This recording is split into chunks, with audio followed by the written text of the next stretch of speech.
This House now resumes its sit-in. Good morning, everyone.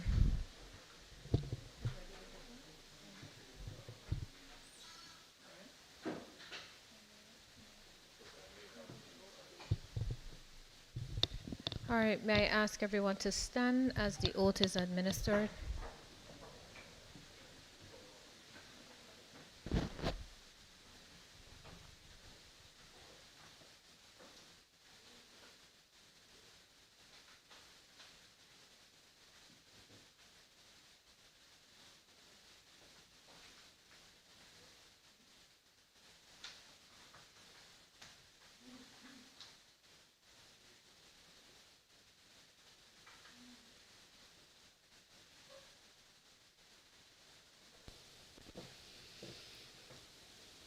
I, Joanne Williams Roberts, do solemnly and sincerely affirm and declare that I will well and truly serve His Majesty King Charles III and the people of the Virgin Islands in the office of Attorney General.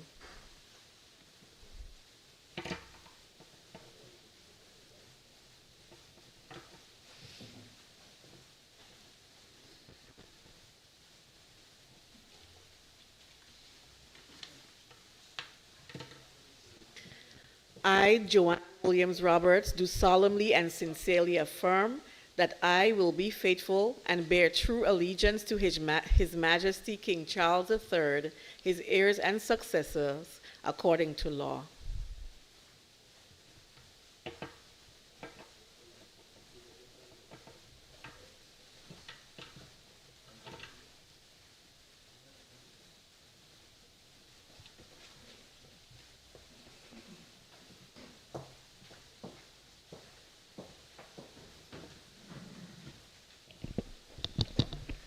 Please take your seats.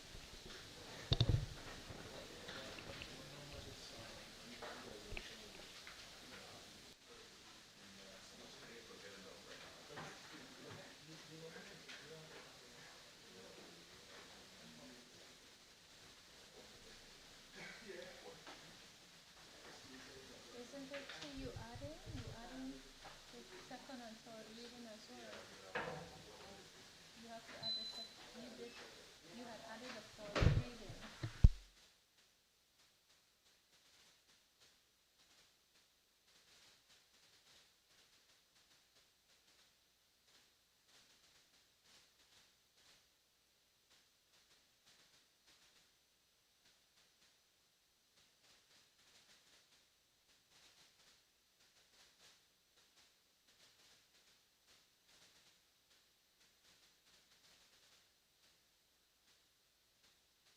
I call on the Premier. Thank you, Madam Speaker. Madam Speaker, I move a motion for the amendment of the order paper to add a new item under public business, government business. Two new items under public business, government business, which would be Roman numeral 14, which would be a resolution for the appointment of the chair of the Crown's Lands Management Board, and Roman numeral 15, which would be the second reading of the Consumer Protection Amendment Bill 2026. Madam Speaker, I so move. Madam Speaker, I rise to second. Honorable members, a motion has been moved and seconded. Those in favor? Aye. Those against? The ayes have it. The motion is passed.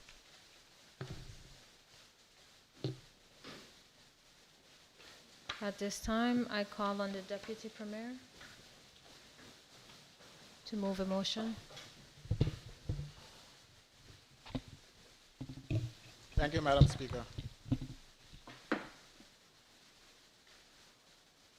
Madam Speaker, I move that whereas Section 5.1 and 6.1 of the Crown Lands Management Act 2024, number 7 of 2024, provides for the establishment of a Crown Lands Advisory Board comprising not more than 11 persons, whereas Section 7.1 provides that the minister charged with responsibility for Crown Lands, after consultation with the leader of the opposition, approval of cabinet, one of the members as chairperson, another as deputy chairperson from among the members of the board, and the instruments of appointment of all members by the minister. Whereas Section 7.2 of the statute provides that the appointment of the chairperson shall be subject to an affirmative resolution of the House of Assembly.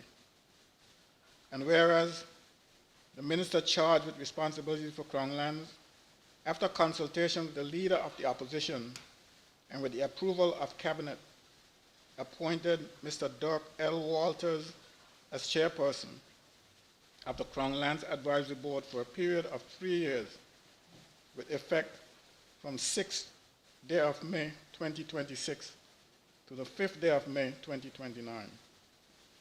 Now therefore, be it resolved that the House of Assembly of the Virgin Islands approves the appointment of Mr. Dirk L. Walters as chairperson of the Crown Lands Advisory Board for a period of 3 years, with effect from 6th day of May 2026 to 5th day of May 2029.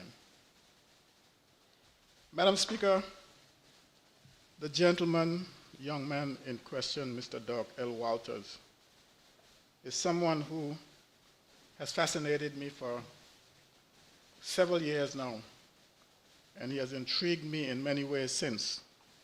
I remember back in the days, these were the days when people like myself used to entertain his constituents. I used to have a Christmas party, Madam Speaker. Still the biggest and the best that the territory has ever seen every year. And this young man would come to the venue somewhere around 11 o'clock, or maybe earlier. I didn't engage him, but I saw him there because he came. And he would spend hours. I mean, he probably would leave 3 o'clock in the afternoon, from morning till afternoon. And I'm trying to figure, well, what's taking him, what's he doing? I hear the music, and he's tuning up his music, instruments and all that. And I was wondering, how could an individual be so committed to something? He wasn't even one of the performers, or he wasn't one of the musicians. He was just preparing the instruments for the band that was coming later. So he intrigued me in that regard, Madam Speaker. Later on, I met him one day coming from St. Thomas on the boat. He was coming from Red Hook to West End. And we engaged in conversation. And he was coming back from one of his seminar for his job. And he started telling me about what he does.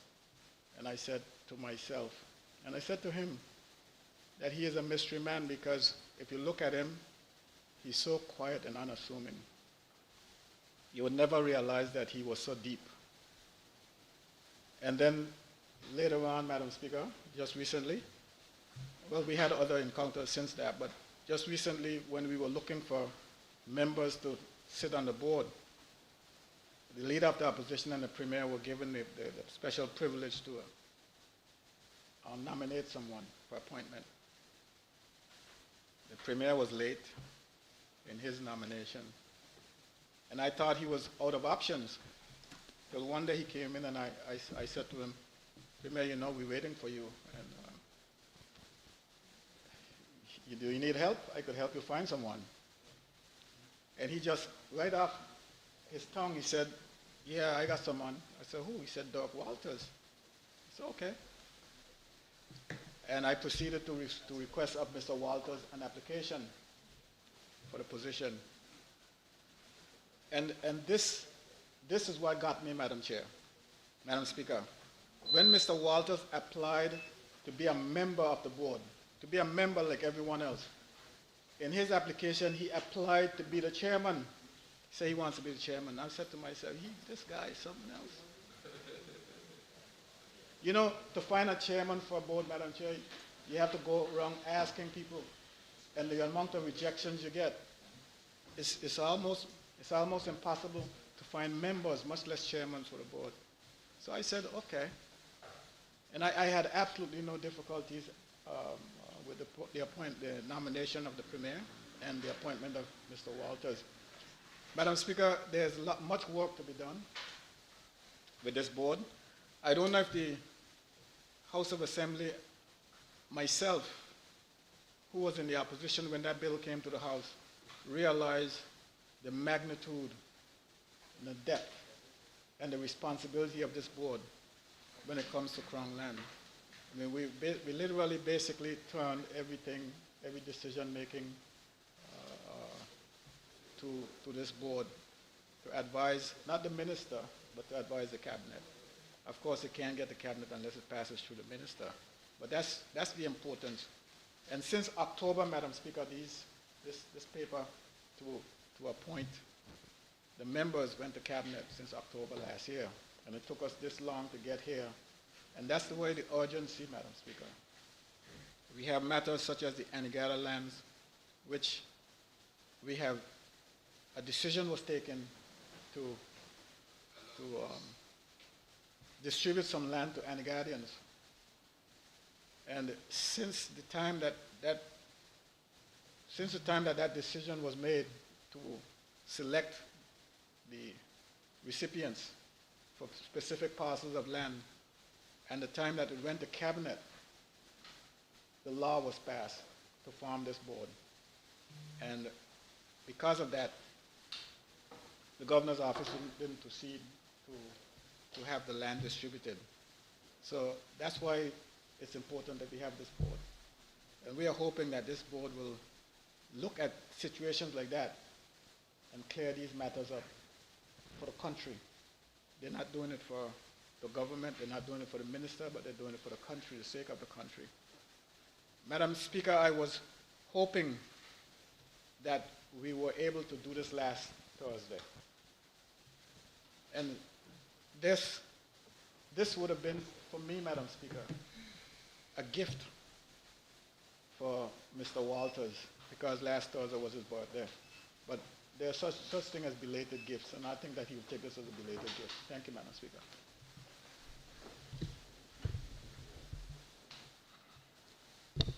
Is there a second?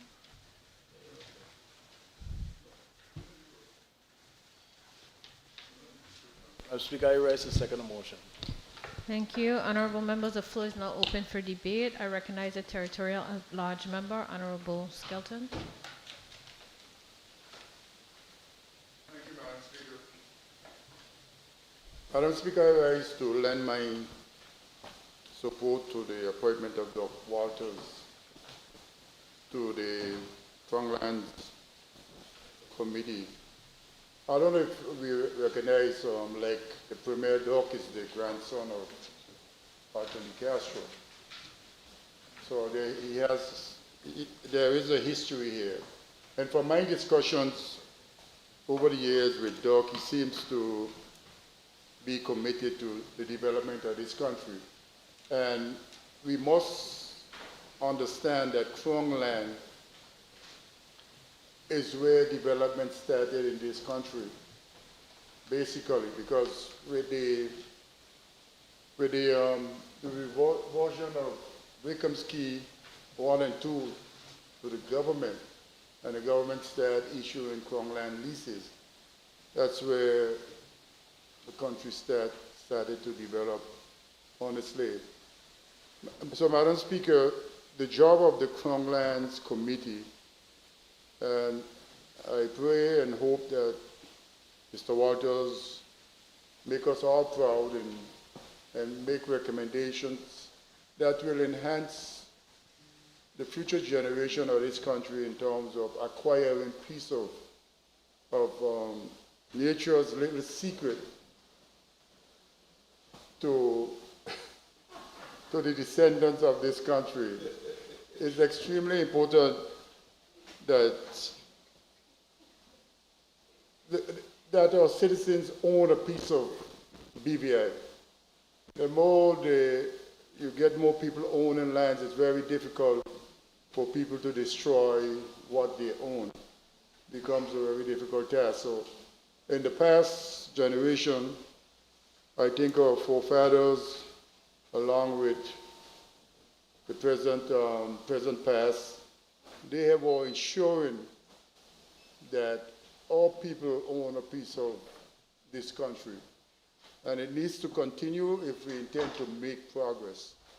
It is true that there is a paradigm where the COI has instilled in us that giving Crown lands to our citizens, something is wrong with it, and we are doing this wrong and we're doing that wrong. And I think they are wrong, because the very argument that they are using against us, when you listen to the stories of housing, so to speak, in London and certain parts of England, it's the same thing they are doing, trying to create accommodation for its citizens. Here we are giving Crown lands and our citizens have to go build a house on them. So it creates a lot of economic activity. So I wish the committee and the chairman all the best, and I hope they will not just look at a piece of Crown land, but look at its far-reaching consequences that it will have for the development of the country and families in this country. Because without it, I think we are going down a road that our people will never be able to afford some of the lands that are being sold. So it's important for us to get this message, and I hope the minister will communicate that in his first meeting with the committee, that their job is not just to allocate Crown land, but to understand the far-reaching consequences of issuing Crown land or not issuing Crown land. Because what is happening now, the people in Antigua for the last, 20, 30 years, and it's going on and on. Yes, there are problems. There's no fail-safe system that we can develop that will not have its issues. But it seemed to me in this country, and I'm going to use it, I used to use it all the time, if your child comes home and say, Mommy, I get 95 out of 100. The first thing you're going to ask the child, come let me see where you get wrong. You know, anywhere else on the planet, 95 out of 100 is a good something to have. But that's the way we have a little problems with Crown land. A mistake happens, and we make it look like everything in Crown land is wrong. And that was wrong. But I know we were fighting a lot of battles, so we had to choose the one that were more important to fight at the point in time. But Crown land is a very important development tool for the people of these Virgin Islands, and the committee needs to understand that. So, Madam Speaker, I congratulate Mr. Doug. I know Mr. Doug for quite some time now. We had discussions, and I know he has a solid background and a solid brain. So, Madam Speaker, with those few words, I thank you. I recognize the leader of the Marlon Penn.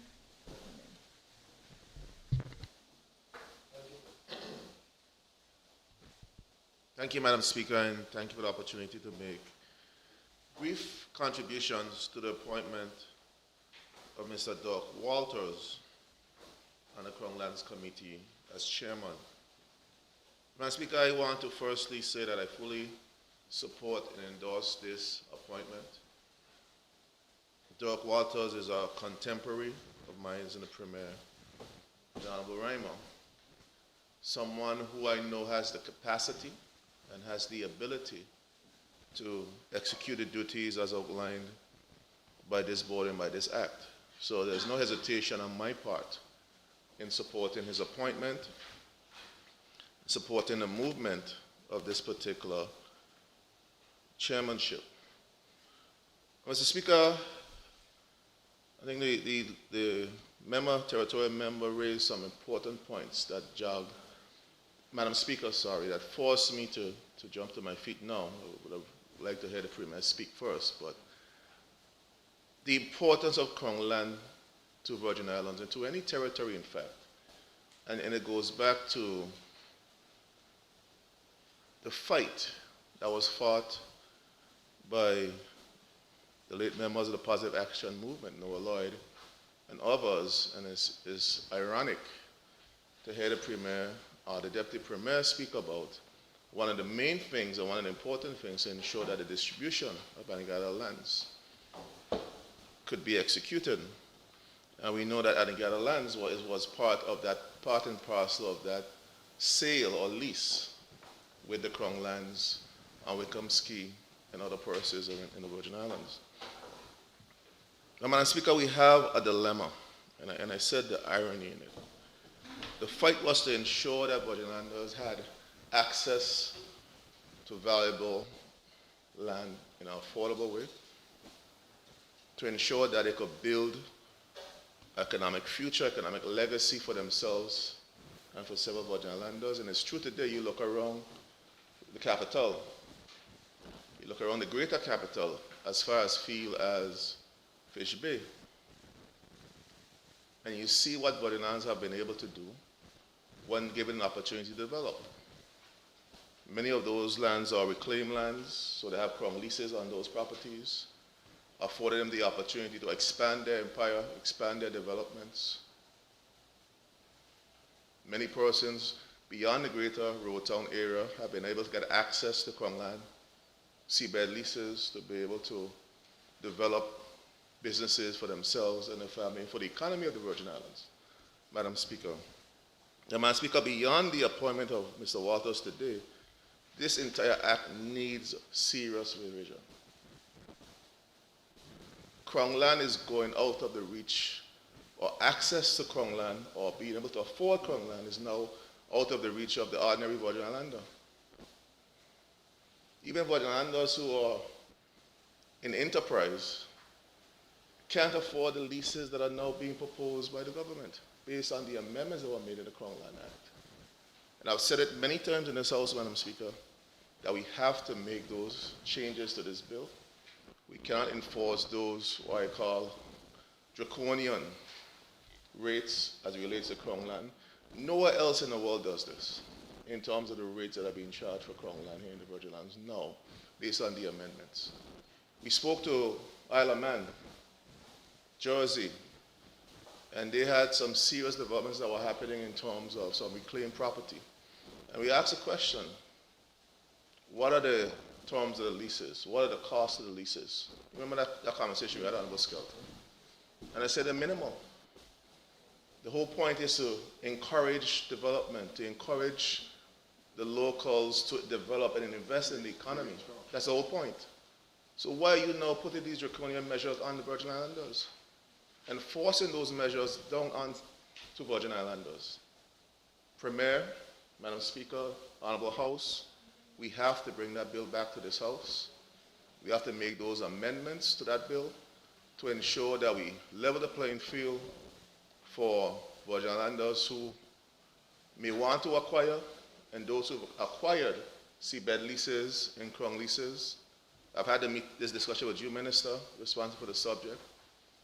Persons have brought what is being proposed to them, to me, and it's outrageous, some of the fees and the rates that are being charged. You know, and when we purchase, let's make for a quick example. A piece of property is sold in the North Sound for an acre is sold for 20-something million, 40 million, some instances they're being sold for.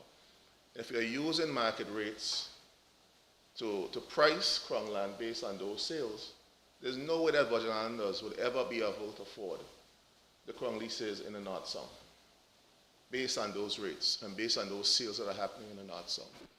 So we have to make a decision swiftly to make the amendments. I hope that the chairman and his team weigh in on this matter to ensure that the necessary recommendations come forward to this House, to the Minister, to Cabinet, and subsequently to this House, so that we can make the necessary changes and amendments to create an environment where people could benefit from what many others have benefited previously from access to Crown land, not just in the Virgin Islands, but globally.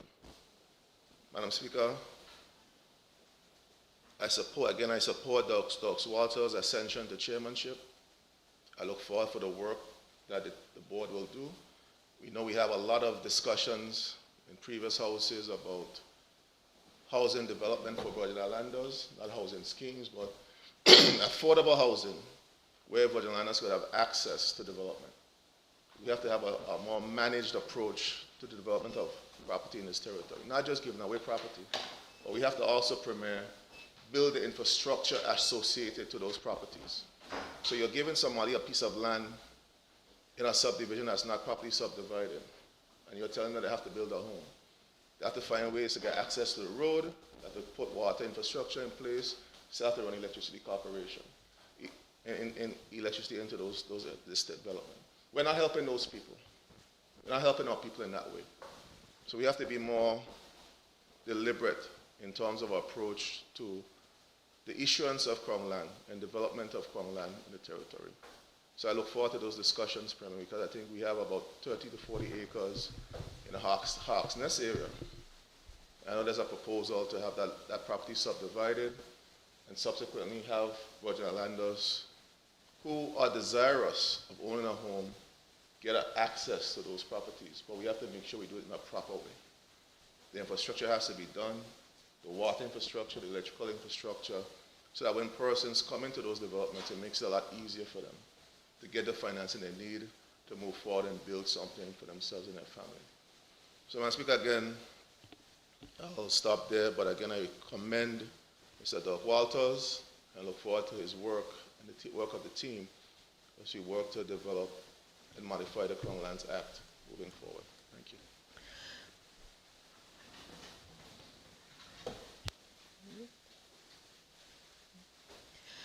At this time, I recognize the Junior Minister for Financial Services, Honorable Lorna Smith. Thank you very much, Madam Speaker.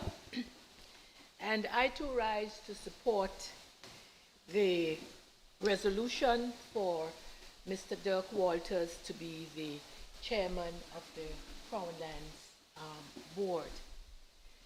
Dirk Walters, we know, is the son of the late Boots Walters, Lawrence Walters, and his wife, Frances, both names that we, readily recognize. And as the minister said, the deputy premier said, Dirk is a quiet and unassuming person, but we know that he is an extremely competent man.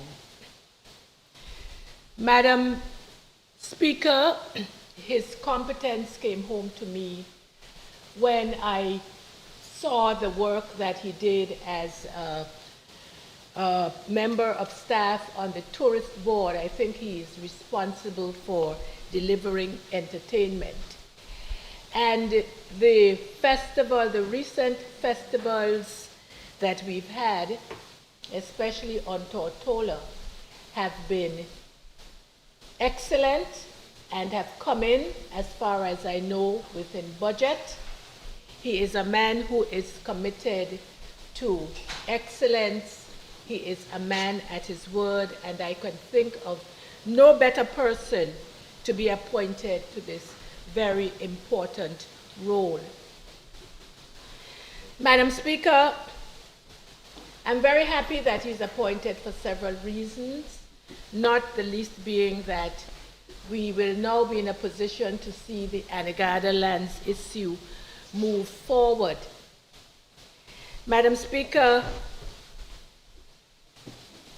as the Deputy Premier said, this is a matter that's been around for a number of years. And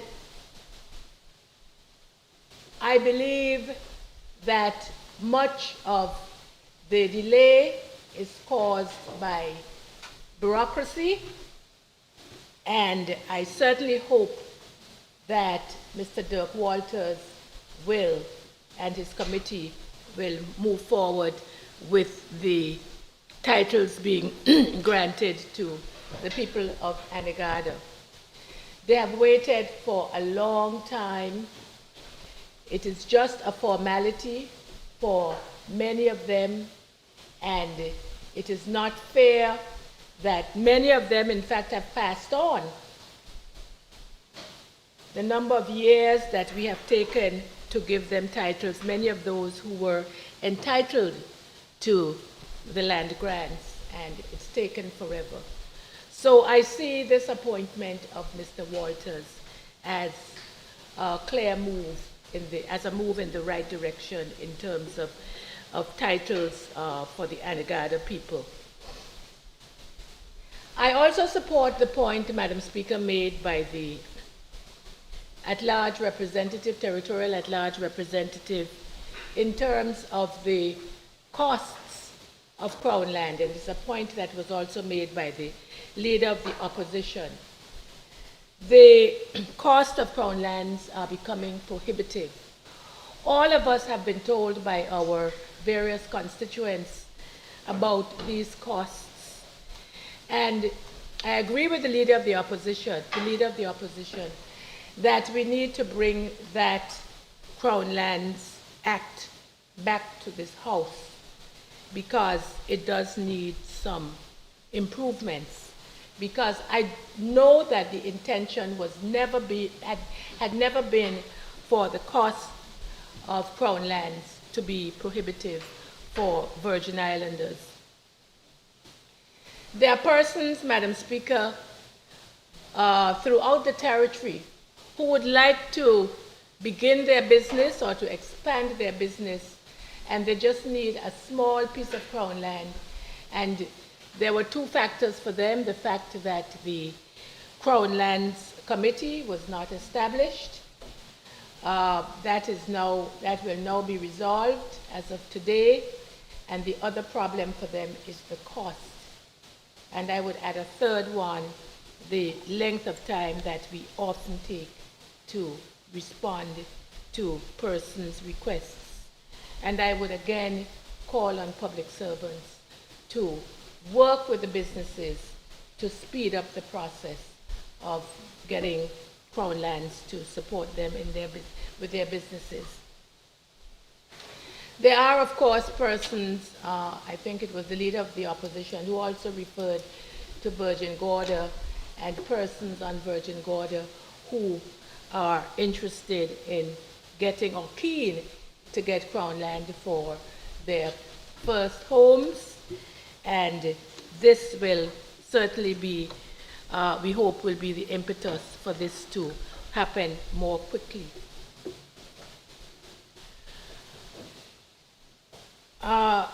Madam Speaker, I have no hesitation whatsoever in supporting Mr. Dirk Walters for this position, and I certainly hope that he will get to work immediately together with the rest of the committee in doing what has to be done in terms of the Crown lands policy, in terms of the Crown lands policy, the practice, and getting the people of the territory their needs in relation to lands resolved. Thank you, Madam Speaker. Thank you. I recognize the Premier. Thank you, Madam Speaker. Madam Speaker, I'm grateful that the nomination of Dirk Walters for the position of chair of this very important Crown Lands Management Board has been met with such positive reaction. Madam Speaker, in addition to what has been said before, I want to just say a few things about Walters, who, as the leader of the opposition stated, is a contemporary, very good friends with my siblings as well. All of them are interested in rhythm box. He's very good on the rhythm and music in general. He's part of the legendary Extreme Band. And I know that he has been involved in music since the time he was in high school. And I would consider him to be one of the ambassadors of the BVI from a musical perspective. But Doc Walters is so much more than just a musician.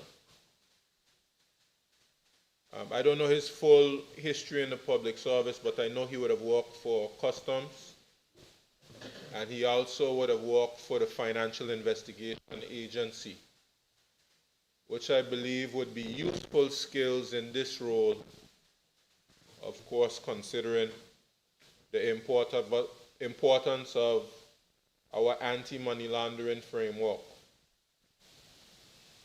and of course our framework for ensuring we don't have any illicit use or illicit activity here in the Virgin Islands. I think he would be able to meet the standard as it pertains to ensuring that the board operates based on good governance, and that, of course, we know the proper source of funds for different transactions, etc.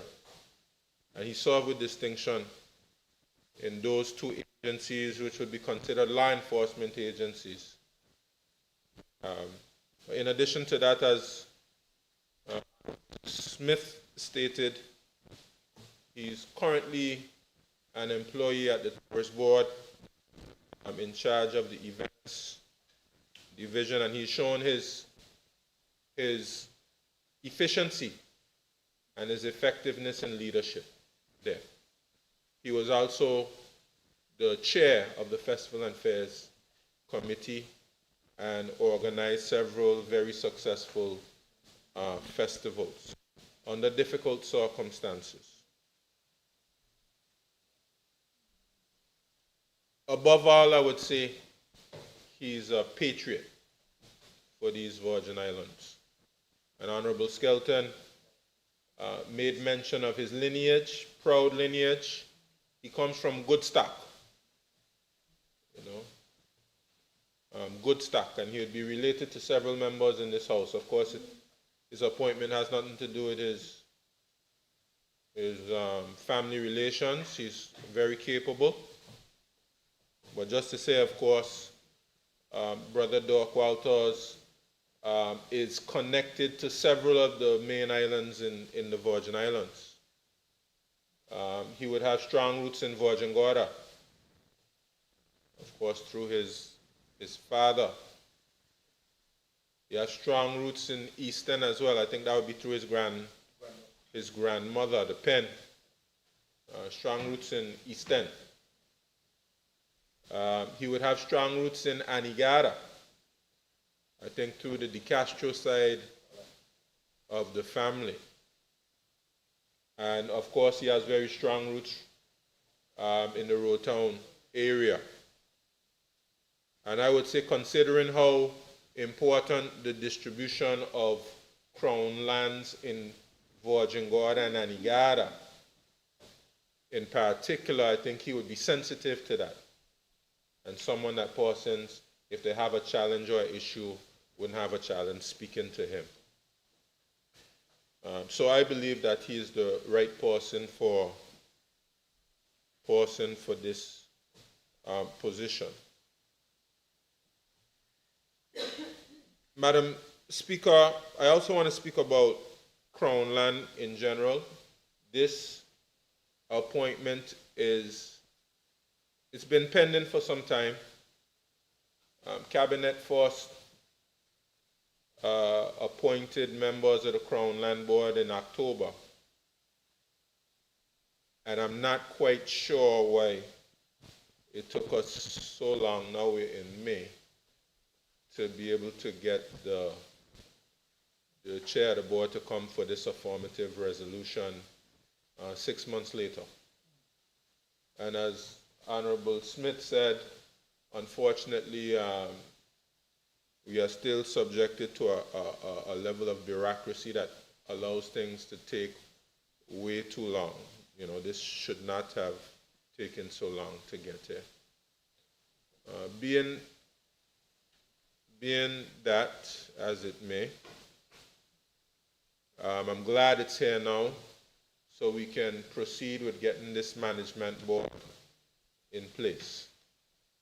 And as the Deputy Premier said, we've had the Annie Guardians who have been very vocal about the fact that they need to have this matter sorted with having their land distributed. And Madam Speaker, I want to make it clear that I'm in full support of the Annie Guardians, and I have been in full support of the Annie Guardians, and I've been speaking and advocating on their behalf and encouraging those responsible for moving this along to move it along. I have been, in that way, fighting behind the scenes, along with the other members of this government, fighting through the bureaucracy to make it happen. And I want to assure the Anegada people that this is a significant step in helping them to achieve that ambition. And I remind them that it's been decades, if not, was certainly decades since the whole positive action movement, when the land was returned to the Crown, which was in Bates Hill hand. When the land was returned to the Crown.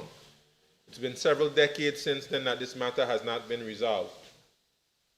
And I intend to have it resolved before this administration comes to an end. And I know the Deputy Premier has the same ambition to see it resolved.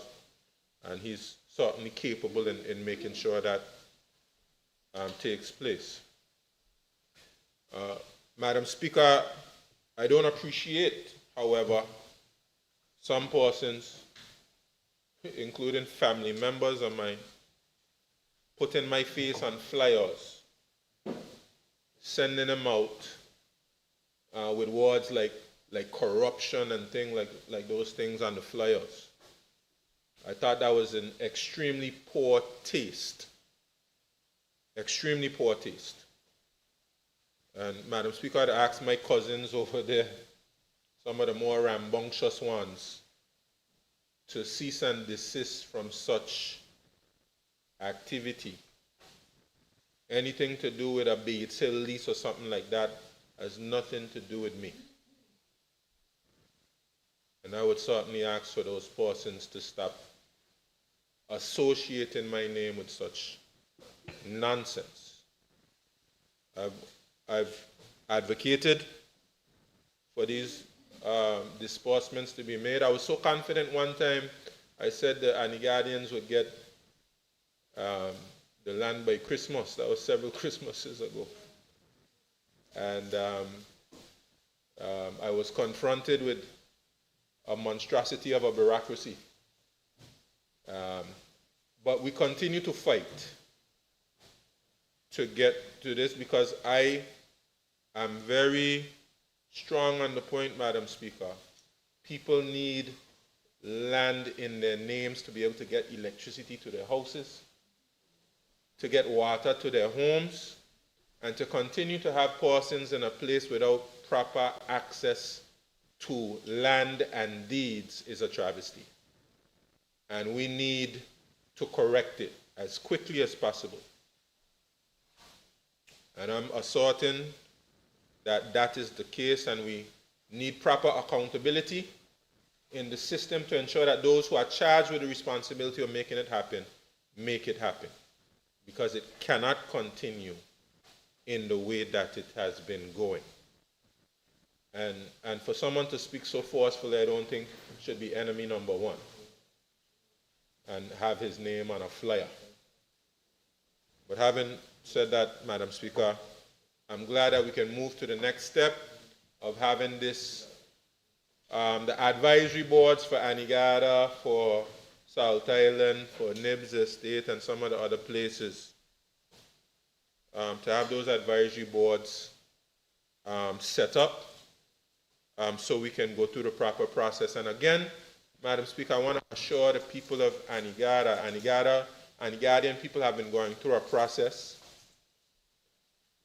They were told, including myself, I was told as well, that the passage of this Crown Land Act would not interfere with that process. That's what we were told. I was told that as well as they were told that. And then it changed after the act was passed. We were told something different. And I know that the Guardian people got very upset when they were told that they have to start over from scratch. Well, I can assure you, Madam Speaker, that will not be the case. You will not have to start over from scratch. And I've discussed this with the Deputy Premier, who's the Minister of the subject. Once that Crown Land Board is in place, Madam Speaker, all they have to do is vet the process, make sure it passes the smell test, make sure it meets all the good governance requirements, and they can accept that process if it was properly undertaken. And it was always, I would say, a flawed concept to have a process really that was being managed by the same people who are applying for land. It doesn't pass the good governance standards. The best thing to do is to have a board in place that's objective, that's not involved in the process, because of course you have any board, if you have a particular interest, you have to recuse yourself. But I mean, no board itself could have been able to function in distributing land in essence to themselves. And I think they just wanted, of course, the ministry to act on whatever decisions they made. And that couldn't be how it could go, Madam Speaker. So the right thing to do is have a board in place, to have an advisory board and advisory committee in place that could provide information to this board that they may not know about, information that would be pertinent to be able to make a decision.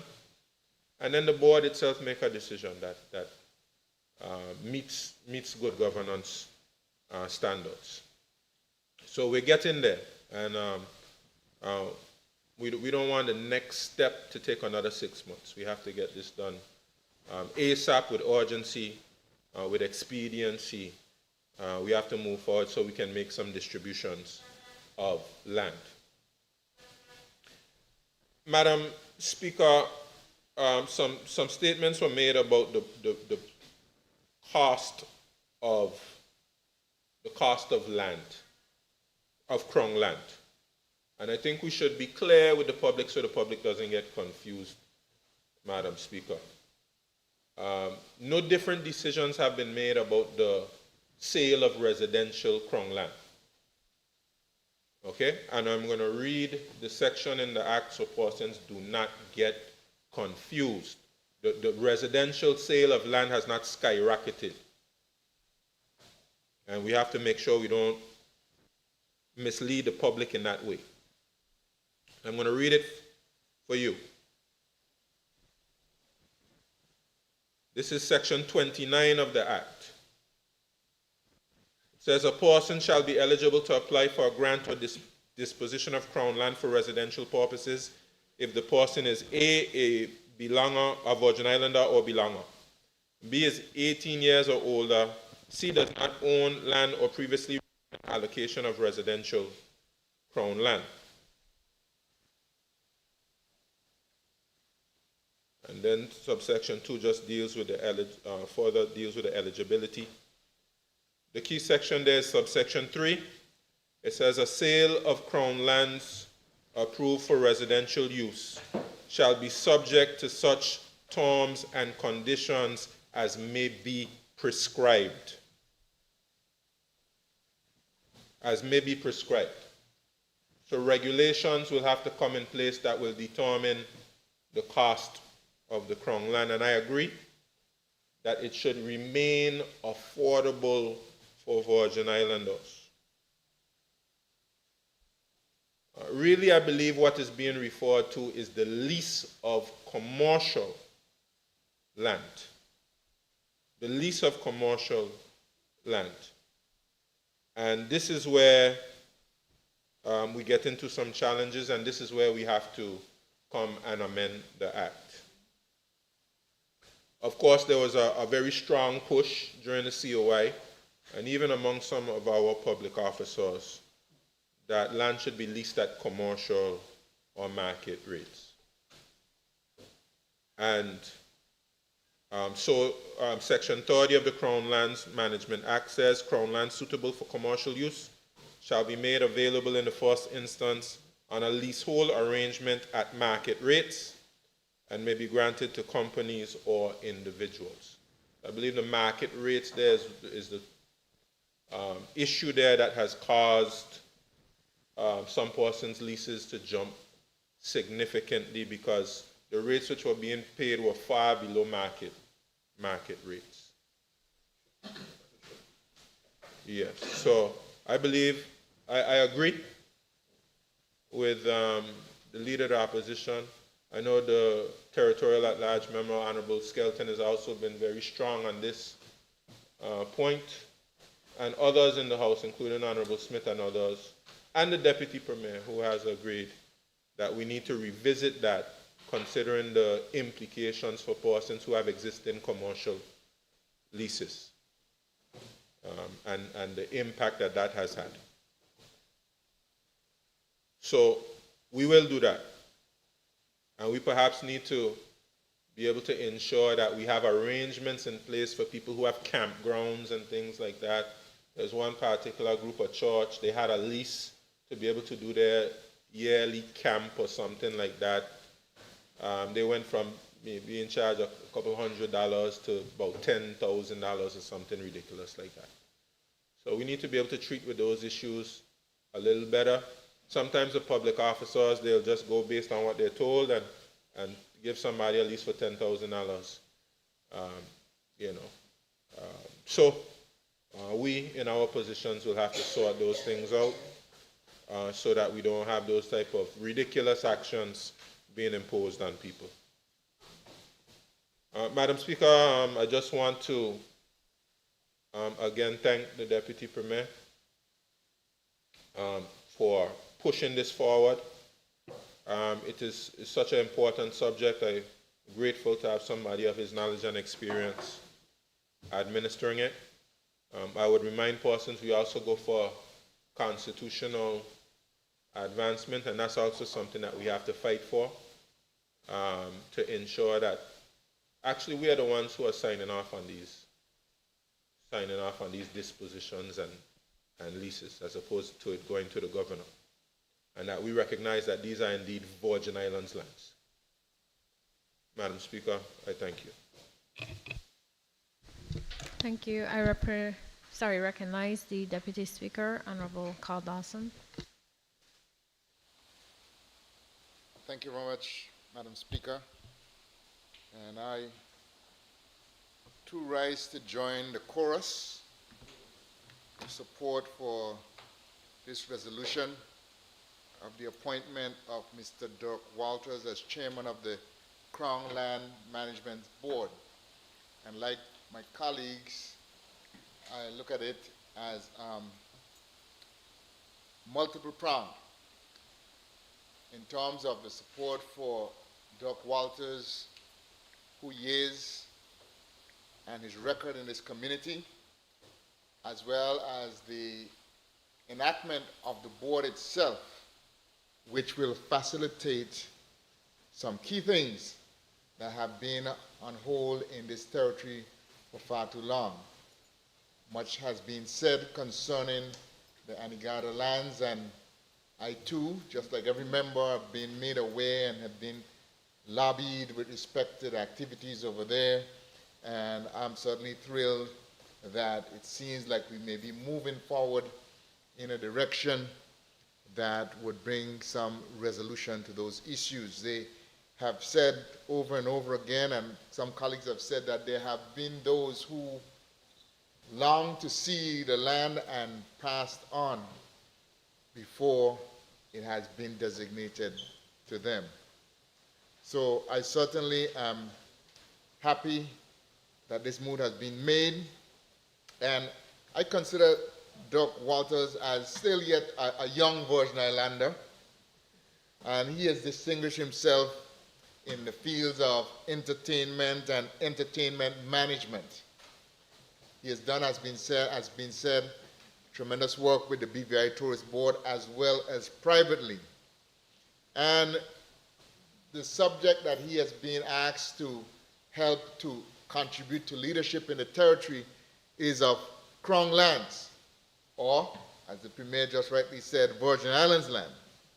And land is important to us as Virgin Islanders, and in particular, Crown lands, because Crown lands are held collectively, and it's very important that the right decisions be made concerning Crown lands, whether it is for the use of residences, whether it is for business opportunities, leases through the seabed. All of these are important areas that must be carefully decided upon with respect to the use of Crown land. This sensitive matter requires leadership that is aware of the development issues in the territory. And through my conversations from time to time and listening to Mr. Walters, he is somebody who is very much aware of things that are happening in the territory and understands the implications of certain decisions that could be made. I consider him to be an informed and fair-minded individual, a man of integrity, who I believe is well suited for this particular role. I also consider him to really be a patriot of these Virgin Islands, someone who genuinely loves the territory and wants to see what is best for our homeland. There will be decisions, as I've said, concerning land for residences, seabeds, commercial purposes. But I also hasten to say that there will be decisions to be made concerning land for agriculture. That is very important for us to ensure that we designate lands, particularly for agricultural purposes. And this government and previous governments have done so. The best known strip of land, of course, is that Paraquita Bay, but we also have in North Song, Virgin Gorda, and during this government, designations have been made to ensure that lands at Nail Bay, Long Bay, on Virgin Gorda, on the western end of Anegada, and we also have little pieces in places like Capone's Bay, are designated for agricultural purposes. So this is another area that this board will have to consider, because even as we move towards some more technological and intensive approaches to farming, farming in the soil will still be important. This government has designated in the last budget funding to purchase more land at Mount Sage for the purpose of agriculture. And it continues to move us in a direction as we seek to ensure food security for our territory. So I believe, Madam Speaker, that Mr. Walters is well suited for this purpose, and I'm comfortable that he will make such decisions that will benefit the territory and its people. I thank you. I recognize the Minister for Communications and Works, Honorable Kai Reimer. Thank you, Madam. Thank you, Madam Speaker. Madam Speaker, I too rise as I lend my support to this appointment by seconding this motion, and I join the chorus in support of Mr. Dirk Walters to be the chairman of this advisory board. Madam Speaker, when I called Mr. Walters to congratulate him, and members would have spoken about the bureaucracy and how long it took, things in government takes. Mr. Walters, he was unaware, actually, or even forgot about this appointment. I said, congratulations. He said, thank you. But what he was thanking me for was something different in terms of another award that he was nominated for. And that award is from a local show where he's one of the nominees for a Legend Award. And based on all the comments here this morning, you would see that he is quite fitting for any nomination in those regards because he has put in his work. Mr. Walters has been a public officer, retired from the service for over 27 years. He has made a contribution to this territory, working in different capacities. You'll have heard the Premier speak about his public sector and even his statutory work that he did with the investigation agency. So, Madam Speaker, I won't rehash a lot that was said today, but I must make mention that Mr. Walters, he's a son of the 5th District soil, and I must acknowledge him on this appointment. I know he is, we've said everything about him in terms of integrity, in terms of him being unassuming, in terms of the work, his dedication, his commitment. He is well-rounded, he's well-versed, he is fit and proper for this role, and I fully support Mr. Walters being the chairman of this board. And I would say on behalf of the neighbors of this community, this 5th District community, you know, we support him, we applaud him for even putting his name forward, because there's now where persons aren't even interested in being on these boards. You have to declare, you have to go through the entire process, and some persons just aren't even interested. So I applaud him for even applying for this role. So, Madam Speaker, as I mentioned, no need to rehash all that has been said. Mr. Walters has my full support, and I wish him well on this journey. Thank you.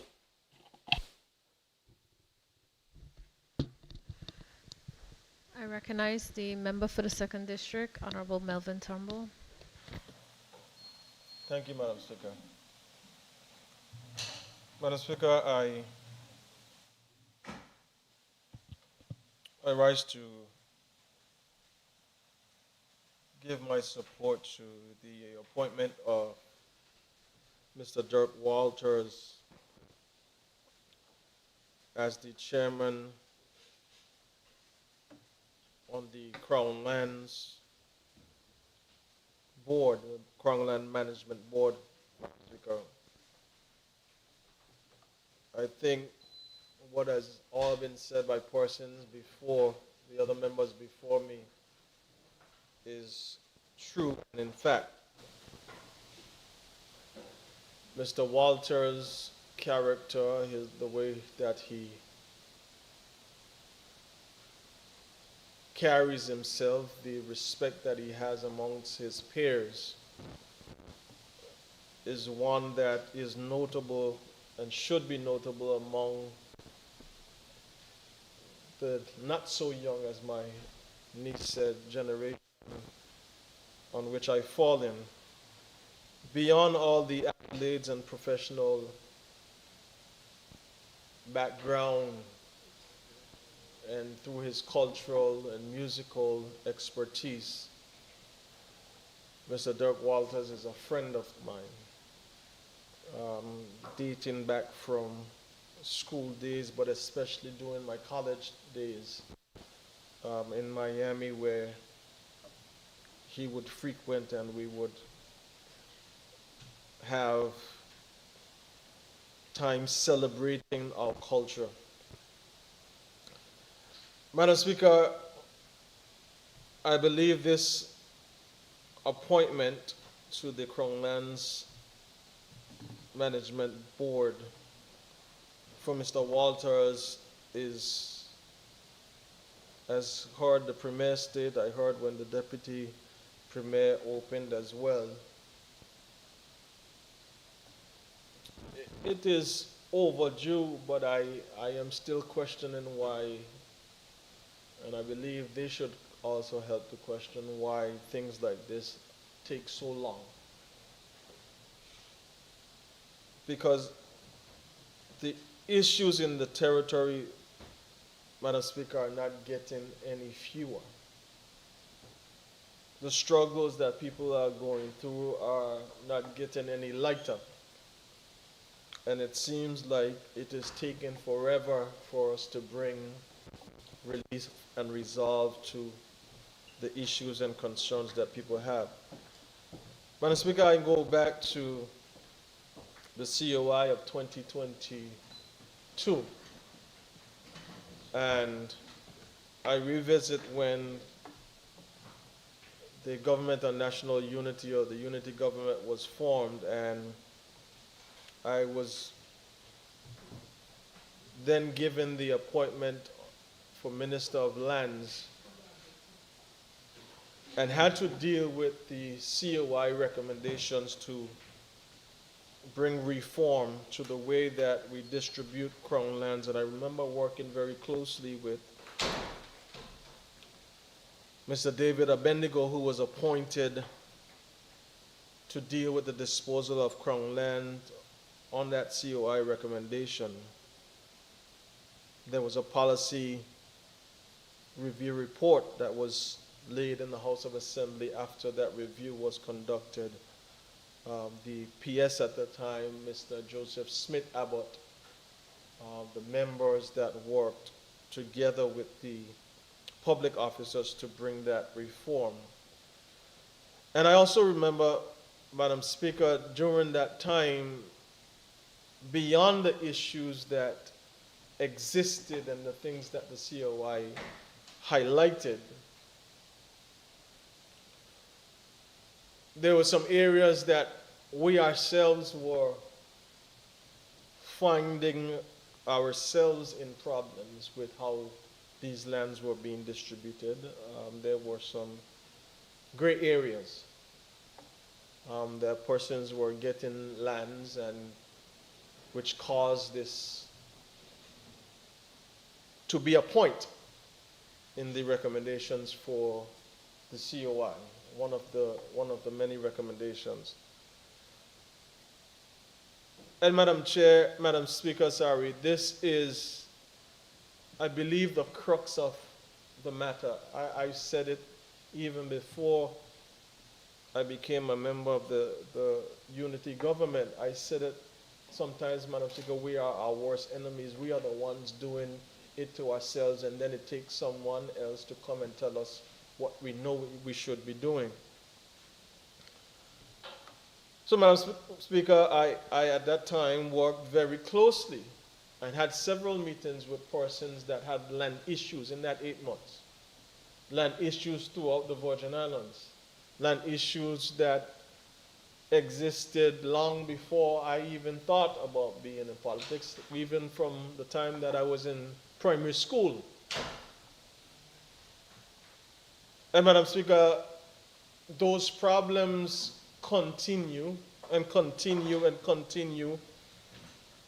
I think one member said, and some of the persons have even passed away. I think it was Honorable Lorna Smith that said, some of the persons have even passed away waiting for the opportunity to get the lands. And I'm speaking specifically to the Anigadians, Madam Speaker. Madam Speaker, if I was to challenge Mr. Walters and challenge the Deputy Premier and his team, I would challenge them to do this one thing: sort out Anigada. Sort it out once and for all. We had an Anigada Lands Committee We had another Anigada something. They put another name, another letter in it, so it was Anigada and something Lands Committee. And the work, Madam Speaker, was done. And then they heard that the work that they did was not enough and it was null and void. Then they heard that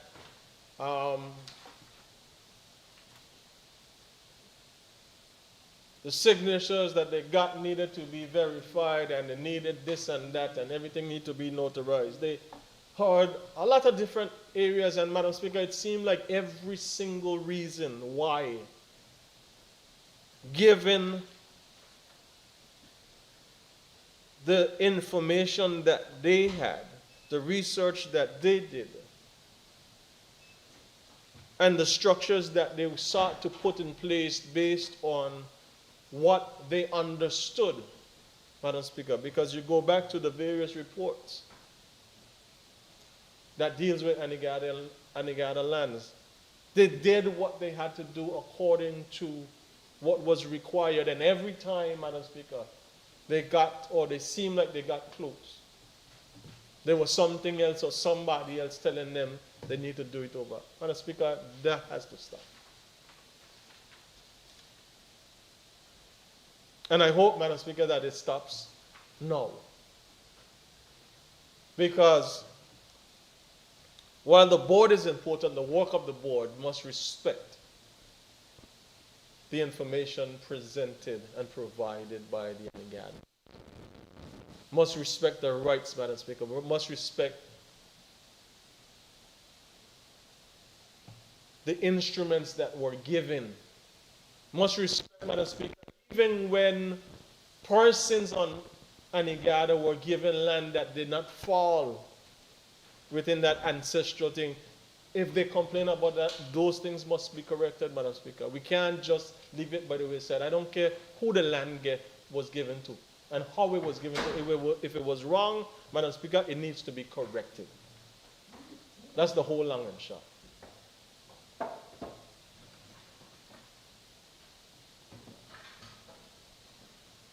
Because it can't be that everything else is good for Anigada except the lands that is theirs. It can't be that.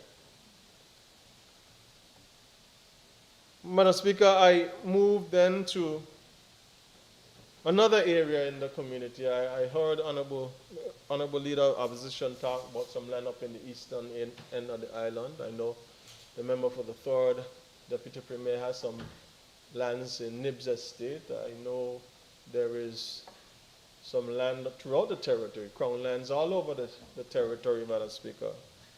But I want to move to a specific area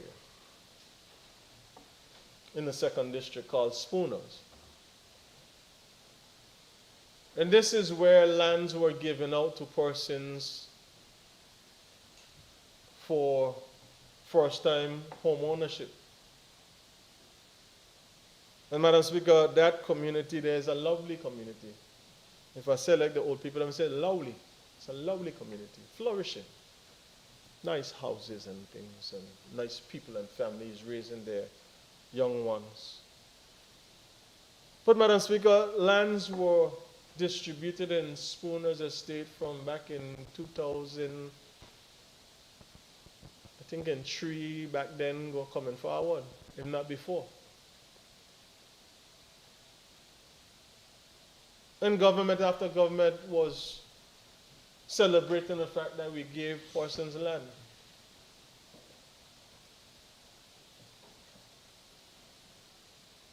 But Madam Speaker, to this date,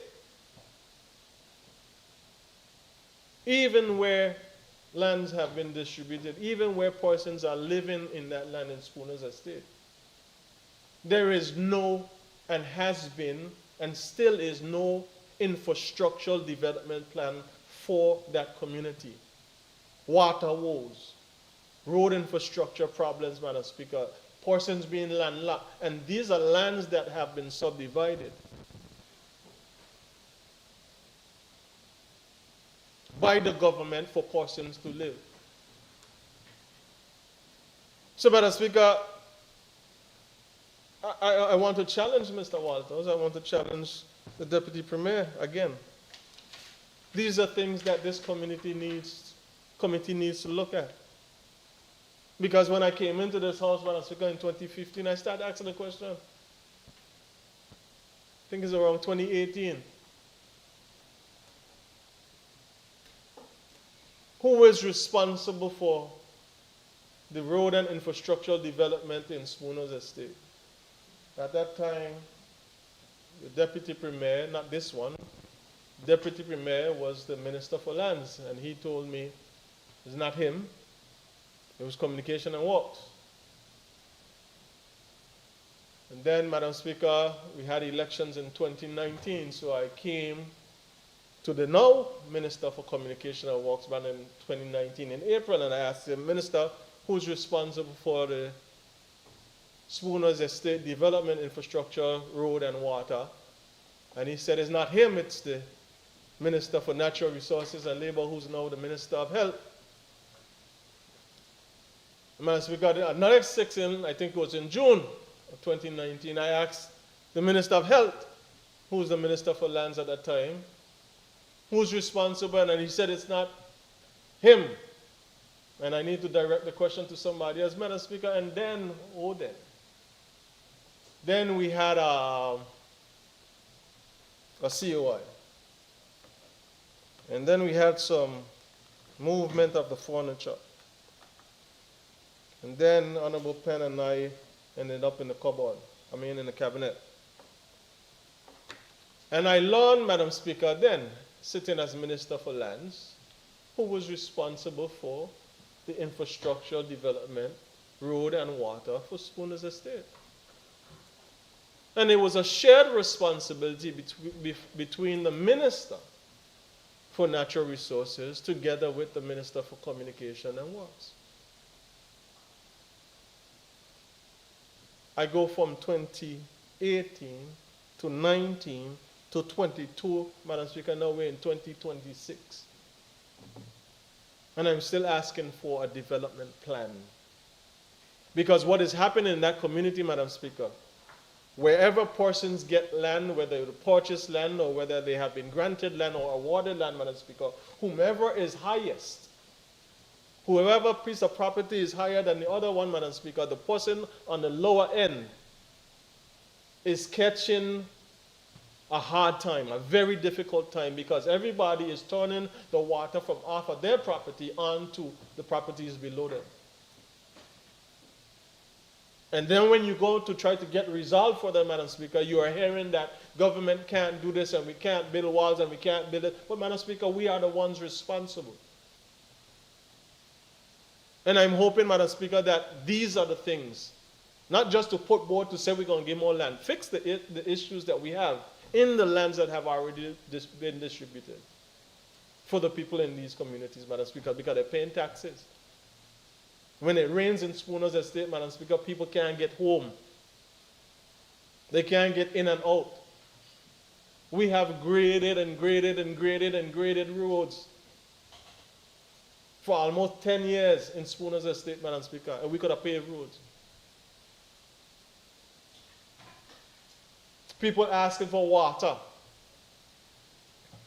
Put in, apply, pay the deposit for water. 4.5, 5 years later, Madam Speaker, can't get no water. So if we're going to do something, Madam Speaker, let us ensure that it's done properly.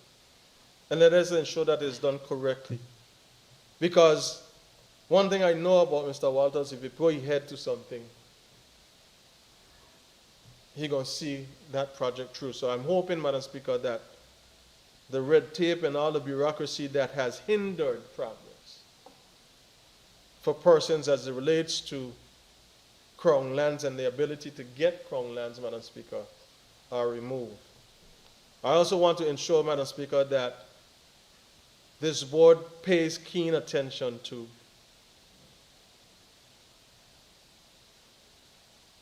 how Crown lands are applied for. There's a young man, a young family, Madam Speaker, two young men actually from my community, applied for a piece of Crown land for commercial use back in 2018 or 2019 in a Bruce Bay community. They did the right things. They submitted the documentation, they submitted what? They submitted a business plan, Madam Speaker. 2026. Still can't get permission. When I was there, Madam Speaker, as a minister, the process was started to get them be able to operate their business. Madam Speaker, 2026. Now they've been told they got broken the structure.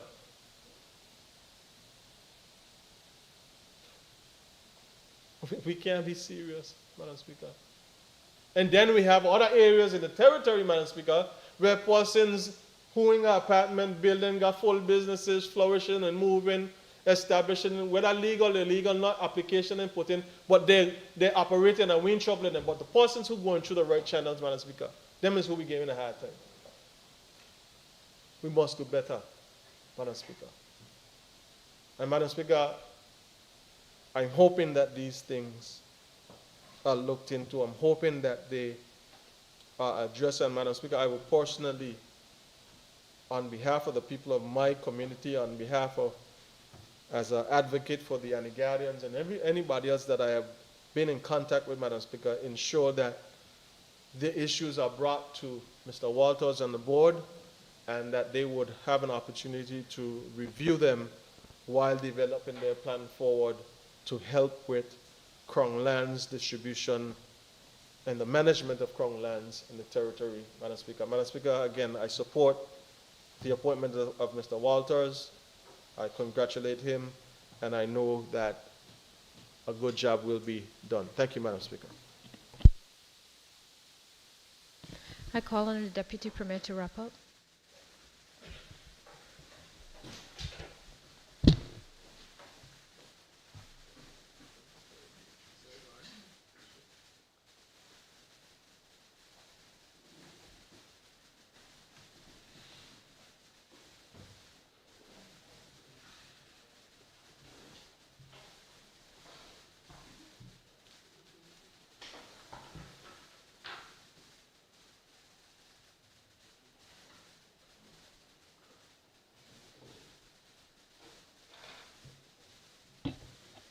Thank you, Madam Speaker.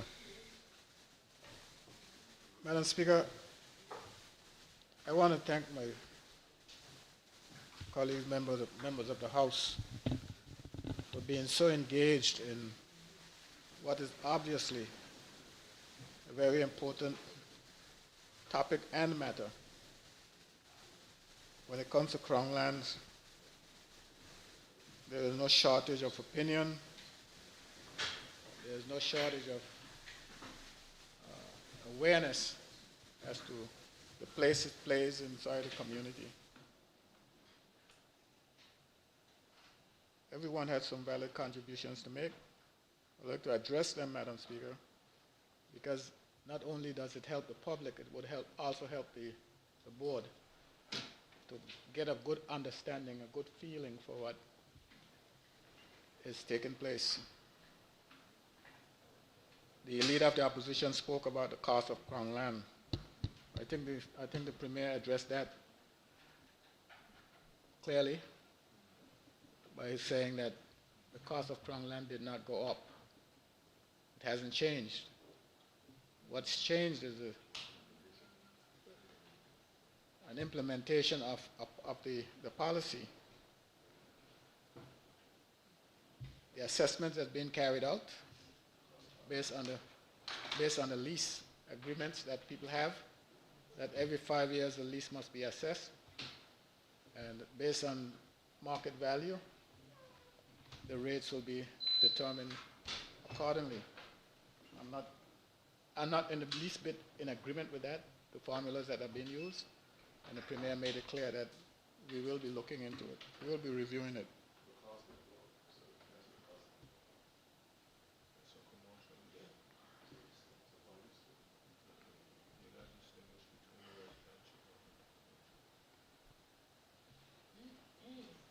Madam Speaker, the leader of the opposition spoke about government providing infrastructure.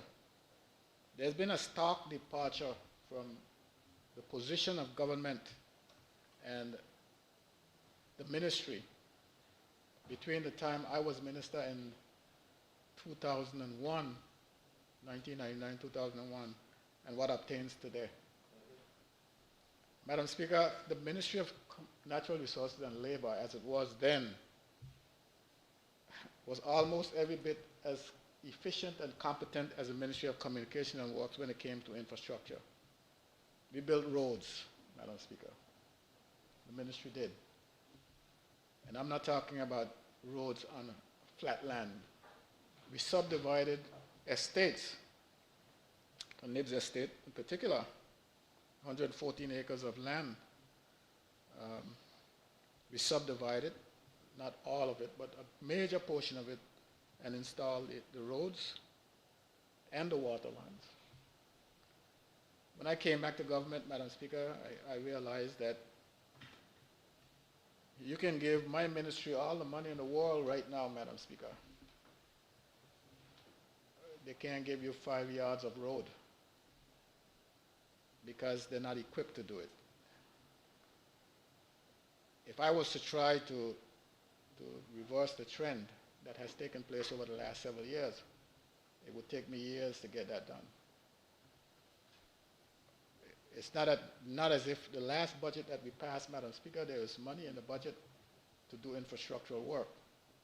But like I said, the ministry is not equipped to deal with it. Something will get done, I promise you.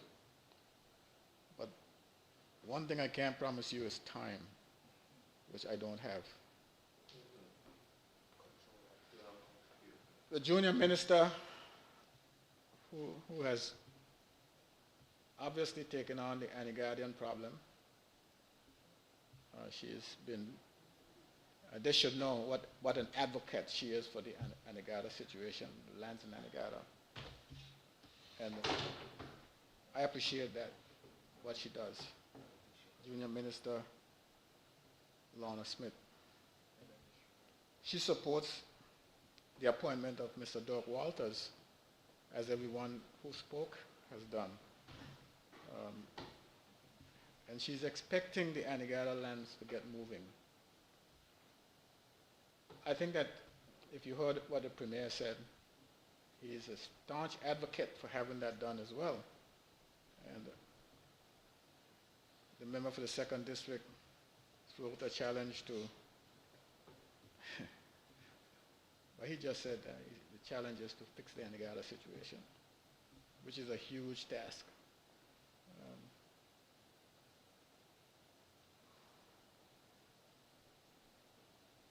The junior minister thinks that the lands are prohibitively costly. I hope, Madam Speaker, sometimes it's best to keep your mouth shut. Sometimes it's best to be quiet in a room where everything is going in your favor, because you open your mouth and you don't know who like you or who don't like you, and they might change their mind. I think it's too late now for members to change their mind on the position of us reviewing the procedures for leases and determining the cost of leases.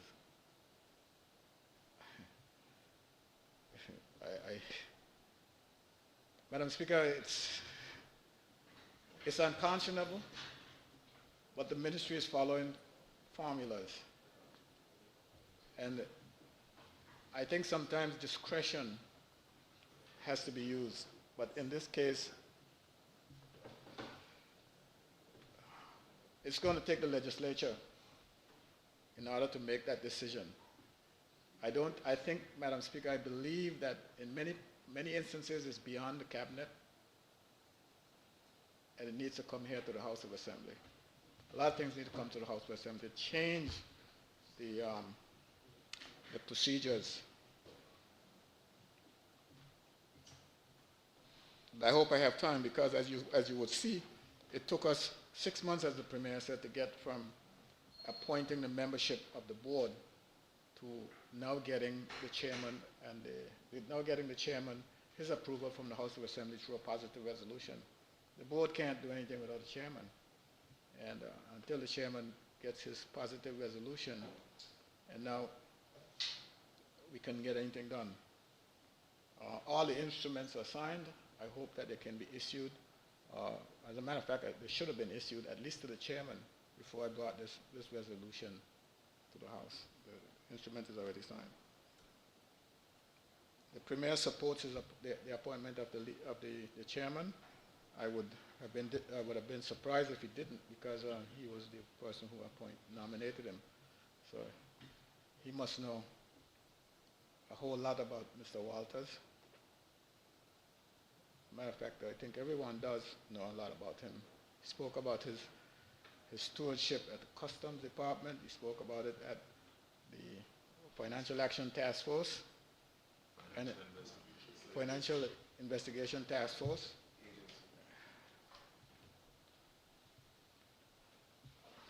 What's the FATF?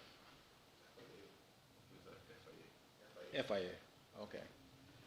He spoke about that, and I think that Mr. Dirk's work is legendary.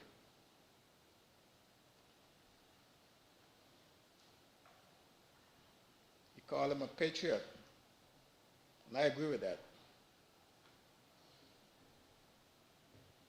You don't just become a patriot by being nice. There's a lot more to it than that. And Mr. Walters possesses all those qualities.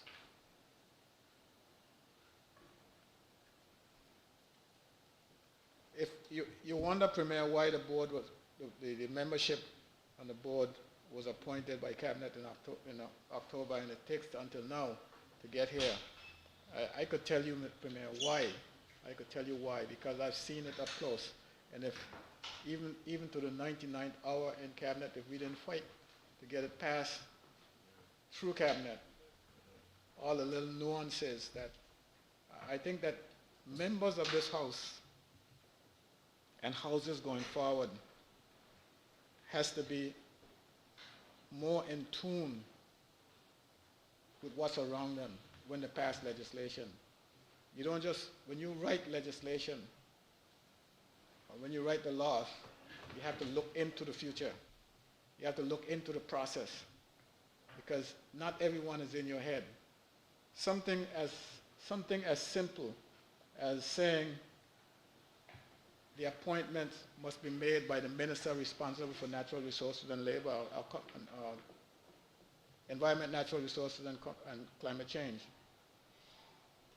When those instruments are prepared, that's the only thing you see on the instrument. Minister responsible for Kwang lands. The minister's name doesn't show up anywhere. And if you tell the people who prepare to put the minister's name on it, it's a big fight. A long, drawn-out battle. It takes weeks. And when we make the laws, I know what we want. It's simple. The minister responsible for Crown lands should do this and should do that. The minister responsible for Crown lands. It's a person. When you do that, in parentheses, parentheses, close them. By name. And these are the kind of things that we have to put up with. And these are the things that go out there in public and make people scratch their head and wonder, what is this? Who did it?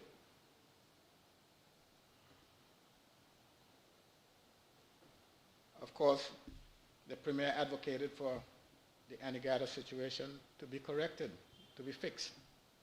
He even came up with what could be the solution to a big part of the problem, not having to go back over what was done before. And if he feels that there is a way to fix it, I don't see why we can't follow that method and get it fixed, instead of having to go back over what was so painstaking, all the arguments that are being made, whether it was done under the proper circumstances. I saw where we came to the house. It's not, we didn't come to regularize something, Premier, when we did the recall. We came to the house, called back the members from out of dissolution. The house was dissolved, and they called them back into this house to regularize something that was done. Else we couldn't have an election that couldn't possibly be challenged. So if the Anegada situation had a hiccup, it can't be too big, couldn't have been too big to have to be fixed. So we use the process and fix it. Well, Premier, the use of your name in what this malicious propaganda, I think there's an easy fix for that. You probably don't want to go ahead and do it, but it's an easy fix. The laws protect you from things like that. People are not supposed to be able to do these kind of things and get away with it. So I think that's an easy fix.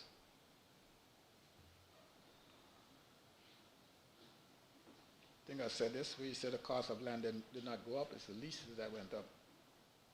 This practice of pegging Crown lands to what they call market value. Could you explain to me, Madam Speaker, how I agree that the government owns the seabed. Yes. That's a seabed. We're talking about what's under the water. And you apply to government to reclaim that land. And they gave you permission to reclaim it. And when you reclaim it, it means that you either dredge the ocean floor to get the sand and build the land, or you went and you truck in material from wherever to fill the sea bed, to fill in the sea and build the land. Government, Madam Speaker, attaches their name to that property and call it Crown land. Remember, the government didn't build any land, but they call it Crown land. You can continue to call it seabed. You own the seabed, yes, but not the land. But no, government decided that they're going to own the land and call it Crown land. And every 5 years, Madam Speaker, they will go out and do an assessment of it and value it based on quote unquote market value. They will pick the most expensive piece of real estate in the neighborhood, and they would attach it to that piece of land that you reclaim that they call Crown land, and then decide that they're going to charge you, I think it's 5%, I think it is, 2% in rent. Madam Speaker, we've had leases that move from somewhere in the neighborhood of $350 to $10,000 a year. And this is undeveloped property. This is seabed that I talked about just now, that the person went, reclaimed by whatever means, and the government sends you an invoice. Yeah. And this is the kind of thing that the people who came to this country and saw people with these lands, and the only thing they see is the part that says Crown land. They don't see the part where where it used to be water, and the guy went and he reclaimed it. Now, granted, Madam Speaker, I do believe that there should be a difference between reclamation by dredging and reclamation by bringing in material from, whether it's in the hills or wherever you got it from. There should be a difference in that reclamation cost. But it can't be at the same rate, Madam Speaker, as the guy who across the street now went and actually leased a piece of crown land, virgin land. No, it can't be the same. But in the books, that's what it states. And then we have the situation, Madam Speaker, where you have Wickham's Key.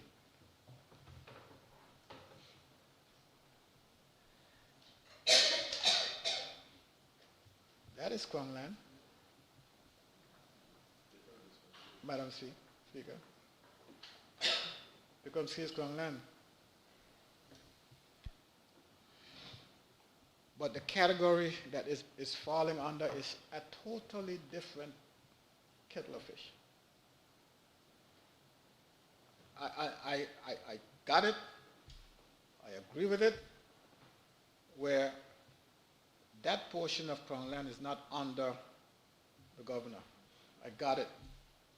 I agree with it.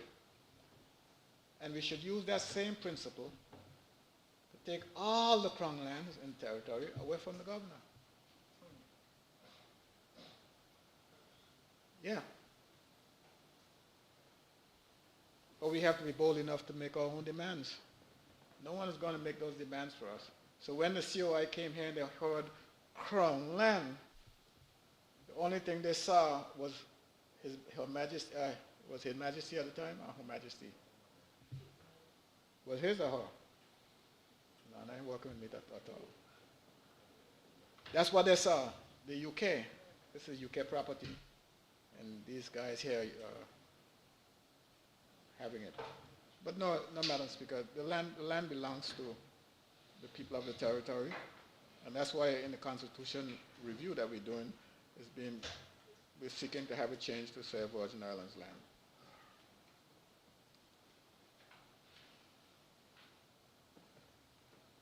The member for the second, I think I addressed the infrastructure situation. Spooners came after Nibs Estate, and like I said, things have changed since the time I was there. The challenge, the issue of the Anegada land. You'll be around for a while, so you would make sure it happens.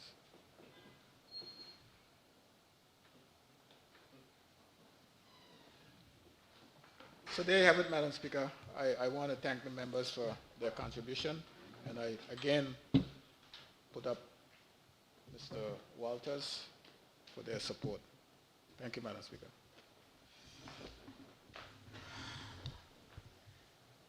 Honorable members, a motion has been moved and seconded.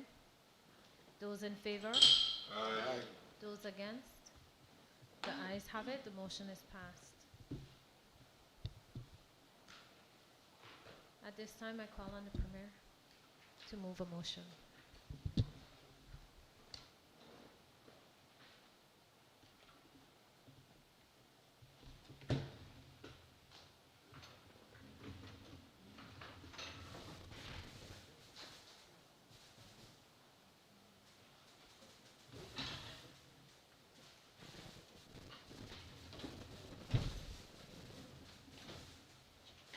Thank you, Madam Speaker. Madam Speaker, I move that the bill shortly entitled Consumer Protection Amendment Bill 2026 be read a second time. Madam Speaker, in moving this motion, I would like to explain to the public that Honorable Lorna Smith was by and large the individual who worked with the team on this bill. And Madam Speaker, I believe she would like to second the motion. And when she seconds it and gives her debate, she can explain the objects and the reasons to the bill. Premier, before you take your seat, I need you to address me on the time frame as to the second reading of the bill. Oh, yes. My apologies, Madam Speaker. Thank you for reminding me. Madam Speaker, I seek for standing order. I think it would be 50.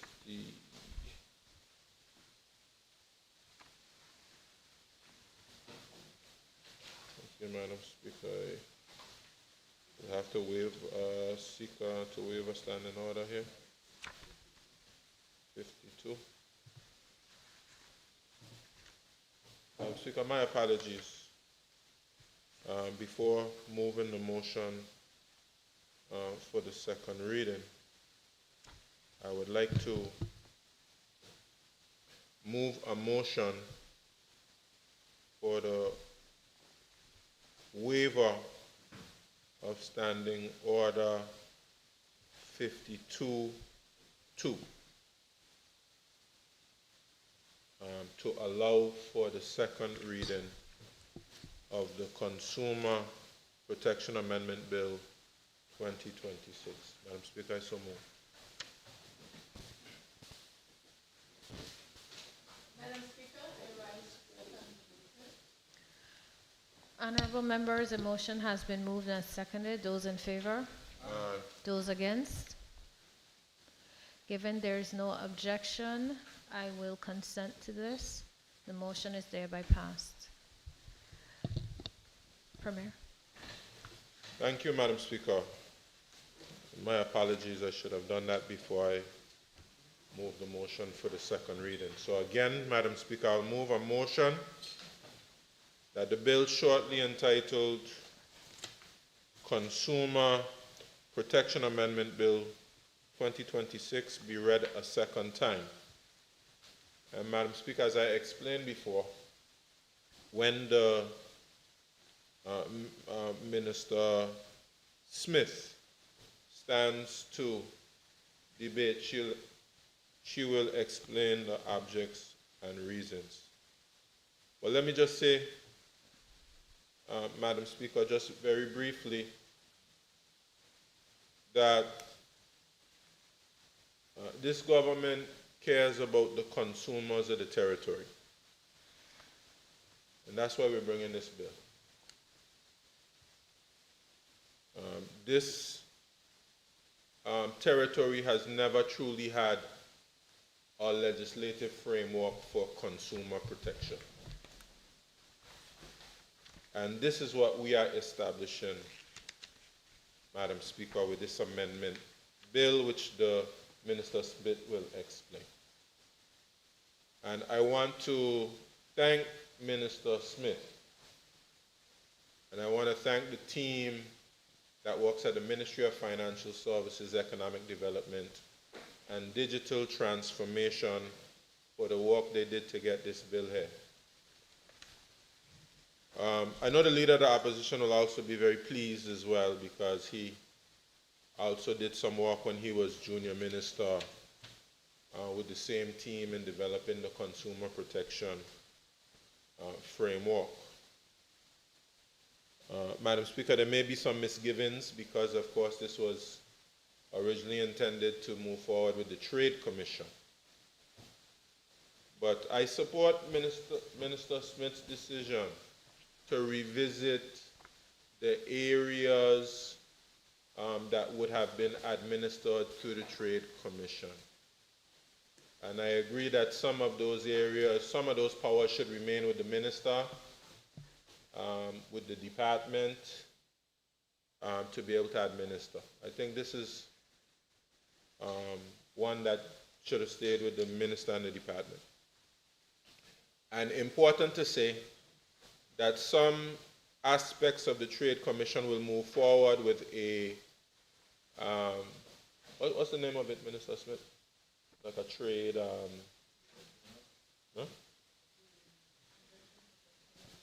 yeah, investment promotion agency. So we are moving forward with I would say, a more manageable structure. Then the Trade Commission was really a big idea.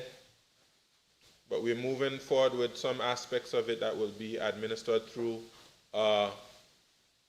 statutory agency. That's going to be coming here very soon. I believe most of the work has been done. It's been circulated. I believe the bill is now circulated to go before Cabinet for approval. And will be coming to this House shortly.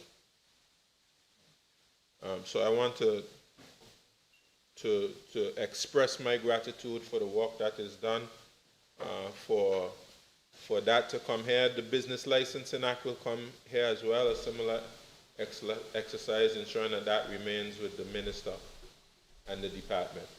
So that will be coming here soon. And then we'll have a framework in place to support businesses and to support consumers. The last thing I'll say before I take my seat, Madam Speaker, is that as persons would know, we announced a series of measures to give relief to persons based on the rising prices associated with the conflict between the United States, Israel, Iran, Hezbollah. And in particular, the closure of the Strait of Hormuz. Tomorrow I still can't get that right. And I also want to thank all those who assisted in getting those concessions done by the 1st of May. When we were here previously, we would have laid some of the instruments on the table, and in the case of the wharfage and the container surcharge, we would have passed a resolution. And we were able to get those concessions done by May 1st, and I'm grateful for those who worked on that, including Ministry of Finance, in particular, Jeremy Vanterpool and his team, of course, Sandra Ward and the Cabinet Office. We would have had the Ministry of Financial Services, Economic Development and Digital Transformation, the policy unit there, Lizette George and others. Portia Tobin did a lot of work on that basket of goods as well. I need to recognize, and the other members of the policy unit in the Ministry of Financial Services. Of course, the AG's chambers, CPC Bowen, who assisted us with a drafting, and other members of the chambers who assisted in various ways to get to that point. I'm grateful for them. I also want to make mention of the businesses themselves, because these relief measures have been announced, implemented. Relief on electricity, that included the businesses, got relief to the electricity. Some persons, despite that relief, saw a slight increase to their bill.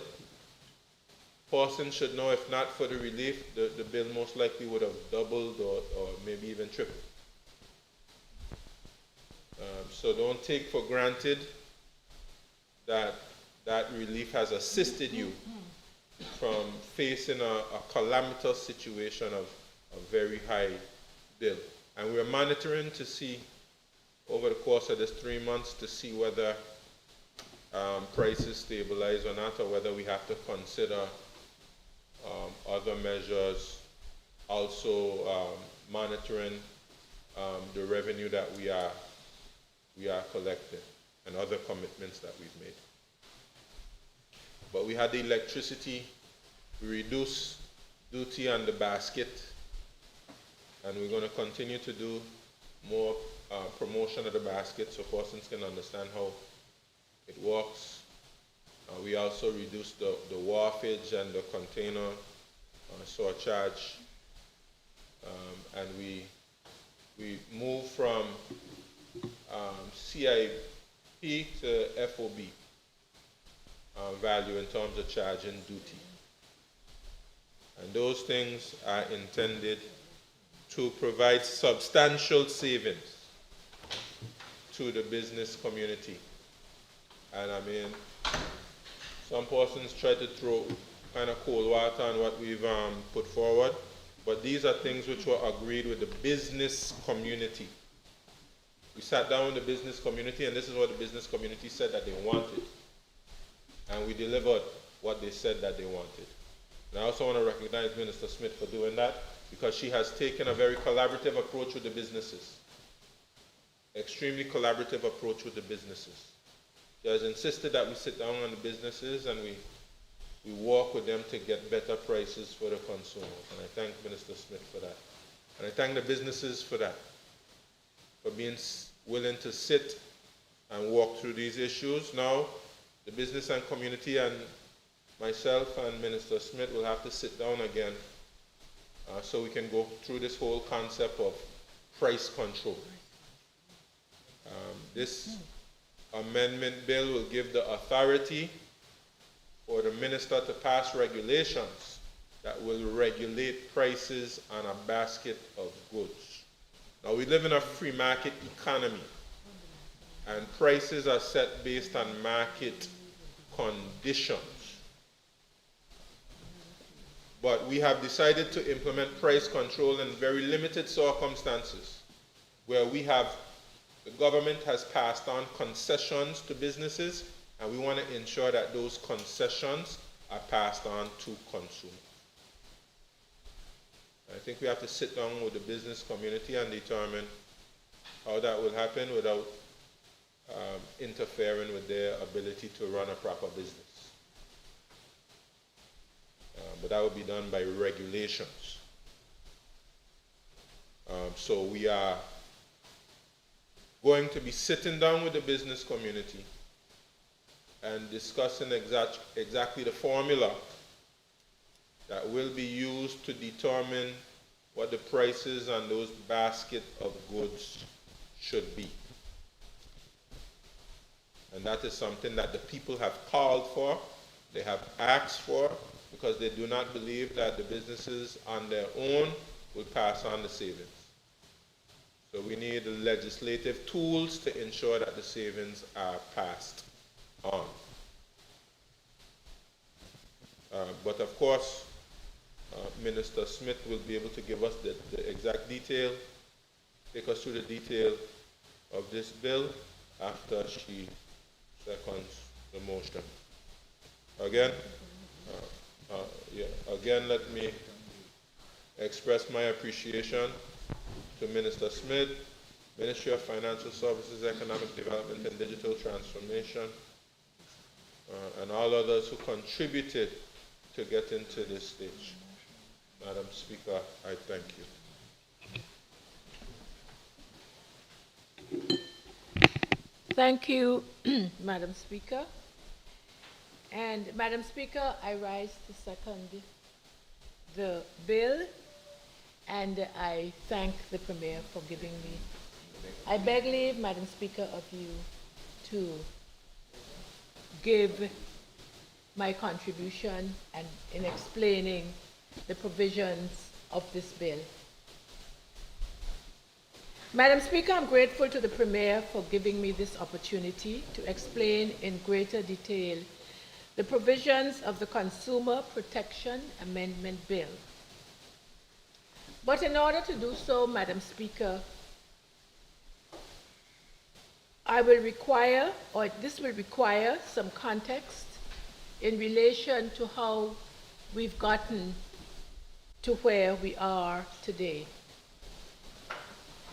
Madam Speaker, in 2023, when this administration assumed office, the then Trade Commission, as the Premier mentioned, was rather fledgling or premature.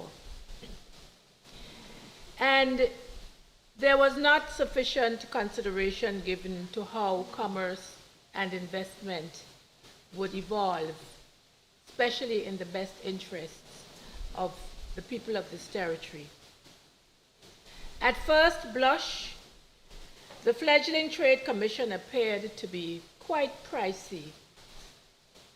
Its projected operational costs stood at $1.5 million, plus nearly another $1 million in projected revenues. Madam Speaker, as I engaged more deeply with the Commission, it increasingly felt like overkill. For instance, in 2023, there were proposed business license increases reaching as high as $15,000 per annum for certain non-belonger categories. All of this aimed at enabling the Commission to achieve financial independence. In fact, in order to achieve this financial independence, if the Commission was to achieve this financial independence in year 2, it would have required a 154% increase in trade license fees. I repeat, it would have required 154% increase in trade license fees. Madam Speaker, I have been on my feet on many occasions about the proliferation of these independent agencies. In 2023, this government created a specific Ministry for Financial Services, Labor and Trade, I believe it was called, and it subsequently became Financial Services, Economic Development, and the Digital Transformation.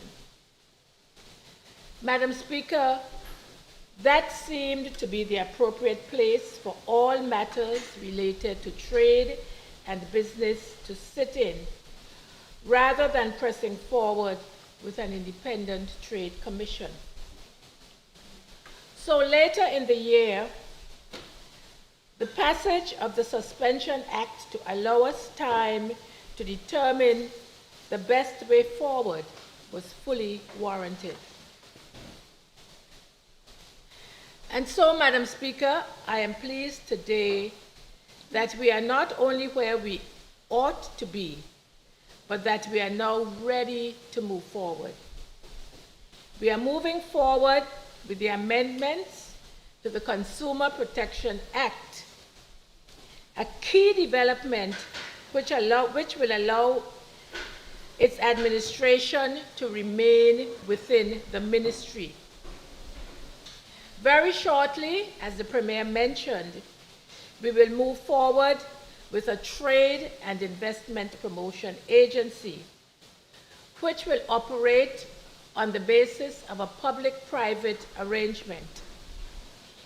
In short, the ministry will retain general direction for the agency while allowing it to operate with a measure of independence, which is consistent with similar agencies across the region.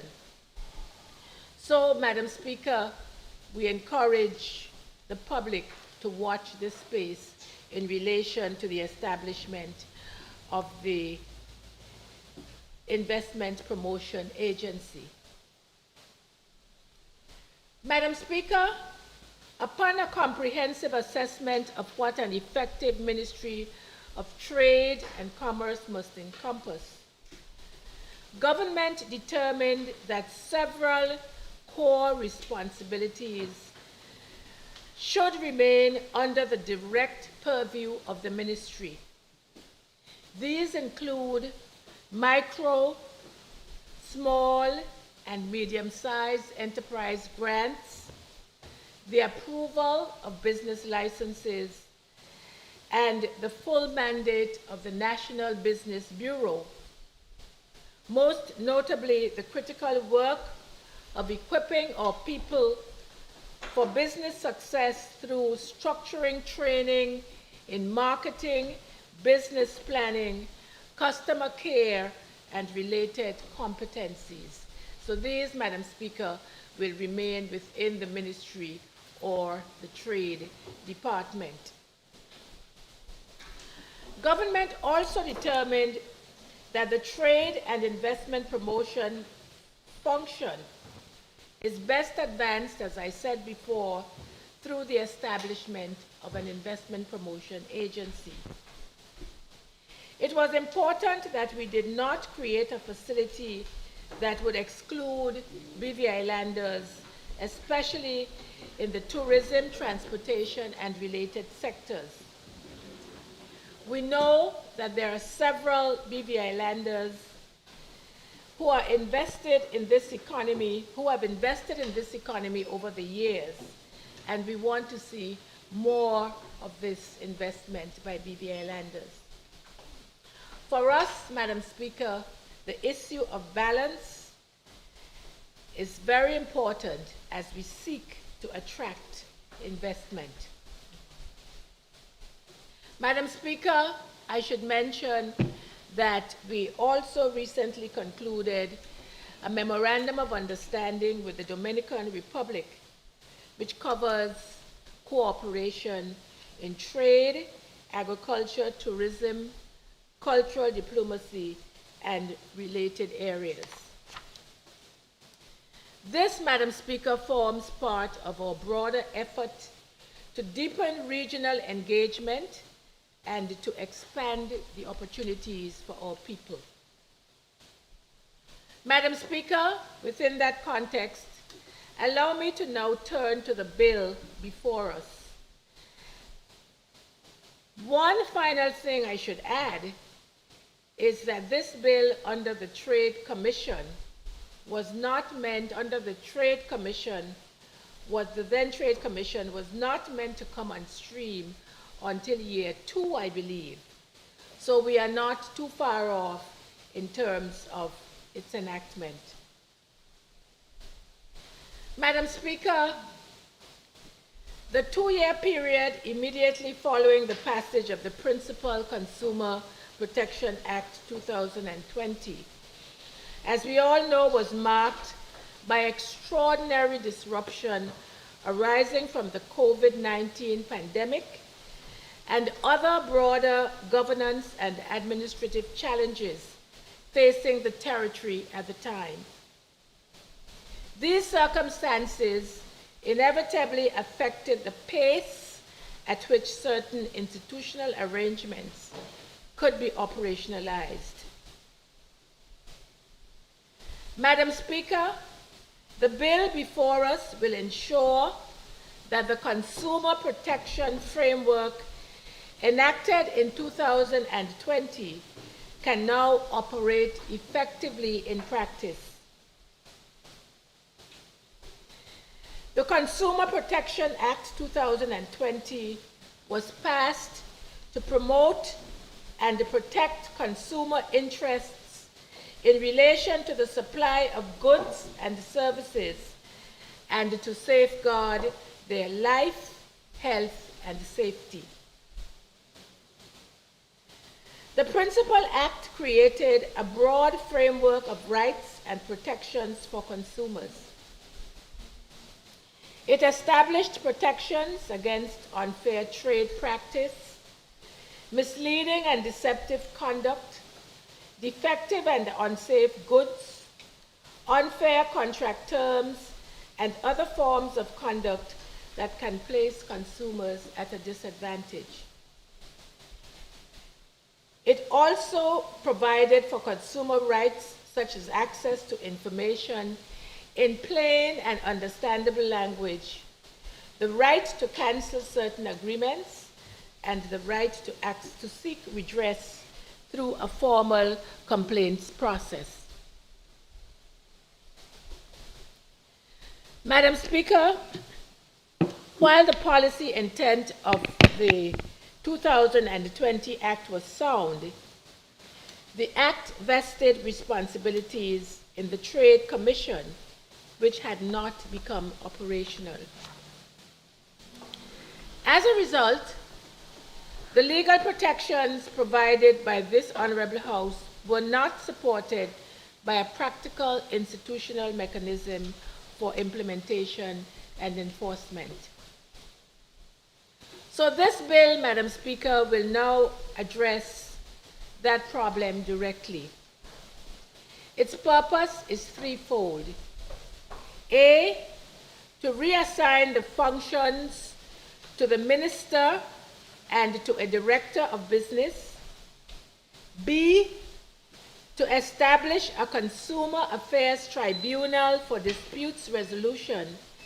And C, to make the consequential amendments necessary to give effect to that transfer of functions. Under Clause 3 of the bill, the minister will be responsible for the administration of the Act, as well as for policy direction and oversight of its implementation. The day-to-day administration and implementation will be carried out by the director, subject to the direction of the minister. Those functions include receiving consumer complaints, gathering and analyzing market information, informing consumers of their rights and obligations, conducting education programs, submitting reports to the minister, and liaising with regional and international consumer agencies. The bill, Madam Speaker, also strengthens the complaints and the redress system. Following investigation of a complaint, the Director of Business must submit the findings and recommendations to the Minister within 30 days. The Minister must then determine the complaint and issue a written decision with reasons. Any person aggrieved by the decision may appeal to the Consumer Affairs Tribunal that I referenced earlier. Madam Speaker, one of the most significant reforms in this bill is the establishment of this tribunal. The tribunal will hear and determine appeals both from decisions of the minister made under the Act or its regulations. The tribunal will be comprised of a chairperson, a deputy chair, and one other member appointed by cabinet on the recommendation of the minister. The chairperson, Madam Speaker, must be a legal practitioner of at least 10 years standing. The tribunal is given important powers to ensure that appeals are dealt with fairly and efficiently. The tribunal may summon witnesses, require the production of documents, examine witnesses, request laboratory analysis or testing where necessary, and issue reasoned decisions. The bill also establishes timelines for the hearing and determination of appeals, requiring them to be completed within 3 months where no technical testing is needed, and within 5 months where analysis or testing of goods is required.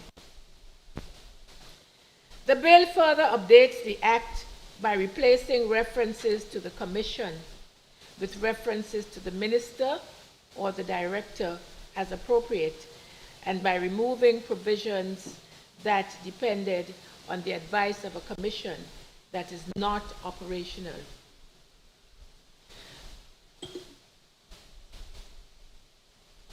Madam Speaker, the Premier made reference to the basket of goods, and I will now come on to that section and how the bill will impact that.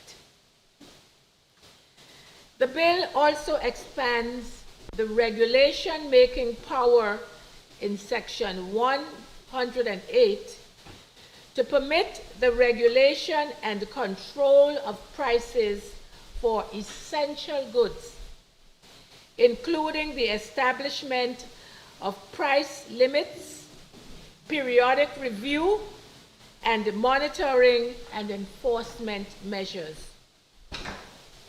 Madam Speaker, this is a first for the BVI, and I want to assure you that this government is approaching this measure with caution. To be clear, Madam Speaker, we will require the regulations to be enforced before we can establish the price controls that have been mentioned. I take this opportunity, Madam Speaker, to remind the public about the protected basket of goods that the Premier referenced not only today, but in several of the statements that he has made in recent times. As he has said, at a time when global geopolitical tensions, supply chain disruptions, and wider international market conditions continue to exert upward pressure on the cost of goods, this measure remains a vital safeguard for households across this territory. The concessions granted by this government, we are very pleased to say, will enable greater affordability for these essential goods. I therefore also use this opportunity to urge our merchants to continue to work in close partnership with the government so that consumers throughout the territory may benefit from the most favorable prices possible. I too remain grateful to them for the support that they have given to this government at this very challenging period. Madam Speaker, this amendment bill does not weaken consumer protection. On the contrary, it's intended to make consumer protection real, accessible, and enforceable. It preserves the substantive protections of the 2020 Act while putting in place a workable structure to administer complaints, investigate alleged breaches, determine disputes, and provide an avenue for appeal. Madam Speaker, this government expects that these amendments will improve the confidence in the marketplace, support fairer business practices, strengthen accountability, and provide a practical route for redress where consumers are wronged. They will also allow the territory to move from a largely dormant institutional framework, that is the provisions of the bill, will allow the territory to move from a largely dormant institutional framework to one that is active, functional, and responsive to the needs of the public. Finally, Madam Speaker, this bill represents a practical and necessary reform that is tailored to the needs of this territory, ensuring that our people can now enjoy the protection that this House sought to provide when the Principal Act was passed in 2020. Thank you, Madam Speaker.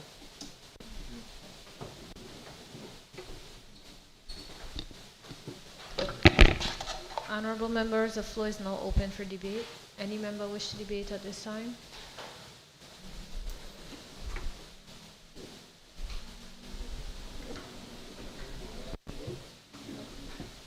Well, perhaps I was about to take the lunch break.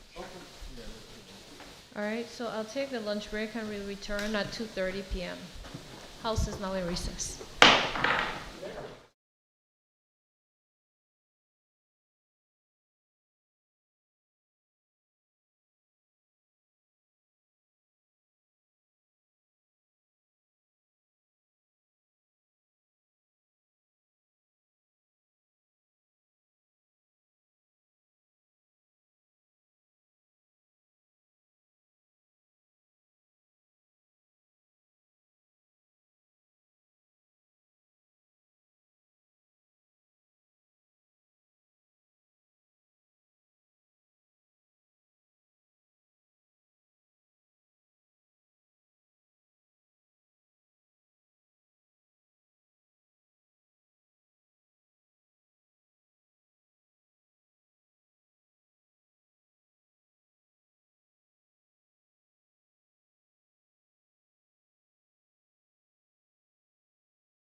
This sitting now resume.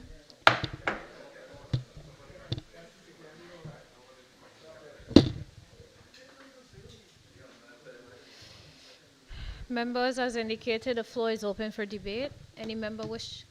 I recognize the member for the second district, Honorable Melvin Turnbull.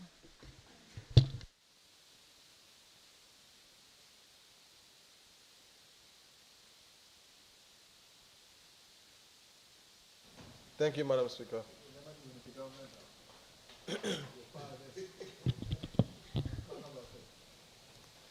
Madam Speaker, I rise to debate this bill before us, the Consumer Protection Amendment Bill 2026.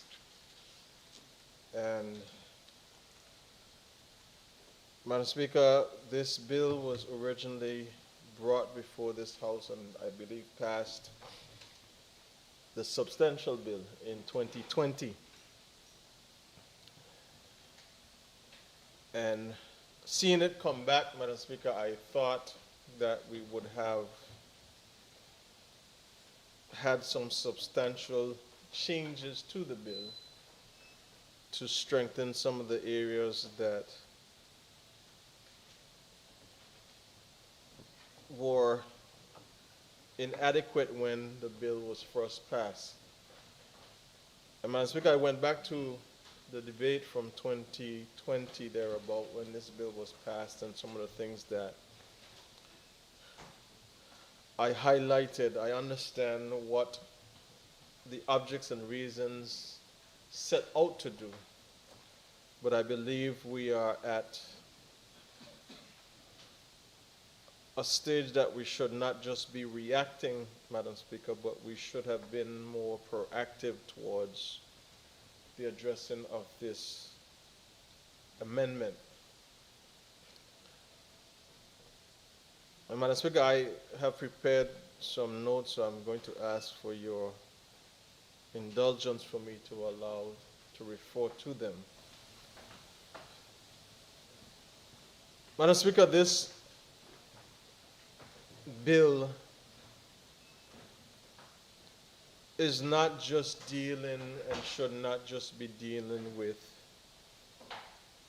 the issues that are happening as a result of the wars or heightened oil prices. This bill, Madam Speaker, should be speaking more specifically to the people of the Virgin Islands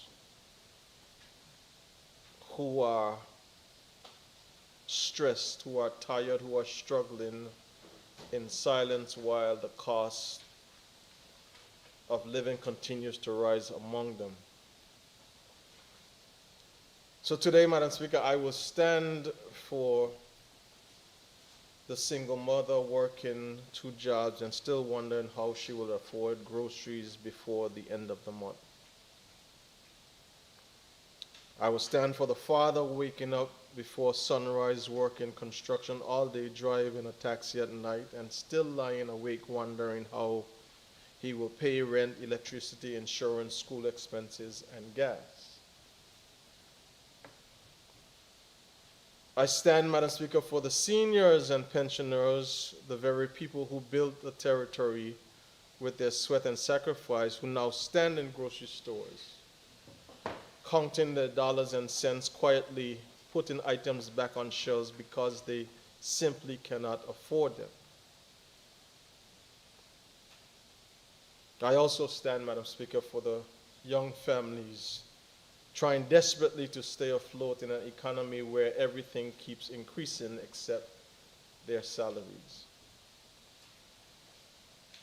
So, Madam Speaker, this debate is not just about the niceties that the Premier and the Junior Minister for Trade spoke about. It is supposed to be an amendment to the consumer protection legislation and more than just legal language. In this society, Madam Speaker, in this BVI, consumer protection is basically now equivalent to survival. Consumer protection is dignity.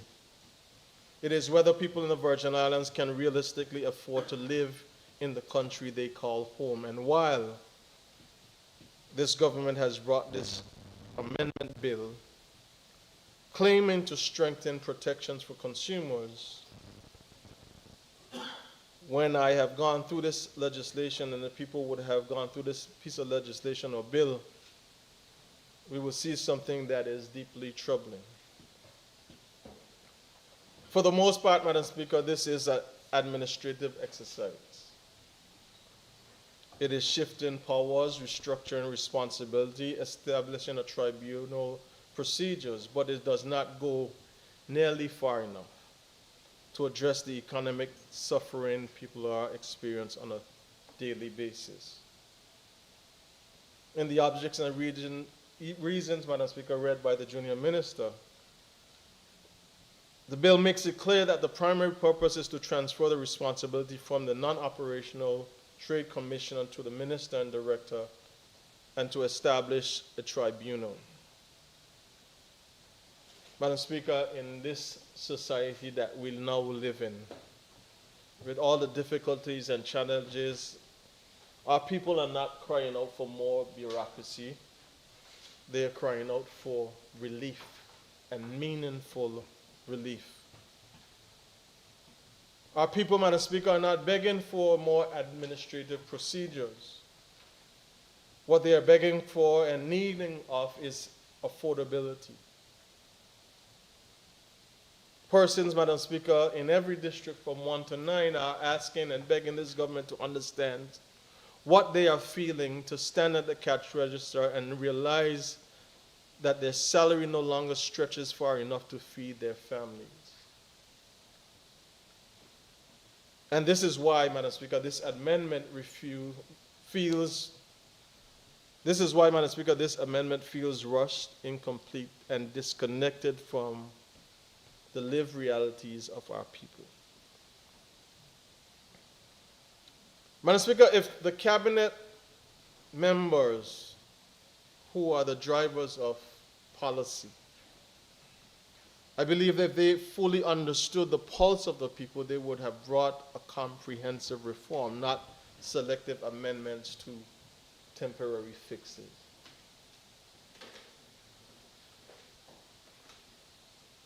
From my very first debate, Madam Speaker, on the Act, I argue that true consumer protection could never exist without a proper consumer price index framework. And today, some 6 years later, Madam Speaker, these amendments prove exactly why that warning mattered. Section 108, Madam Speaker, now introduces a provision allowing government to regulate prices for essential goods. So you will say that might be a good thing. But Madam Speaker, the question is, where is the framework? And I ask where is the framework because we are now 6 years later. The problems have not gotten any less. The difficulties and challenges have not reduced. They are increasing and continuing to increase. Where's the definition of essential goods? Where's the formula, Madam Speaker, and the statistics and data that shows how they were going to determine affordability? Where is the independent oversight in this legislation? Where is the transparency? Where is the measurable benchmark that tells businesses and consumers alike what is fair and what is unacceptable? Madam Speaker, a consumer price index is not a luxury. It's a necessity. It is the mechanism that tracks the real cost of living. It is the system that ensures that wages, pensions, social protections keep pace with inflation. It is what tells us whether the ordinary people are actually surviving economically or simply drowning more slowly. Without this legislation, or without it, Madam Speaker, this legislation becomes reactive instead of strategic. And Madam Speaker, I say 6 years later, we should have had teams in place. And I believe that's why the Trade Commission was initially set up to do. Because, Madam Speaker, what I'm trying to understand is if this is what is being put before us, and it doesn't address the needs of the things that concern the people, how can the government decide to focus on something as narrow as red apples and specific fruits instead of protecting affordability across entire food categories?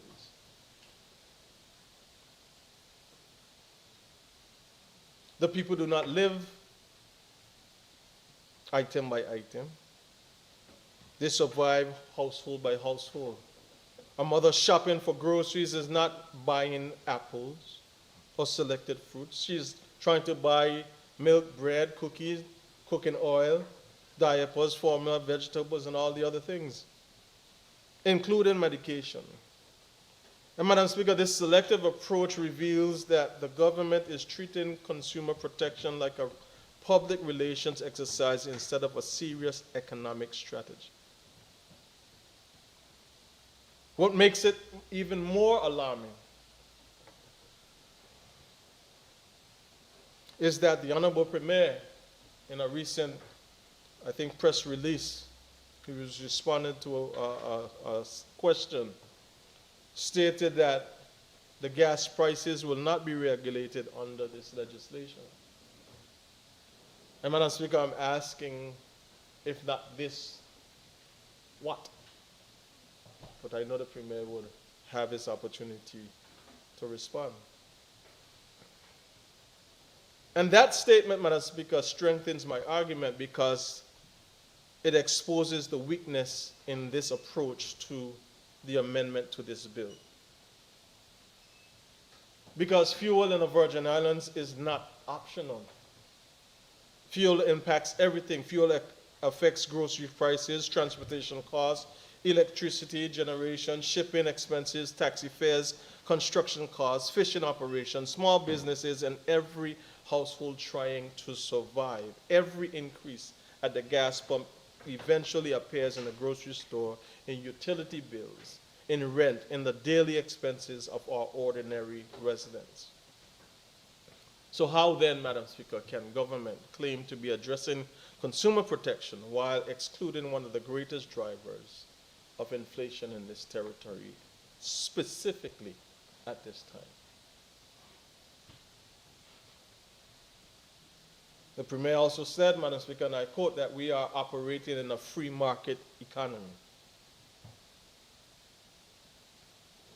I'm not arguing against a free market economy.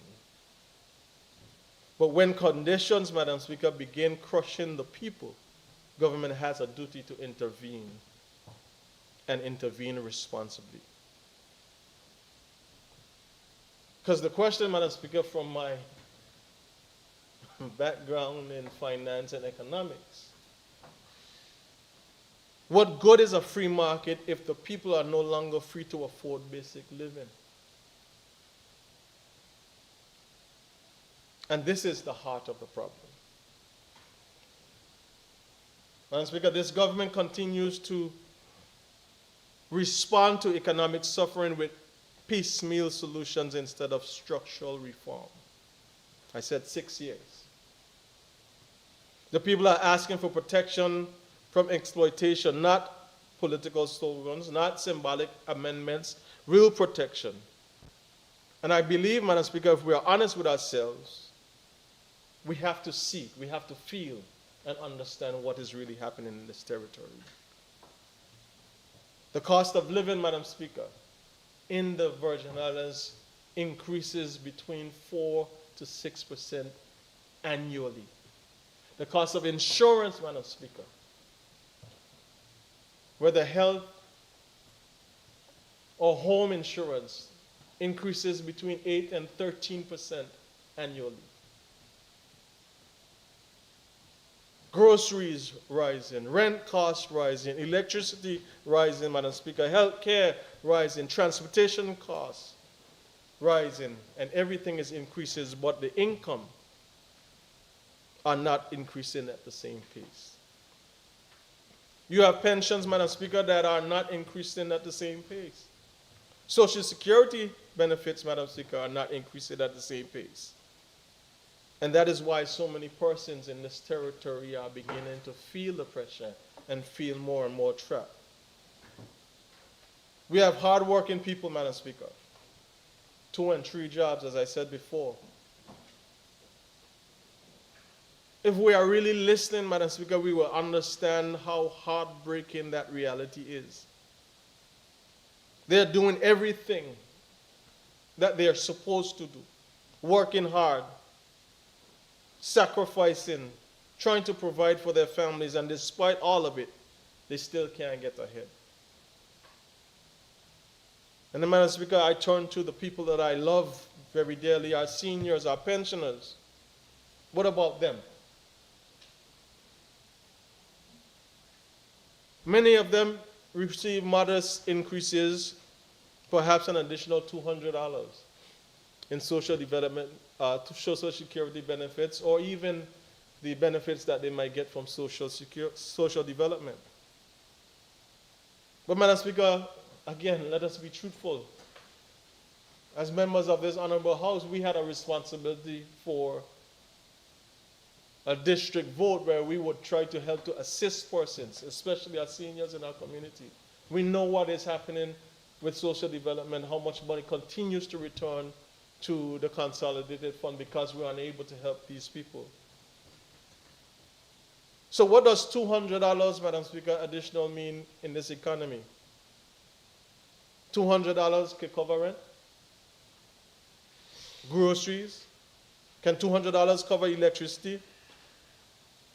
Can $200 cover medication, transportation, cover the healthcare expenses that are not fully covered by NHI? Madam Speaker, of course not. And this is why so many of our seniors continue to feel abandoned. These are the people whose shoulders we stand on, who built this territory. They've worked in public service, they've worked in tourism, they've worked in construction, and they've built their businesses, Madam Speaker, only to be at this point in their life, trying to understand where help is going to come from.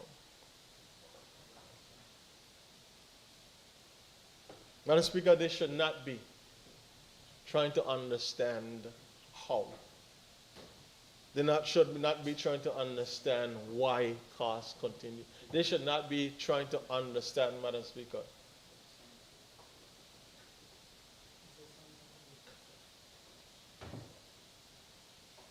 or trying to understand or struggle at this stage of their life with just having simple dignity.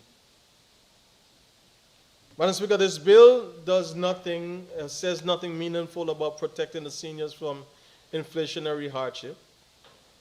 It says nothing about food affordability protection for pensioners, nothing about pharmaceutical affordability for protections, nothing about mandatory elderly consumer protections, nothing, Madam Speaker, about the inflation-linked support mechanisms. So let me take some time, Madam Speaker, once again, 6 years later, to help persons understand what I am talking about when I say price index.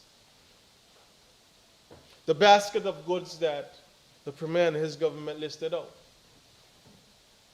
The custom duties that persons are getting a break on. Well, it would be the businesses are getting a break on.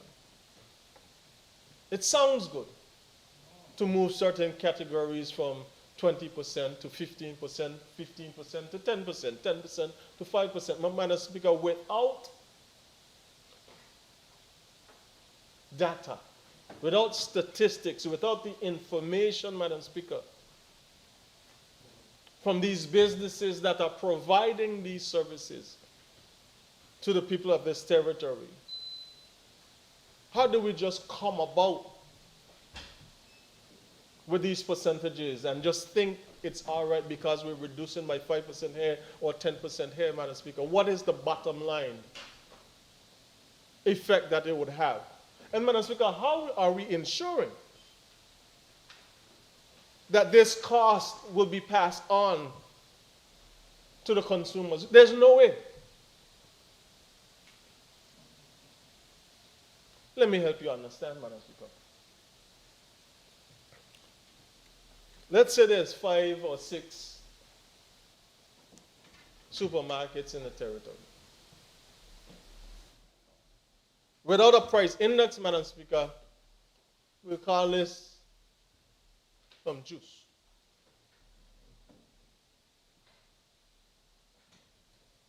Nothing, Madam Speaker, without the index says the lowest cost of this juice could be $2. The highest you could put the cost on this juice for is $5. If Mr. Market, Down Market 1, Penn's Marketplace, decides to go $2.50, Whitley Market Space decides to go $5.50, Five Marketplace decides to go 6 and 8, Madam Speaker. Who's regulating it? You're putting everybody on an even playing field. Madam Speaker, I understand that the bill seeks to establish this body and is going to seek to establish this body that's going to do investigations and seek to establish this and seek to. When are they going to be established? For Kakati? Madam Speaker, and then you put these things in a tribunal when people are feeling aggrieved. You put them in a tribunal. Let me explain a tribunal, Madam Speaker. You become aggrieved by a price or cost of a good and service. If you had a price index that said something shouldn't be over $5 and you go and you pay $10 for it. So you bring this thing and you report it. The way this legislation is listed, you have to report it to the body and then the minister, and then it goes through this process. Madam Speaker, by the time you don't get resolved on this, you don't drop dead. Faint right away, waiting on this thing to happen. We know how well these things don't work. Madam Speaker, you faint away. But here's what's going to happen while you're waiting for this person and this body to set up. I'll give you an example. Madam Speaker, even for persons to get assistance now that we used to give from the House of Assembly. The body is set up, the board is set up, they have to have a meeting and they decide where you could get. Ring around the rosy, pocket in full and nothing because you're hungry. You're doing the same thing for this, Madam Speaker? What's the effect that we're doing? So you're setting up systems that you know haven't worked. I understand from a labor tribunal, don't those things take investigative measures and whatever it is. But Madam Speaker, you need something that's going to act quickly and be effective, Madam Speaker. Doing this just passes the responsibility.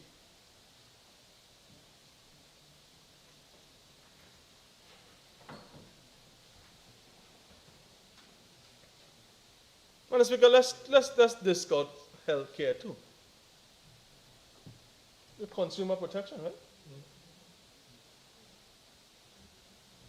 Health care affordability is also consumer protection. So I'm going to touch on this, Madam Speaker, because I just had some district meetings there in the 2nd District, Madam Speaker, last week, Monday through Thursday. And I've been telling my people since January to Sunday, gone. If I haven't been at Dr. D. Orlando Smith Hospital visiting families who are dealing with loved ones, a good amount of whom have departed, I ain't been there 3 days a week, I ain't been there at all.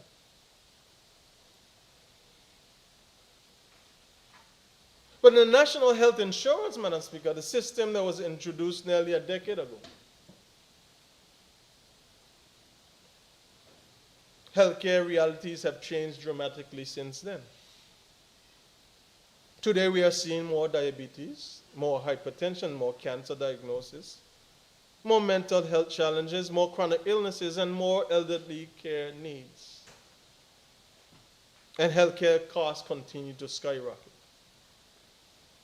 But, Madam Speaker, many residents continue paying enormous out-of-pocket expenses because the coverage had not evolved with the realities facing the people. Let me help you understand what I mean. You go on NHI website and you look at the coverage items. Those things were established from 2015 before they enacted in 2016. It is the same exact basket from 10 years ago that we have now. Not one thing changed.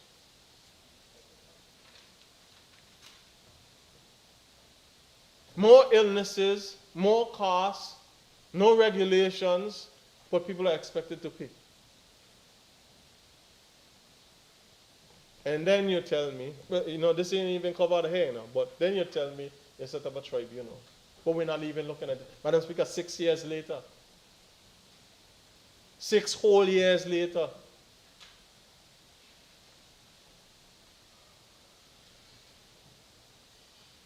there are treatment facilities, Madam Speaker, that still cannot be accessed adequately. Seniors choosing between medication and groceries. On Sunday, Madam Speaker, it was one of the more difficult days. It was Mother's Day.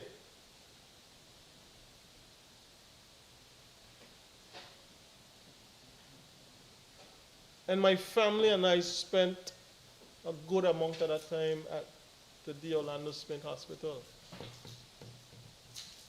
Because my mother was ill. But the attention in on my mother, Madam Speaker, the attention is on how many, in a 4-hour span, how many young children I saw brought in through the emergency room looking for, trying to get assistance for whatever is happening.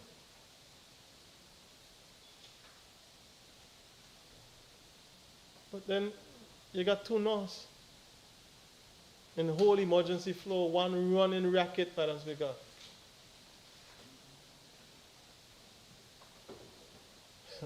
Madam Speaker, let me tell you something. The nurse had, we'd call them the resistant band in the gym. The nurse had a resistant band. She tied it around my mother's hand. She was trying to draw blood.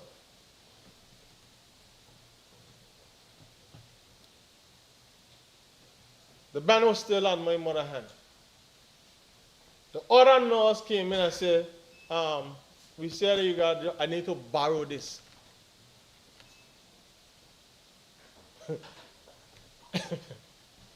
Madam Speaker, it's a piece of rubber, That's what I'm talking about, and it's a piece of rubber. It's a piece of rubber. The other nurse came in and said, I need to borrow this because I need to draw blood from another patient. Them thinking you're supposed to dispose of? Them being supposed to fling away when you're done with one patient? In my mother, I talking it. I talk all. Madam Speaker, this is what we're doing?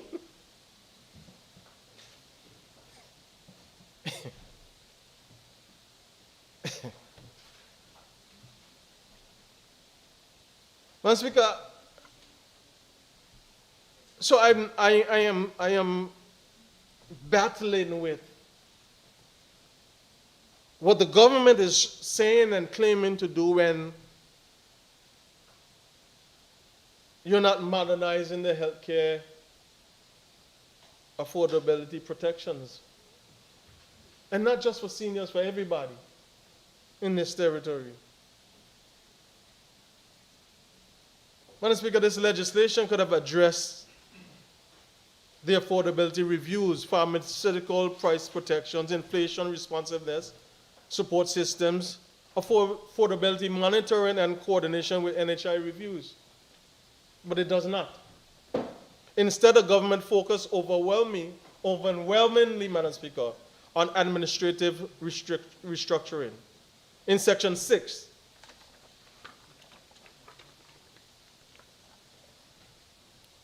the responsibility to the minister and director.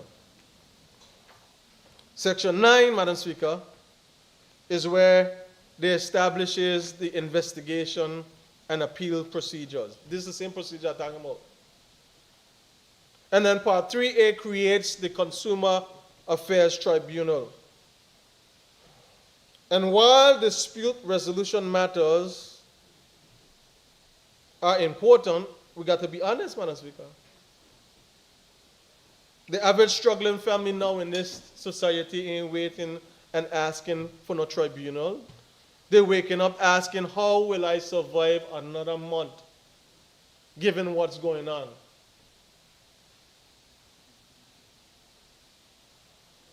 Another major concern, Madam Speaker, that I have is the concentration of authority in the hands of the minister. The minister oversees administration, oversees and determines complaints. The tribunal is appointed by cabinet upon the recommendation of the minister. Where's the independent oversight, Madam Speaker?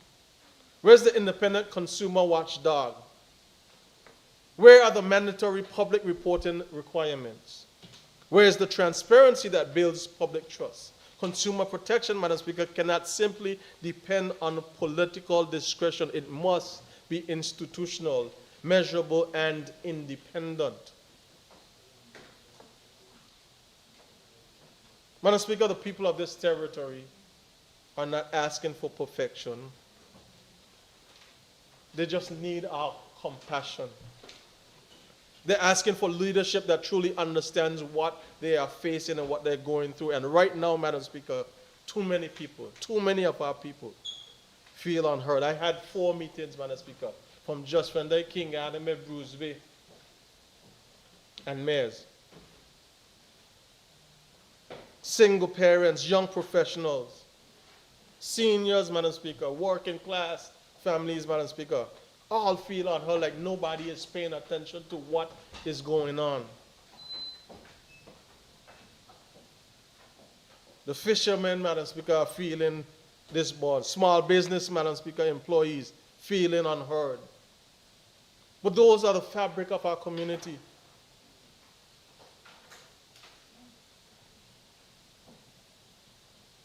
And this amendment, Madam Speaker, does not go far enough to address and reassure those persons that the government is truly understanding of their pain, of their hurt. Another thing, Mr. Speaker, that the bill should have done is included a statutory consumer with the index, Madam Speaker, mandatory cost of living reviews. What does that mean? The essential goods pricing systems, stronger anti-price gouging laws, rent stabilization discussions, senior affordability protection, fuel costs, strategies, healthcare, inflation responsiveness, pension reviews. Madam Speaker, everything is supposed to work. Mr. Speaker, everything is supposed to work in tandem. We ain't just dealing with one issue. Because while Trump and he were going on, Madam Speaker, Mr. Speaker, there's other things that are affecting people on the ground and have been affecting people on the ground, and we're still not paying attention to them.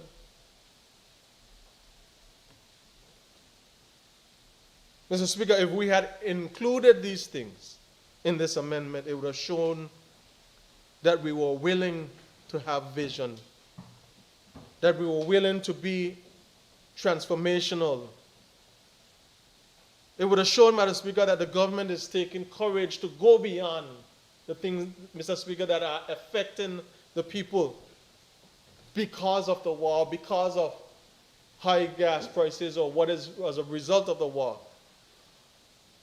It would have shown, Mr. Speaker, that we are compassionate and that we have the ability to hear, feel, and address the concerns of the people. Mr. Speaker, I believe that this legislation is just attempting to patch a national economic wound with some very selective amendments and temporary measures. But my belief, Mr. Speaker, is that leadership at this time is not about reacting after the people begin drowning. Leadership is about preventing the drowning in the first place.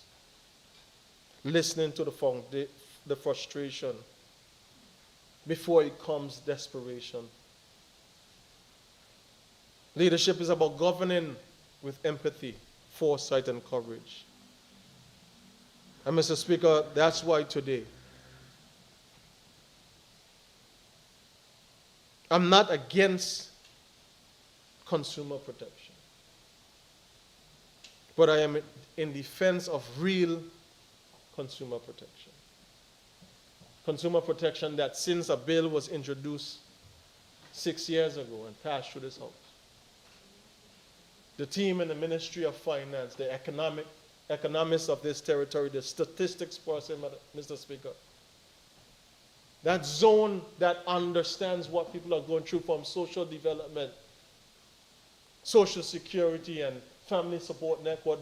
From the churches, you get the data to understand where's the need, where's the major need coming from. That's what the real protection I'm talking about. Protection that people could feel at the grocery store, the gas station, the pharmacy, when they're paying the rent, when they're receiving the pension, paying electricity and caring for their children. Mr. Speaker, this is what I'm talking about. When simple dignity is returned to the seniors and they are comfortable in living in a place what they call home. Mr. Speaker, as I am bringing my contribution to a close, I want to challenge the Premier and this government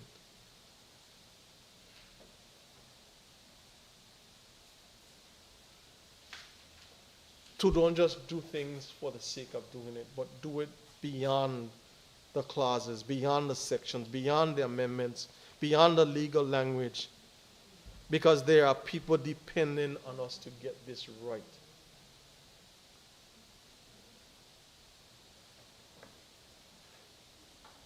So many people are looking to us for leadership and resolve to the many issues.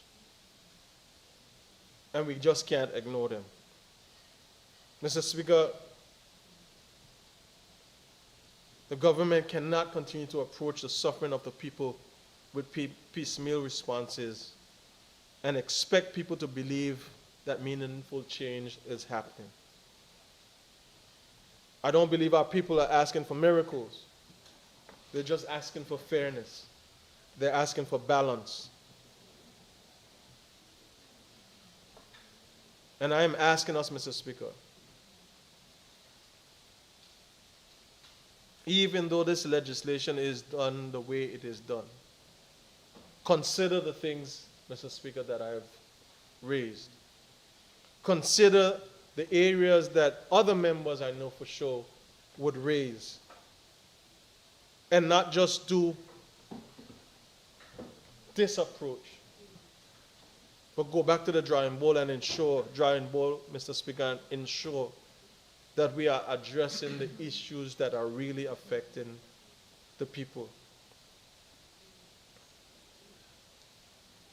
Mr. Speaker, I stand as I open, not just to criticize, but because I believe our people deserve better. I believe the Virgin Islands deserve legislation that reflects the realities of their modern life. I believe that the consumer protection should not just be selective, but it should be symbolic. It should not be reactive, but it should have been comprehensive, measurable, enforceable, and rooted in compassion for the people that we are elected to serve. And Mr. Speaker, that's why it's hard for me to just support this amendment just as it is, because it is not sufficient enough. Not when fuel costs continue driving inflation. Not when grocery prices continue climbing. Not when rent remains unaffordable for too many families. And not when insurance premiums, Mr. Speaker, continue increasing. Healthcare costs, seniors remain vulnerable. And not when the middle class continues to shrink. We have too many people in this territory that are surviving instead of living. And Mr. Speaker, I believe it is our job, it is our responsibility to ensure that this government puts in place a real consumer price index, modernize the NHI protections, confront the price gouging, ensure that pensions and social security protections keep pace with inflation, and ensure that the well-being of the people remain at the center. Mr. Speaker, our leadership is measured by whether the lives of our people are actually improving. And right now, too many people feel left behind. And I'm hoping, Mr. Speaker, that somewhere through the move of this bill, junior minister and the team that will come before us will consider even the things that I have raised, Mr. Speaker, to not just go through an exercise, but make this bill transformational, to be impactful for the people that it affects daily. Thank you, Mr. Speaker.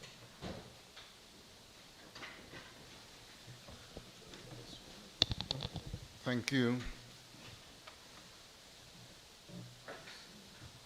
Chair recognizes the Minister for Communication and Works. Thank you, Mr. Speaker. Mr. Speaker, it's always good to hear a different perspective when you get to this honorable house on some of these critical matters. And Mr. Speaker, I rise today to lend my voice to this Consumer Protection Amendment Bill 2026. Rightfully so, Mr. Speaker. I know the people of this territory at this stage we are feeling the pinch. The cost of living is high. You see it at the pump. You see it at the checkout counter. You see it on your electricity bill. And I do not stand here today, Mr. Speaker, to pretend that any single legislation will solve all of our problems. But I stand here in full support of this amendment. And I am confident that this amendment is part of the solution. Some persons within the community, they will acknowledge and accept that the cost of living is a direct result of what is happening in the world today. Some may not. Some may say it's been happening. Some may say this government. But the reality is, not one country in the world has not felt the effect of what is happening, especially with the conflict in the Middle East and the disruption with what is happening with the Strait of Hormuz. The price of fuel spiked dramatically. Shipping costs went up. And Mr. Speaker, we know that when shipping goes up, everything else goes up as well, in especially us as a territory that imports almost everything. So I must start here, Mr. Speaker, by applauding the Premier, applauding this government for what we did in response to what is happening in the world. The subsidy on electricity bills, the reduction of wharfage, the wharfage fee on incoming containers, incoming cargo, the reduction of the container charge, removing the duty from insurance and freight, creating a basket of goods. Now, it includes chicken, rice, flour, baby formula, cooking oil, and the reduced custom duty on these mentioned essential items. Now, I wish they would have added tofu in there or some for us vegetarians. But Mr. Speaker, all of these measures, they were designed simply to make life a little easier for the consumer. But we know that a gap exists. We know that. We give a concession, we cut duties, we lower a fee, and sometimes that savings may not get to the consumer, or you may not even see it reflected on the shelf. But Mr. Speaker, there's already a success story. Let me give you an example. Just recently, last night, I saw an advertisement from a local supermarket, one of our biggest supermarkets in the territory. They said, and I quote, "Duty down, prices down. We are passing the savings on to you. Over 600 everyday items now feature lower duty prices. Lower duty, lower prices, better value, more savings for you." Mr. Speaker, that's a success story to me right there for what we are trying to achieve. Let me tell you what the ad says again, because I don't know if you heard it. The ad says, "Duty down, prices down. We are passing the savings on to you." They said over 600 everyday items now feature lower duty prices. Madam Speaker, that's exactly what we want to see. That's exactly what we want to see. That is a business doing the right thing. That's a business taking the duty reductions we provided and putting them directly into the pocket of consumers. So, Madam Speaker, here's a question. If one supermarket can do it, why can't every other supermarket do the same thing? And what happens when a store does not pass on the savings? What do you think happens, Mr. Speaker? What recourse does the consumer have? Right now, under the current legislation, the answer to that is very little. There is very little the consumer can do about it. I mean, we could use social media, go and voice your concerns on social media, or they could simply go and shop someplace else. But they can't file a complaint They can't ask for the injustice to be properly investigated because the government offer these incentives for the consumer so that they would see that reduction in purchases.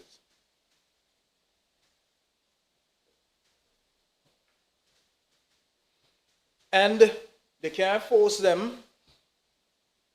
They can't force the store, tell them, hey, this should be reduced, this chicken price a little too high. But, Mr. Speaker, this is exactly what this bill changes.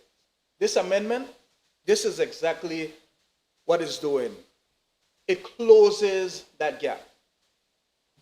It gives the consumer a voice, and it gives the government a tool to ensure that the duty reductions benefit the people who need them most. Mr. Speaker, now, we heard about the legislation and what was done in 2023. And what I can say, in 2020, we passed the Virgin Islands Consumer Protection Act. Mr. Speaker, it was a good start. It was a good start. All the things you would hear, you would have just heard about is in there. It's a good start. But we knew that there was more work to do. So in 2023, we passed the Virgin Islands Trade Commission Act, Suspensory Act. So we recall the Trade Commission. And let me explain to you why. Some of the reasons why. We looked at the numbers. We knew immediately that it would cost the people of this territory over $1 million+ to start up. And I mean, that's just to start up. And Mr. Speaker, that is before any complaints, any investigations, or even if any price were regulated. But the part that you wouldn't really hear about is how we would continue to fund it.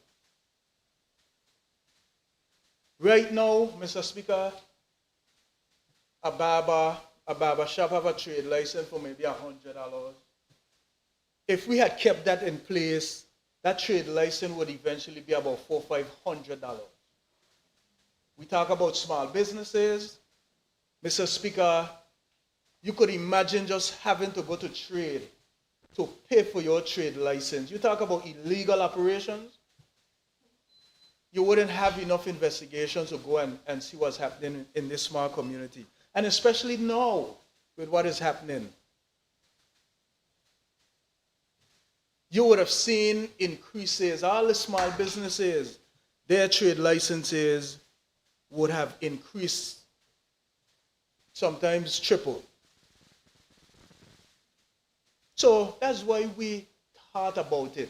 And God is so good that right now is perfect timing, because if we had done it then, you won't see any businesses open.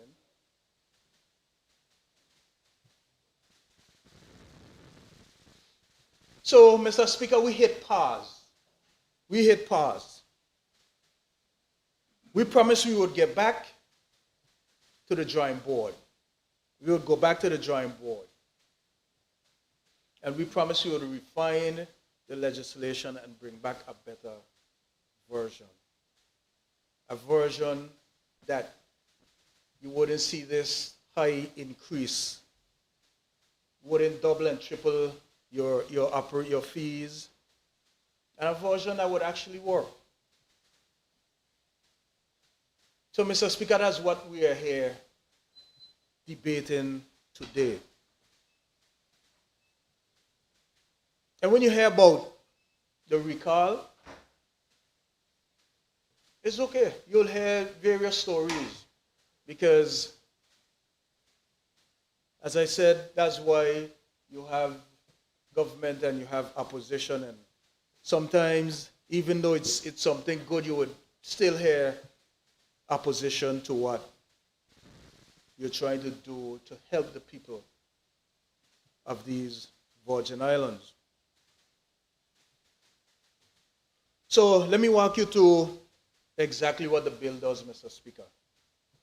Class 2 of the bill, it amends Section 2, and it removes the definition of the commission entirely. So we are deleting the Trade Commission from the law, and we are replacing it with the Director of Business and the Minister. And I think that's a position that we need to get filled so that it would complement what we are trying to achieve, especially knowing some of the added bureaucracies in government. So we are replacing it, like I mentioned, so that we can, see a bit more efficiency. And we'll be using the public officers that we already have in place, so that would be a cost reduction immediately. Class 3, it amends Section 6 of the Principal Act. And under subsection 2A, the director shall receive complaints from consumers and take appropriate action. That is your complaint platform. Under subsection 2B, the director shall carry out investigations to determine whether goods were sold in contravention of this act. Subsection 2D, the director shall collect and analyze information relating to trade and the marketing of goods and services. 2G, the director shall submit annual reports to the minister on price and market conditions. You would have heard that there is no transparency, but I think this annual reporting is important so that we'll understand what is happening with the prices and the market conditions.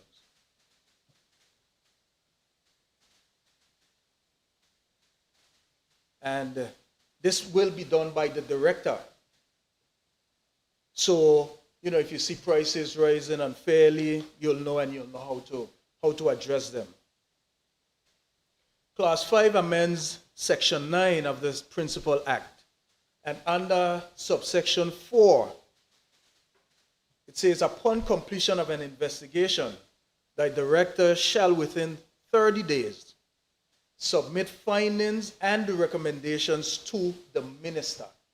So there wouldn't be any long drawn out processes where persons you would have heard would have, I forget the word that they use, but you have 30 days to submit your findings to the minister, and the minister shall determine if the complaint and issue a written decision with reasons. Subsection 6, a person aggrieved by a decision of the minister may appeal to the tribunal. Mr. Speaker, people have a right to appeal. And if you feel the minister got it wrong, you can take your case to the tribunal. There is recourse. I think that is fairness. Class 6, to me, this is the heart of the bill. This inserts Part 3A, the Consumer Affairs Tribunal. Section 9 establishes a tribunal. 9B sets out who sits on the tribunal. Chairperson, who must be a legal practitioner of at least 10 years standing. Then you have the deputy chair and all the other qualifications that are needed there, and these persons need to be appointed by the cabinet. Subsection 9C gives the tribunal its powers. The tribunal may summon witnesses, and the tribunal may require for you to produce documents. It also has the ability to examine witnesses, and the tribunal may request reports from laboratories and so forth. The tribunal may require documents to be also verified by an affidavit. That means under oath. Section 90 gives the right of appeal. 30 days to appeal to the tribunal. And you also have you can also be represented by a legal practitioner or any other representative of your choice. Madam Speaker, Mr. Speaker, there's also enforcement. There's also an enforcement provision. And I think this is very important. Section 9G says that a person who fails to comply with a summons commits an offense. And the penalty is attached to that. So it speaks to the penalty, as I mentioned. And in default of payment, imprisonment is also an option there. In Section 9J, it says that a person who obstructs the proceedings of the tribunal commits an offense.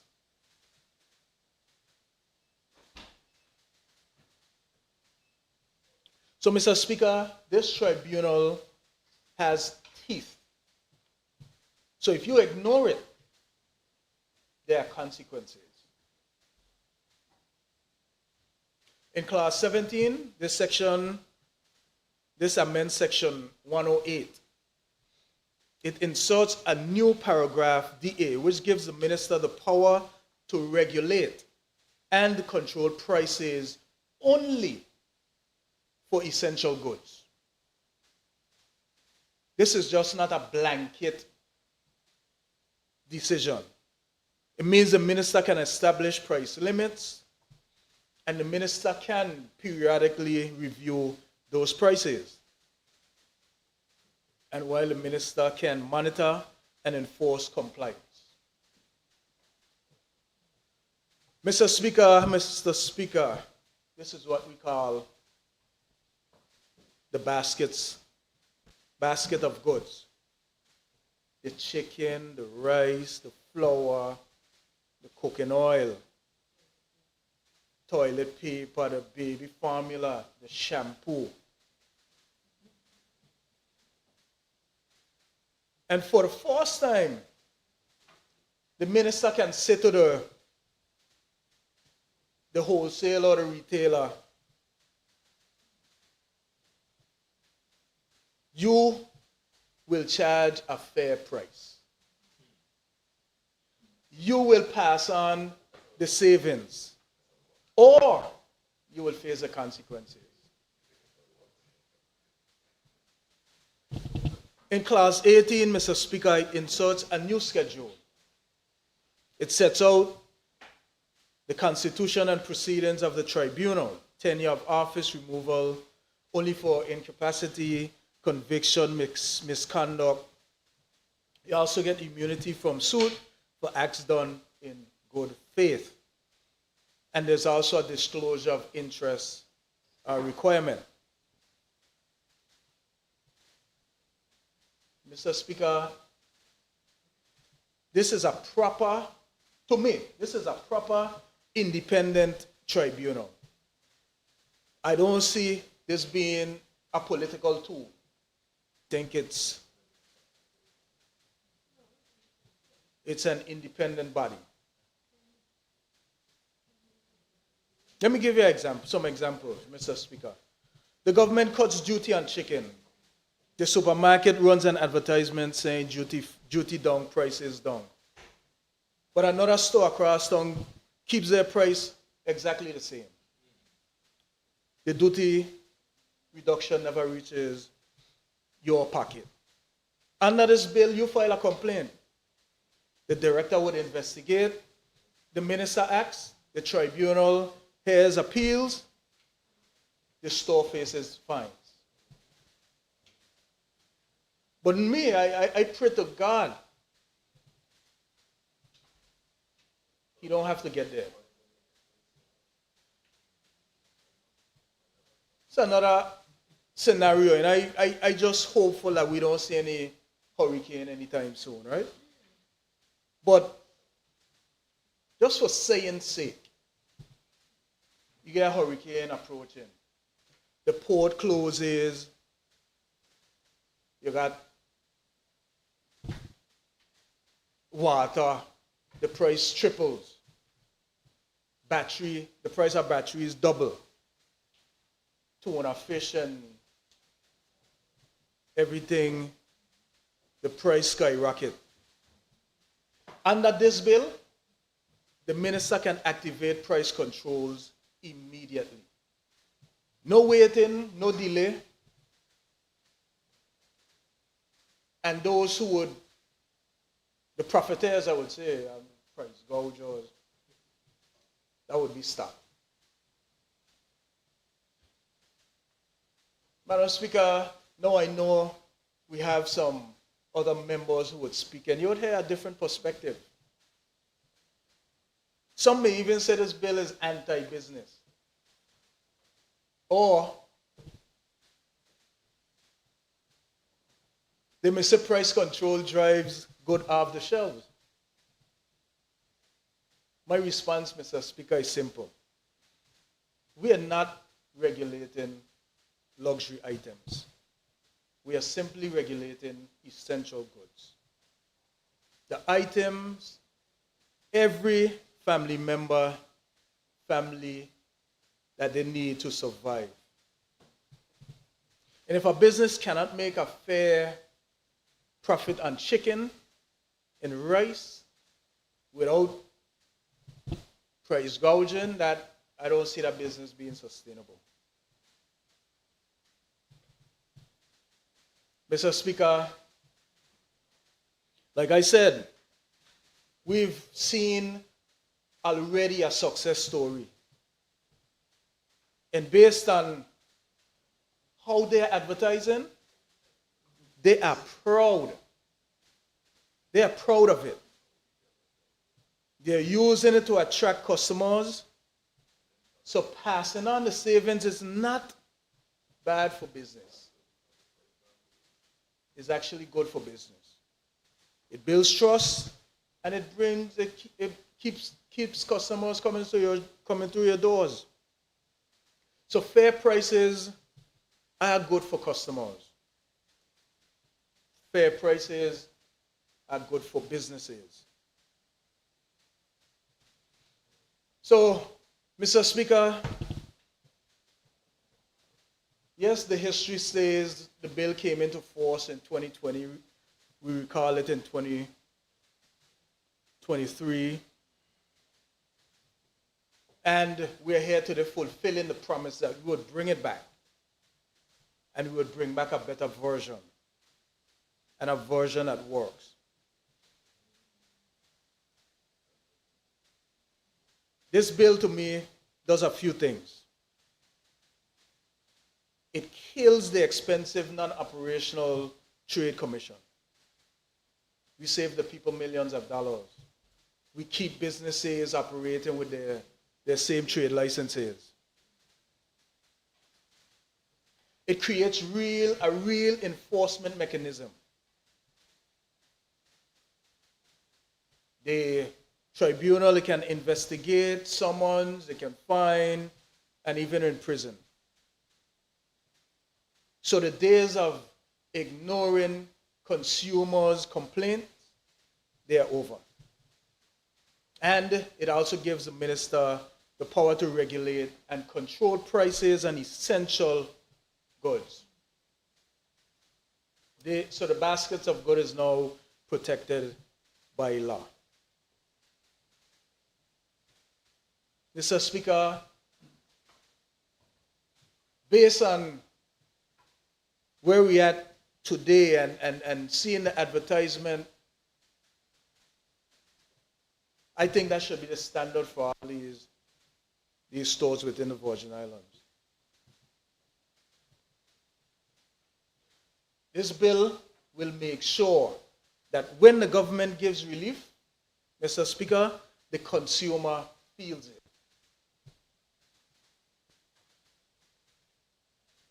And Mr. Speaker, when we go to committee stage, I know there will be some amendments there, here and there, but I stand in full support of this amendment that is brought before this House today.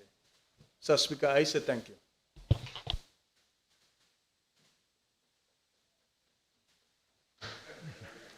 Thank you. The chair recognizes the Honorable Leader of the Opposition and member for the 8th District.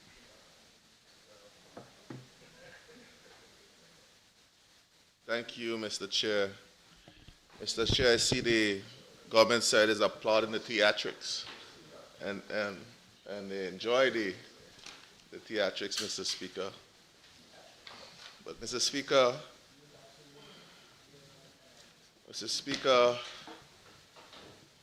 as the old people just say, there's three sides to the story: your side, my side, and the truth. And I think it's important, Mr. Speaker, as someone who has run the gamut of the process, and I'll take my time to speak on this matter, to explain how we got here, where we are, and what the implications are for us moving forward in the business sector moving forward, Mr. Speaker.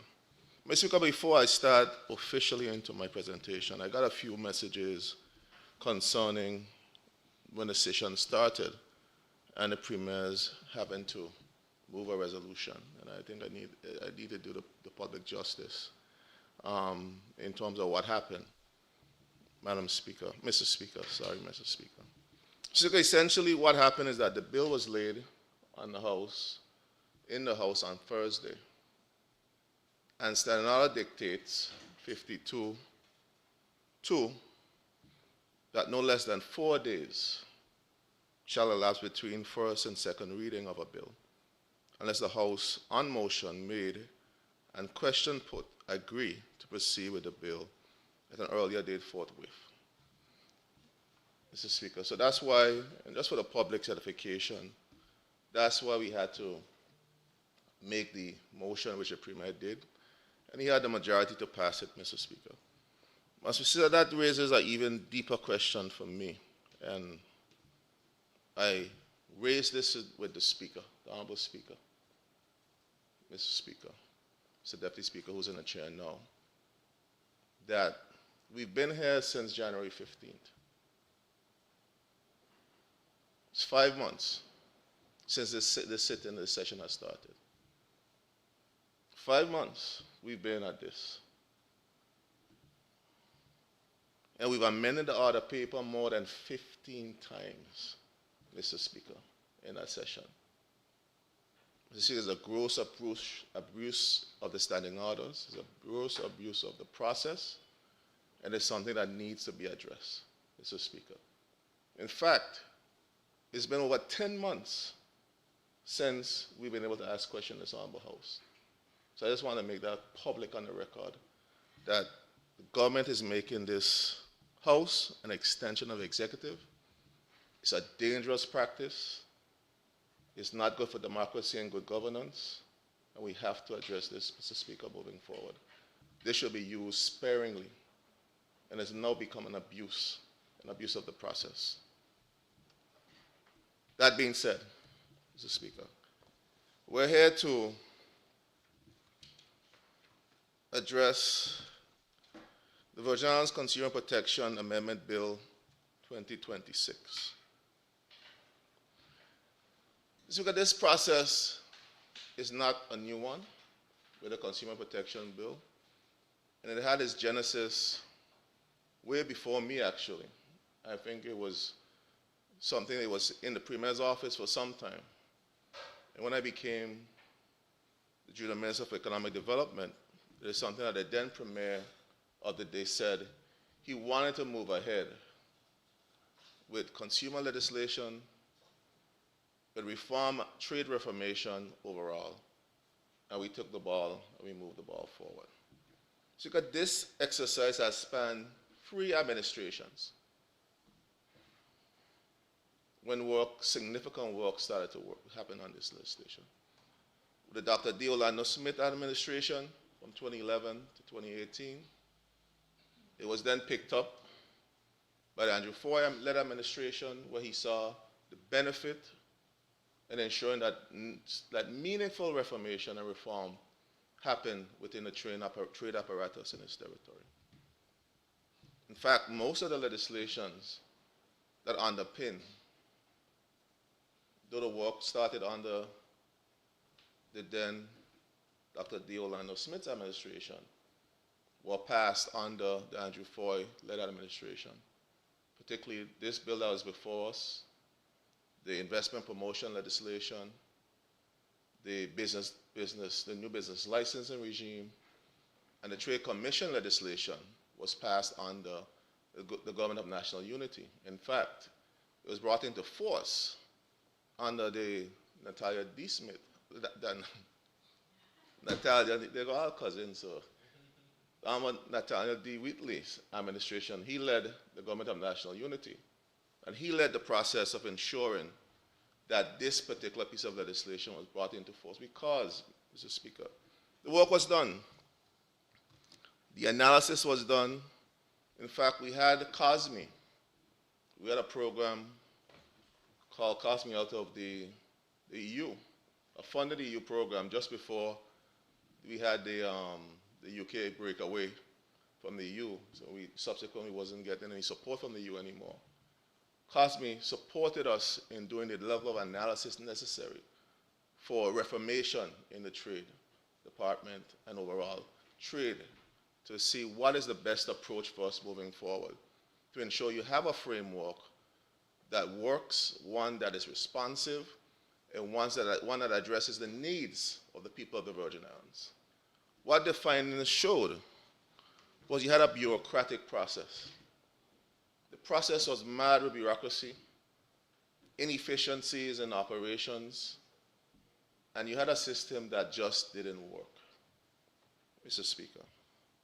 So, Mr. Speaker, we went on a path. We had support from CARICOM, we had support from OECS, Secretariat, and we did the level of analysis on the different various pieces of legislation to get us to where we are today. And to have an independent body who would be responsive to the needs of the business sector, would be responsive to the needs of the consumer, and have that level of interface between the government and the investors. One of the biggest concerns that we found was there's no investor confidence in just the cost of doing business in BVI was just too difficult. And investors shied away from that. And you needed to have a more integrated one-stop shop, so to speak, that sort of manages the relationship between the investor, both the foreign direct investor and the local investor, Mr. Speaker. And that's what the Trade Commission was ought to do. And I heard the argument, and I'm hearing the argument made many times. And I think it's a disingenuous argument, Mr. Speaker, in terms of the costing. Because the reality was, the trade as it is now and the cost to run the trade apparatus would be subsumed in the Trade Commission. To the $1.5 million that is being said that millions and millions will be spent, in fact, is what is being spent currently. Currently, the trade budget is almost $1.5 million. That's the current operational budget of the Trade and Policy Division.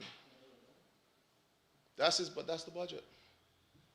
So the monies that were being now spent on trade would have been consumed within the consumer protection space and the Trade Commission, to speak of. Now, you wouldn't have the level of bureaucracy that you have now, where trade licenses are taking forever to be processed, Mr. Speaker. So, Mr. Speaker, I just wanted to make sure, from that perspective, there's a level of clarity in terms of the process, Mr. Speaker. Mr. Speaker, I made some notes on the very specific amendments that are being proposed with the current legislation, Mr. Speaker. Speaker, essentially we're essentially abolishing the Trade Commission and creating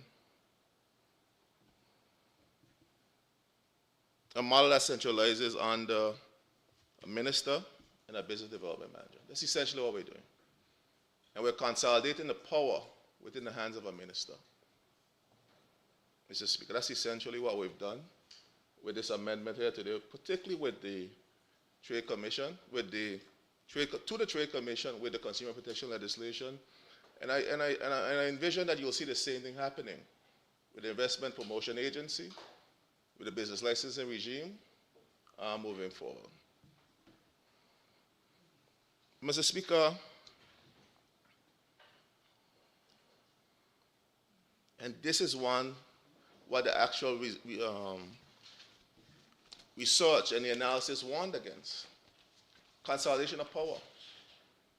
Consolidation of power that creates a situation where the same minister who appoints the board through cabinet, and we know that rarely through cabinet when the minister appoints a board that is the members are turned down. The same minister is going to make a decision when the tribunal or disputes come before, and the same minister who is the business development director is the one who answers to the minister. So you have a consolidation of power. There's no separation of powers, and that's dangerous when you have that level of consolidation of power with any institution. And we know we say about absolute power. But Mr. Speaker, what I would suggest, Mr. Speaker, is a level of separation, particularly through Section 9 of the Act. We know sections, as I said earlier, sections 2, sections 7 through 17, pretty much just removes any reference to the Commission and the Trade Commission. But Section 9, what I would suggest is that we have to find a way to create some level of independence, though it's still under the central government, some level of independence in the decision-making process to ensure there's a level of transparency in the decision-making process. And Mr. Speaker, Section 3 of the bill speaks about the powers of the Director of Business and the expansion of the Director of Business's power. I don't even know if this post exists. Does it exist? Yeah, and that's my point. We just spoke earlier about the bureaucracy with government. The Premier lamented earlier in this sitting, Mr. Speaker, that it took him 6 months and a Deputy Premier to appoint a chairman and a board. 6 months for making a decision. Now, we don't even have this position that we have now put in the law. We don't have the person in the body in place. So we're going to pass this bill here. Probably going to take a couple of weeks to pass this bill. And when it does go into force, the position doesn't even exist. The body is not in the position. Is the position funded, Mr. Speaker? Yes, the position. Funded with nobody in place. And I heard the good Premier, and we talk about misleading the public. And we have to be forthright with our dealings with the public. And I listen to the press, and I like to listen because you have to know, you don't want to hear secondhand information, you want to hear for yourself. And I heard the Premier speak when he was talking about his basket of goods that he's so proud about. You have reason to be proud. Anything that you're giving a level of relief to the people, you have to speak to the people about it. And I wouldn't be the one to just be criticizing for criticizing's sake. If it's 2 cents that the people get, I'm grateful that people get some support, but I think that we could have done something more substantial, though that's my position. But at least there's some support. And I heard the Premier speaking about it. And he said that the consumer protection legislation is going to go into place to make sure that the people get whatever relief there is. But let's be real, 3 months. You'll be lucky if you get a person higher by the time that subsidy expires. That's the reality. And there's no indication that the government can afford to continue that subsidy down the road. And I'll get to the section that speaks to imposition of price control and so forth. And I'll speak to that. But that's the reality. That's the reality of the bureaucracy of the system under which we operate. And that is why a trade commission was important, or any type of independent organization was important, to give you the flexibility to move, to make decisions. When the market dictates that a decision needs to be made, you have that flexibility. You have the agility to make those decisions. You don't make a decision in terms of how government workers are hired. You don't control that process, Mr. Speaker. And that's the reality.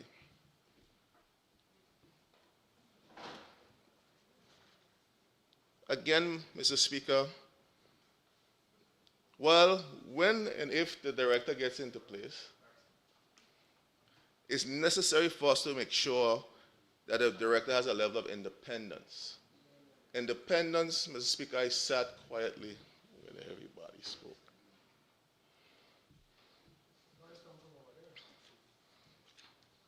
It is important, Mr. Speaker, that the level of independence for this role, whoever this officer is, so that it could function and function effectively, Mr. Speaker. Again,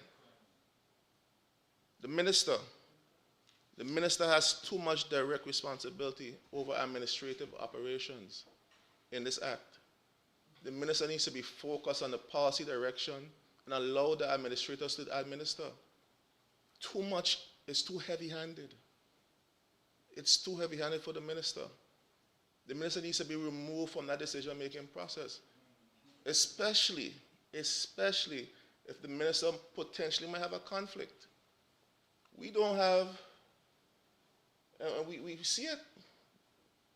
This house elect business people all the time who own retail operations. God forbid you have a minister who owns a retail operations, who owns a business that offers the products that are in the basket of goods, and have that level of oversight and control over the process. It is too dangerous. The conflict of interest is too real, Mr. Speaker. And we need to ensure that that level of conflict of interest is managed and that it's not enshrined in the legislation in the way that is being enshrined now. So I do not support it in its current form. Minister, again, in Section 4, Clause 5, Amendment to Section 9. The minister is, again, the final arbiter. The final arbiter. He appoints the board. The business development manager reports to him, and he makes a final decision. We have to ensure that that level of accountability and transparency is managed, and that those powers that vested in the minister, particularly administratively, have to be curtailed and managed more effectively. As you get then, the bill seeks to establish, and I agree with the Minister for Works, this is the most substantive change in the legislation. And in fact, when in 2020 we was doing this legislation, it was always the intention to add the tribunal aspect of it. And for whatever reason, we never got a chance to add in this tribunal piece of the legislation. I know that the section that speaks to the price control essentially was supposed to be added as well. Be that as it may, is here, and I think it's a good feature, and I think it's a feature that is necessary to have a level of oversight and recourse for persons who might be aggrieved. Mr. Speaker, I also like the element that speaks to the testing of products in terms of any concern or any matter that will come before the tribunal. Particularly in the space of the beautician space. I think that's a space that is grossly underregulated, It has a potential to do extreme harm when you're dealing with dangerous chemicals. I know that the process for licensing in those spaces is very rigorous. It's pretty much like you're going through a science, because you have to know what chemicals you can't mix with other chemicals and the potential harm to the consumer. I think that is important for us to really make sure that we get that aspect of it right, ensure that there's sufficient oversight and regulations for those key industries within the arena that tend to go under the radar and not have the level of scrutiny that is necessary for them to move forward. So this section, Mr. Speaker, I fully support, and I think that the public needs to have the level of confidence that this process is free from government intervention, government control, and I think we have to make sure we pay some keen focus on how we build out the tribunal, how the tribunal should function. I have a few concerns concerning the tribunal. I think that there needs to be appointment from the opposition on the tribunal. I think you need to have balance and parity within the process, not just being appointed by the minister solely. And I also believe that the tribunal need to be expanded. Tribunal necessarily mean it has to be 3-person. And I'm sure the Lord Attorney General could advise on that. It don't mean it has to be 3-person.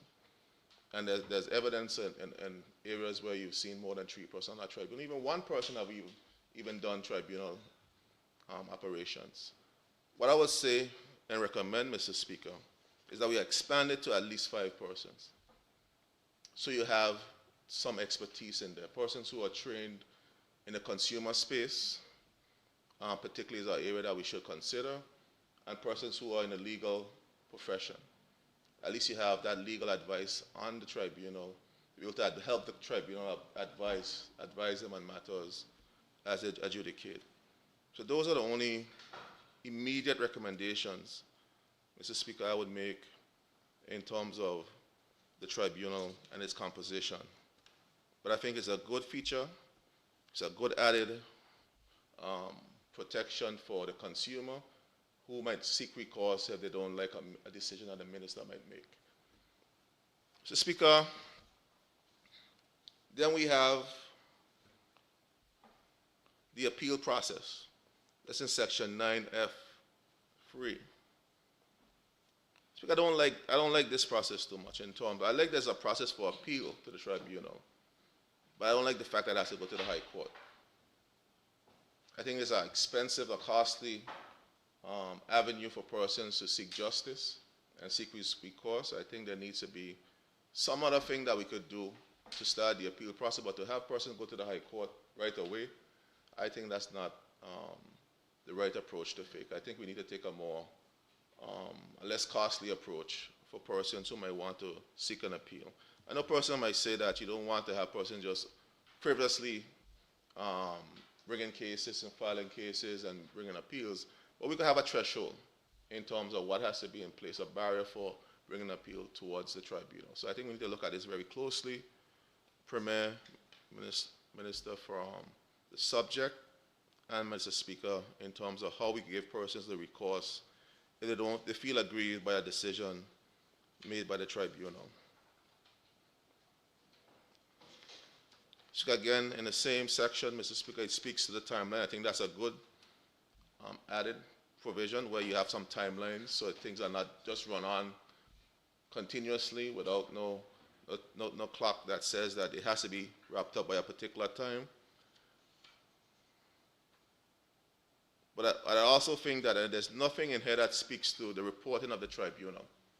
There's reporting from the business development manager, but the tribunal has no reporting requirements. And I think it's important for us to ensure that the tribunal has a requirement to report to the minister and subsequently to the House in terms of what's happening with the tribunal. So publicly place the reports on the record, a public record. Again, I spoke about the testing, Mr. Speaker. I think it's something that's necessary, something that we should do. Penalties, sections 9J G, J, K, and M, where the bill creates offenses and penalties. You know, failure to comply, I mean, some of the imprisonment up to 2 years, I think is a little stiff. If a tribunal reaches out to you and then you don't comply, 2 years in jail, prison, or 10,000 fine, I think is a bit draconian, Mr. Speaker. I think we need to look at the penalty section of the bill and make some necessary recommendation. I think they're excessive for just procedural breaches.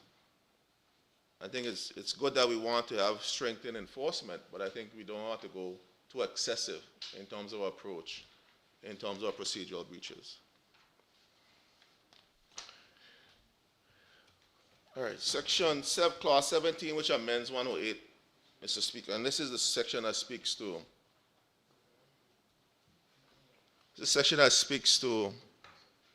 the powers and for essential goods, and it says that section 17 says section 108.1 of the Principal Act is amended, A, in subsection 1 by leaving the words on the advice of the Commission, and B, in subsection 2 by inserting immediately after paragraph D the following new paragraph, DA, provide for the regulation and control of prices for essential goods, including the establishment of price limits, periodic review of prices, and measures for monitoring and enforcement. So again, this has to go in regulations. We don't have the business development manager. We're about to pass an act shortly, once all the provisions are agreed. And we don't have the regulations. Do we have the regulations drafted? And we know the reality of regulations in this House, Mr. Speaker. And my concern, particularly with this provision, is that it's too broad. It's way too broad. And we have to be extremely careful in terms of how we tinker with the economy in a free market system. I agree that there needs to be controls, particularly in one of the areas that we were looking at.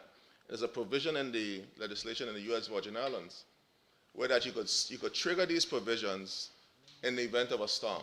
And I think the minister just mentioned that.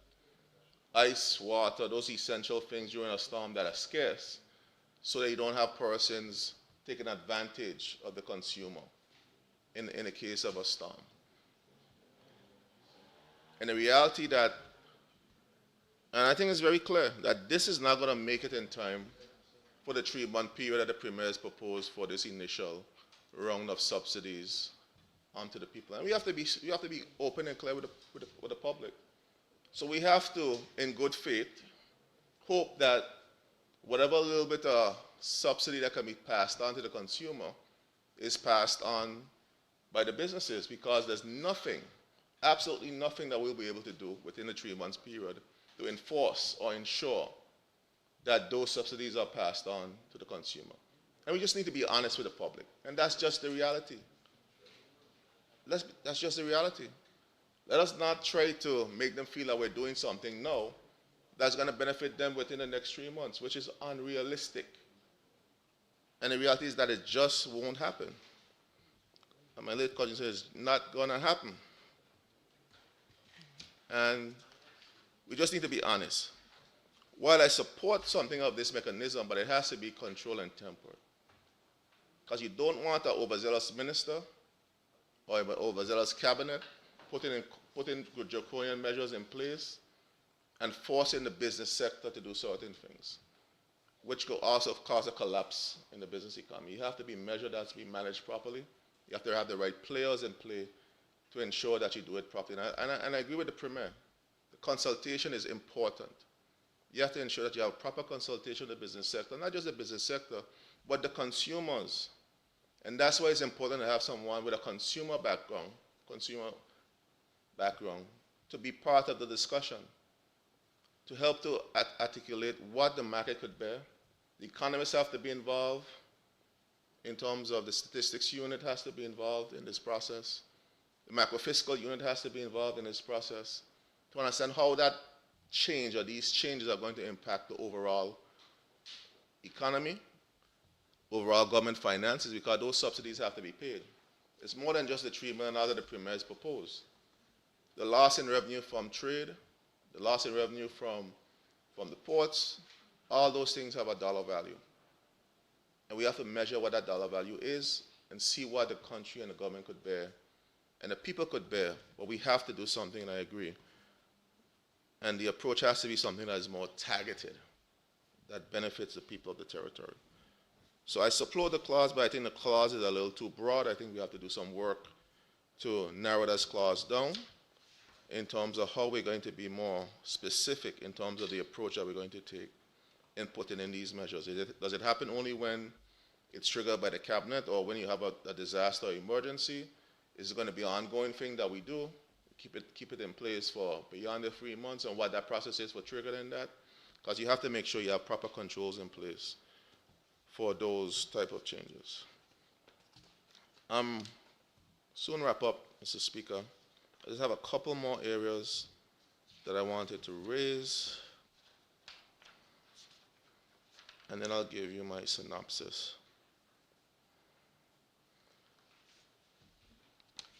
I like the section that speaks to the timelines for the tribunal to make a decision, but there's nothing that speaks to the ministerial timeline. I think there needs to be something that speaks to the minister having a timeline to make a decision as well. No, there's nothing there, unless I missed it, and we'll go through the committee stage and we'll see what is there.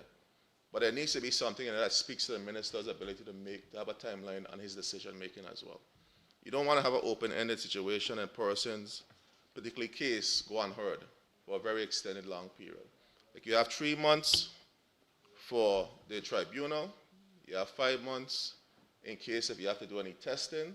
There needs to be a converse timeline for the minister to make a decision. And currently there's nothing there that speaks to the minister having to make a decision.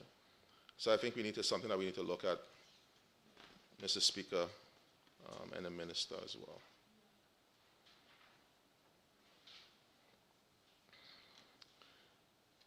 Mr. Speaker, I think I'll stop there and give the other members a chance to speak, but I just want to touch on a little area here in terms of specific concern, Mr. Speaker, that I raised earlier, just to reinforce. Mr. Speaker, like I said earlier, I like the feature of the tribunal. I think it was necessary. I think it's something that we have to spend some time on to ensure that it's done properly. And there's some areas of concerns that I've raised earlier that we need to really focus in on. The testing mechanism, Mr. Speaker, again, an important feature, particularly with defective products and persons who are bringing goods. And the Minister of Health should be keen on this because people are bringing in products that could be harmful to the consumer and to the population. We need to have some level of ability for recourse to the consumer and to deal with those businesses accordingly. And I think the regulations have to be strong in terms of the message that we send to businesses who bring in products that would cause harm to the population, Mr. Speaker. And again, I like the feature. It's a feature that we were toying with before in terms of the pricing, to ensure we have significant pricing control mechanisms, but not control to the point where you impact overall economic activity. It has to be measured. It has to be thoughtful in terms of how you deal with the consumer issues and ensure that it has impact. The key thing is impact, because these measures have a cost, and you have to ensure they have impact and make sure that the consumers benefit from the impact of these changes that we make. Again, my concern is that the excessive powers that are there for ministers, you hear me talking about powers for ministers, this is something that you have to ensure that is balanced. The minister can't be, is it a head cook, chef, and bottle washer at the same time? Well, the law is, well, but it can't be excessive. It's one thing with having powers, and the minister's powers are clearly defined in the Constitution. These are administrative powers that we're talking about. And based on what I'm seeing, Mr. Speaker, they tend to be excessive in terms of the purposes of what they're intended to execute. then those powers undermine the institution. It undermines the institutional independence. We have to ensure that the institution has a level of independence. There needs to be a level of independence in the institution. Mr. Speaker. Mr. Speaker, all in all, I think it's necessary. While I disagree with the approach that the government is taking, it's the reality. Governments make decisions. And I don't have to agree with them. But I believe consumer protection legislation is necessary for us moving forward. There needs to be a level of control and regulations within the market. We have to ensure that our consumer has a recourse when they feel they're being aggrieved, particularly with the issue of refunding. Right now, persons, if they get a defective product, they don't get refunds. There's nothing to force and insist on a refund for consumers. Something you're left holding the bag. So you need to ensure that there are mechanisms in place that you adequately protect the consumer, but so that the businesses don't be bombarded. People go and, in the States, there's this trend where people go and they get clothes, they're ready for the night, and they bring it back and get a refund the next day. You also have to, you have to also, no, it's true stuff. And you have to also make sure that the businesses are not abused in the process as well. So those powers have to be measured, and have to be measured in a way where both consumer and businesses are considered in the process. But there has to be some place where the consumer could have a level of recourse, and I think the bill aims to do that, as was in the original bill, and the subsequent amendments as well have sought to strengthen those provisions. So, Mr. Speaker, while I have my challenges, I will have the discussion in the committee stages and where we could strengthen the bill, we strengthen the bill. But the reality is that it's the government's responsibility to make laws, and the House responsibility to make laws, and the government has brought it. And what we will agree with, we'll agree. What we can agree with, we'll agree, and what we can't, we'll make our voices heard loudly. I thank you, Mr. Speaker. Any other member wishes to debate?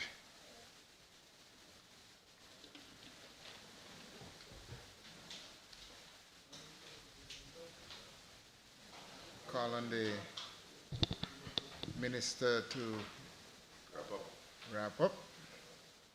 Yeah, wrap up.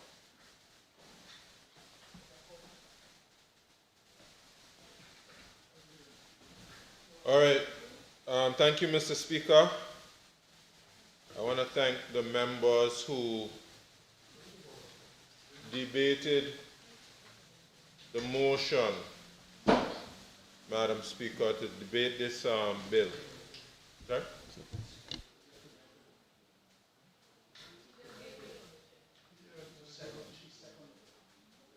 So you wanted to debate? It's up to you. Okay. Sorry, Mr. Speaker.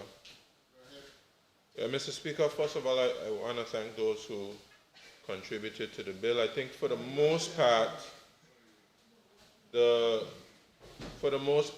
feedback I think was useful and helpful. I want to thank Minister Smith and Minister Reimer for their explanation of the bill and their thorough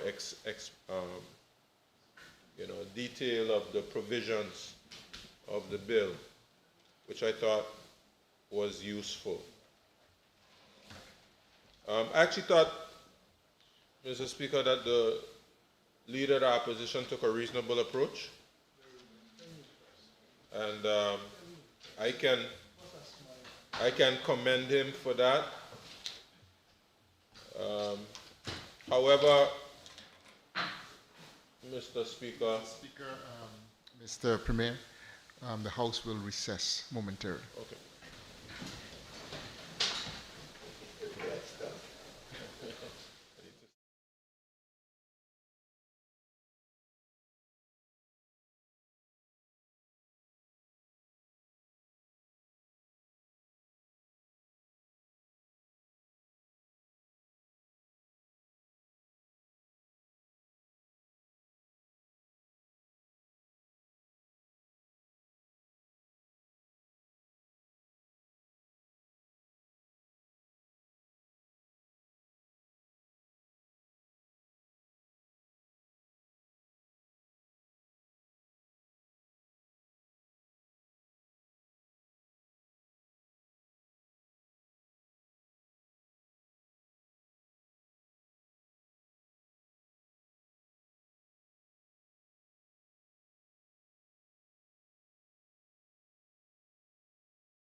This House resumes its sitting.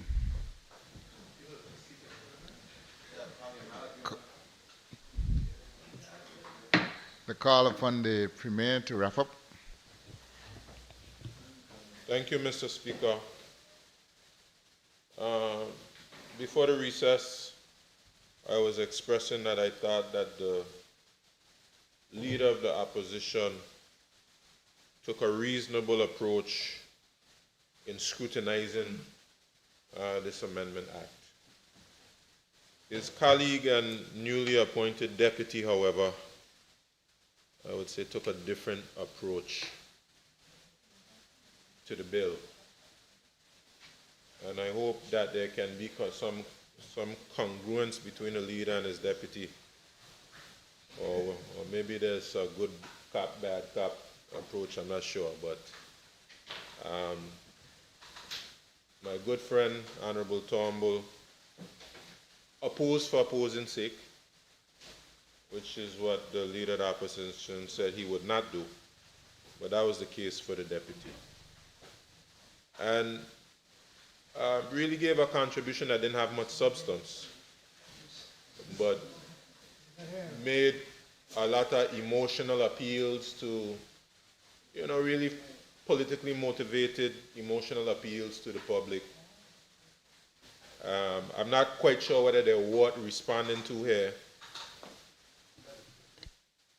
So maybe I'll just ignore all of those things because I'm not quite sure. It just seemed politics as usual. I guess to replay on Facebook after we cut out a clip here or there.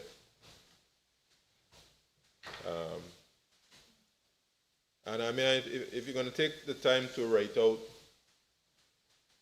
what you write out, it should have more substance.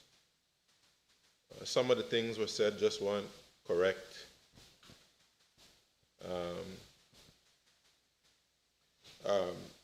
The member talked about affordability. Well, this whole concept of a basket of goods speaks to affordability. That's really what we're speaking about. We spoke about it being rushed. I mean, it was quite the opposite. This thing wasn't rushed. It took too long to get there. It wasn't rushed. It says it's speaking just about administrative procedures, and it's so much more than that. It is establishing a very comprehensive consumer protection framework, and it's going to have a dramatic impact on the rights of consumers. Really, consumers don't really have rights right now. They're not protected in law. So the bill is doing. The bill is not just enacting administrative procedures. It's going to allow the Consumer Protection Act to come into force by not tying it to the Trade Commission, which it was said before was suspended.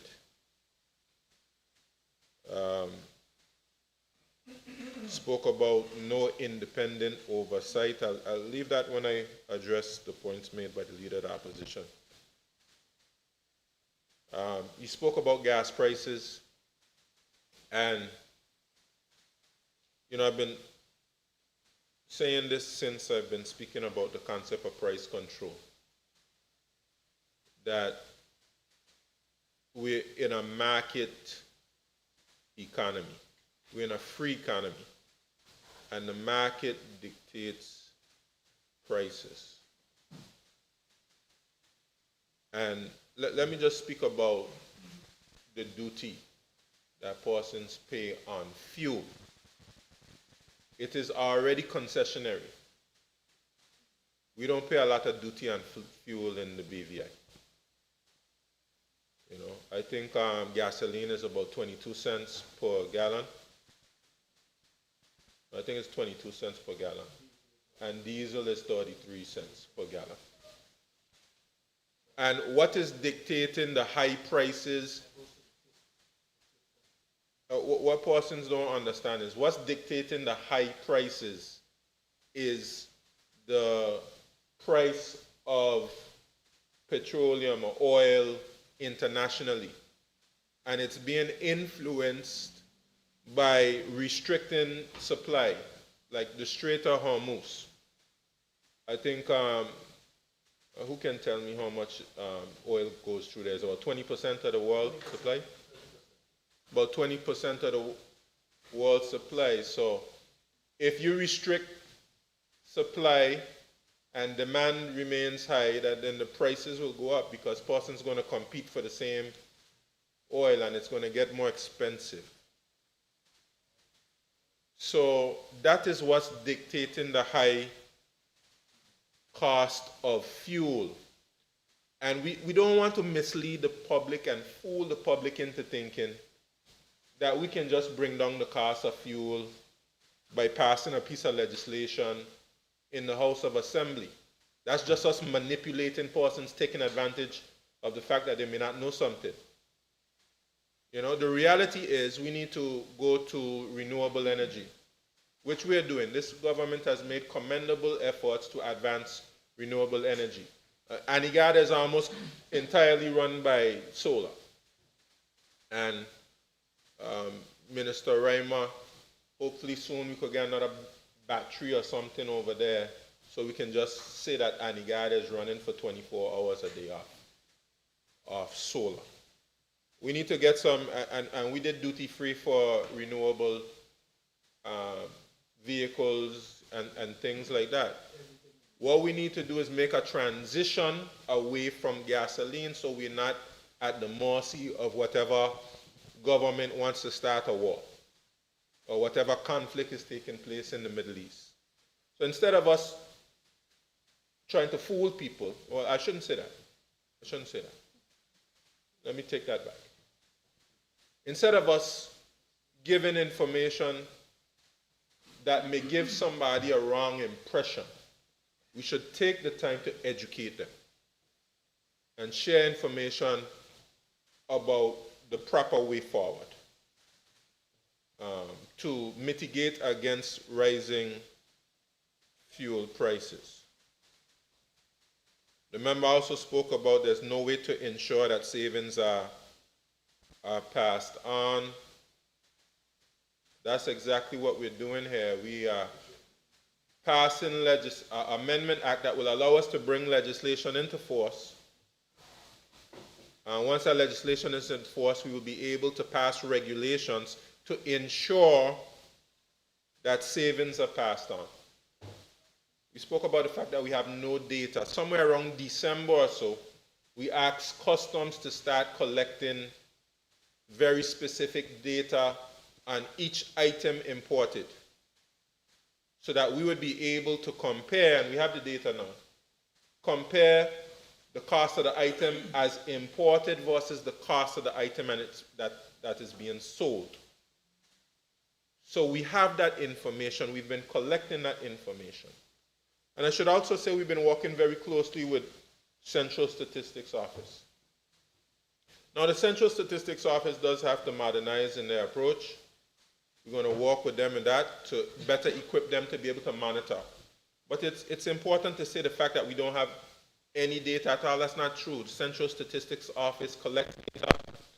They publish a consumer price index. You know, the information is not always up to date.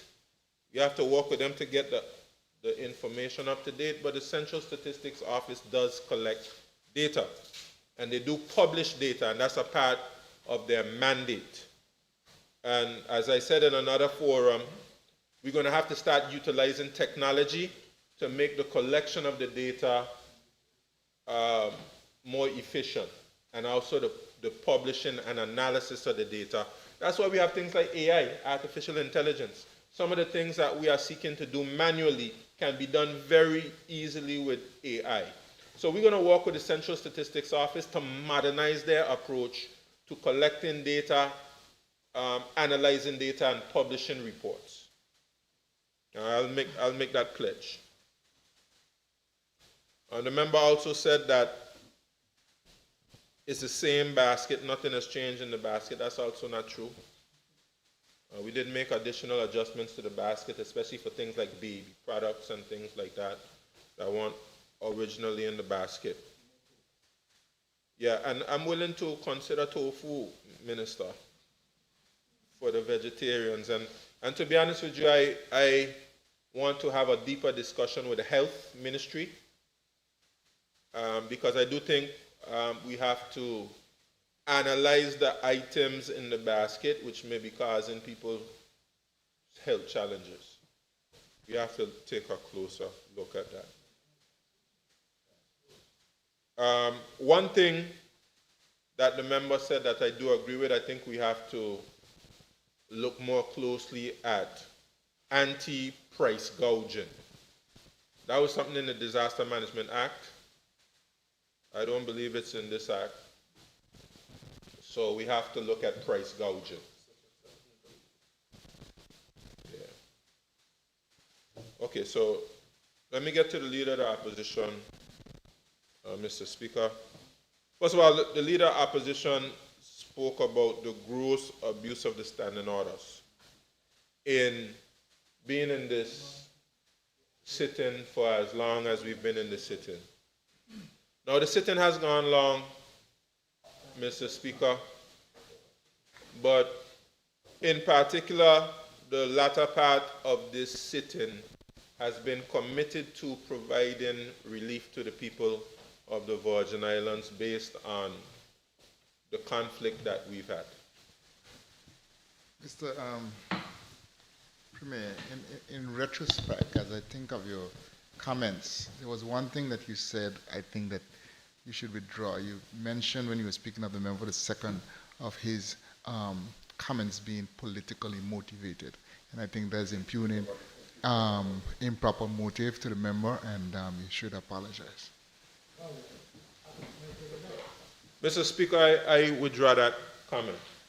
And if anybody got the impression that I was imputing improper motive, I certainly apologize, Mr. Speaker. Yes. Okay. Mr. Speaker, the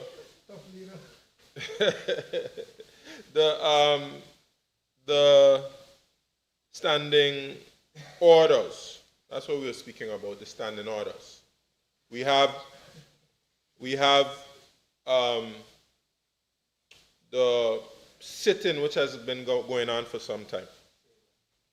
But the last few weeks, especially since April or so, Mr. Speaker, we have been focusing on these measures to bring relief to the people of the Virgin Islands, and I know that the Leader of the Opposition must be in support of the measures that we did. And that's the reason why the session has extended, is to be able to get in this Consumer Protection Act, give it a first reading and also a second reading, and also lay the various measures on the table.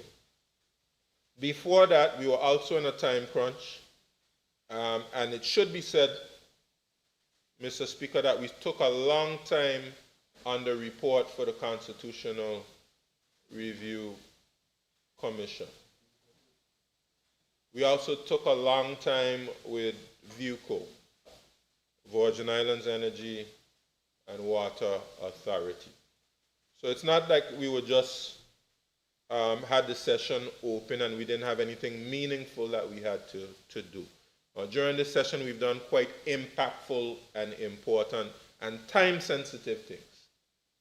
And once this measure is passed in the House of Assembly, the only thing left would be any other business. We can have any other business, and then we can close this session, and then we'll come back and the members will be able to ask the questions they need to ask. So yes, it has gone long, Mr. Speaker, but we're not living in ordinary times right now.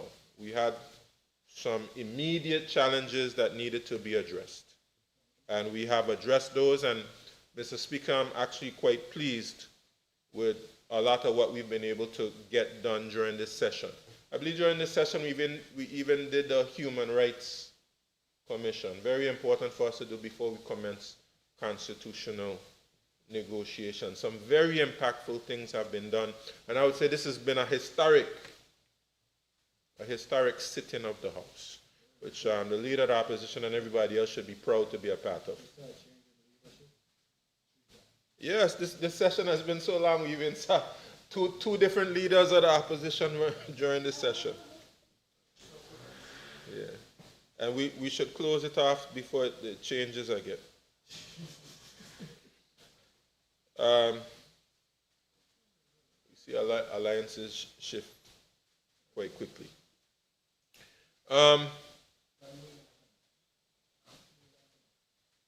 Mr. Speaker, the independence of the Trade Commission came up a number of times with Honorable Turnbull and also the leader of the opposition. I understand the perspective, Mr. Speaker, but let me say this. When the people elect a government, they elect a government to lead. They elect you to lead. The Constitution gives us authority to be able to administer a subject. And when persons are elected, they elect to solve challenges and problems. And there are persons who are there to help us to execute those, but not to take on our own constitutional responsibility. Now, in some instances, yes, you can have these statutory bodies.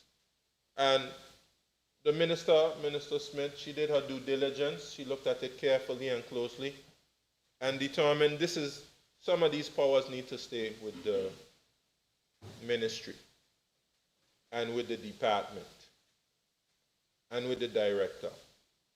And after looking at it, I agreed. Of course, before I was going along with the Trade Commission as it was presented, when Dr. Smith gave it to the then junior minister, now leader of the opposition. But Dr. Smith's wife now tells me something different. So,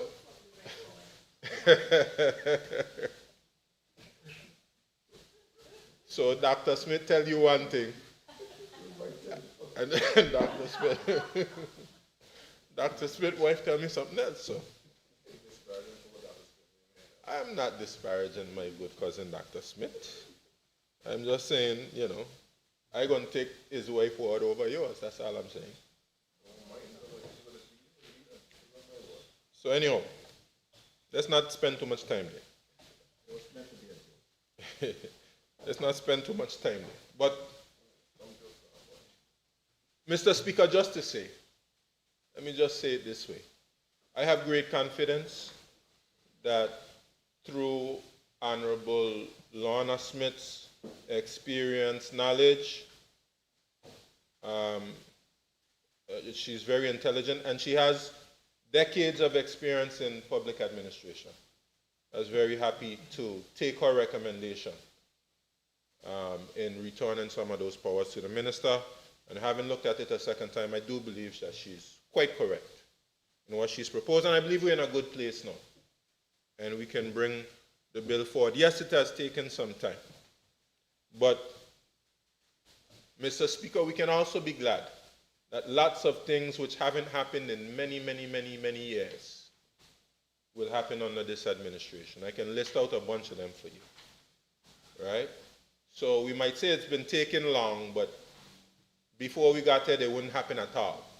It wasn't just a matter of happening slowly, they just didn't happen at all. And now they're happening. So we shouldn't complain about it taking long if it's actually going to happen. Okay?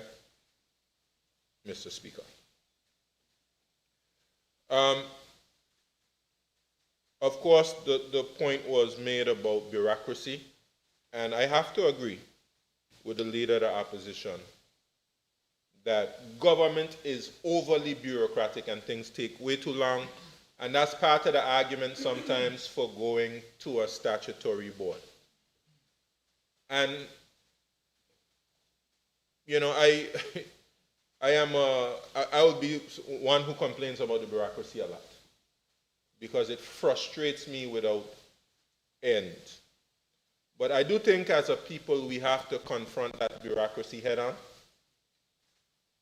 Mr. Speaker, as opposed to kicking the can down the road, of just allowing the bureaucracy to exist and we just go run and form a statutory board to try to get around it. We have to fix government. We have to fix it. And that's the reason why we're going to the United Kingdom, to get some constitutional change.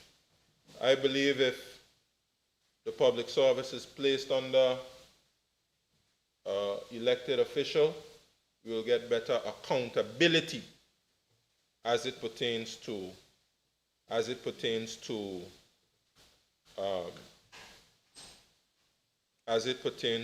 the performance and the efficiency of the public service.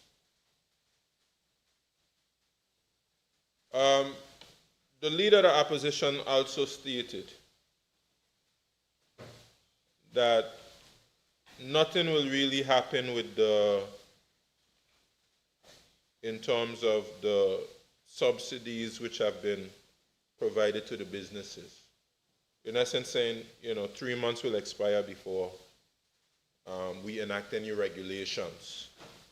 First of all, Mr. Speaker, I'll have to say that while the current duty reductions are just for 3 months, I'm going to sit down with the team to see if we can make permanent a lot of these duty reductions, and that we have payment for these duty reductions, that we can pay for them. Yeah, so we'll have to see how we can make these duty reductions permanent and how we can have regulations to ensure that those savings are passed on to the consumers. But we will evaluate it very closely and to see whether those can be extended. But we will endeavor, now that this bill is coming into force, we will endeavor to bring those regulations quickly. And as you said before, we can't just allow the bureaucracy to impact our ability to help our people. We have to do what we can to ensure that those savings are passed on. And I'm heartened by some of what has been reported. Minister Reimer spoke about the businesses which are reporting that they are lowering prices due to the duty reductions. One business, I'm sure others would have as well. And Minister Smith also spoke about the businesses who have lowered prices due to the duty concessions. And I'm going to plan a follow-up meeting with those businesses along with Honorable Smith, so we can follow up with them with what has been done as a result of these concessions that we agreed to. We did our part, Honorable Smith, and we expect the businesses to do their part. So I don't think it's true that nothing will happen with these subsidies. I believe that savings will be passed on, and we're also going to do the regulations as well. Mr. Speaker, I'm going to close just by saying, while we do have persons in the community who are having a difficult time, we cannot deny that. This government just doesn't speak about persons having a difficult time. We have taken tangible measures to improve the living of persons. I'll give you some examples. We gave a $30 million raise to the public service. A lot of that raise was focused on bringing persons above the living wage. $30 million,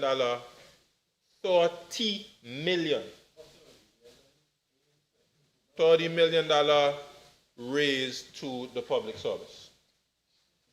In some instances, some persons' salaries just about double. If that is not worth mentioning, if that is not significant, let God not find us to be ungrateful. We gave a significant salary improvement to those persons on the lower end of the scale. We raised minimum wage. Now, some persons got me to be the most horrible person because they wanted it to go up to $15 or $11 or whatever else it was. But I will remind persons the federal minimum wage of the United States, which is the wealthiest country on the planet, is $7.25. And we have persons in here who are business people. And they can tell you if you raise their payroll too much, they might have to lay off persons. They may have to let them go. They might have to shut down their business if they can't have payroll. So if they can't make payroll at the end of the month. So while persons might want these things, we have to sit down and study them. We have to make sure we take actions which are measured and considerate and look at the overall picture. But we raised the minimum wage. We increased the social benefits, which again, it's, comment is being made like that's nothing. But we raised those benefits by as much as 160%. Nobody is saying that those benefits you're supposed to be able to exist completely off a social assistance. Of course, that's why you have Social Security. And we have to find other ways, and this is why persons also have to plan for retirement.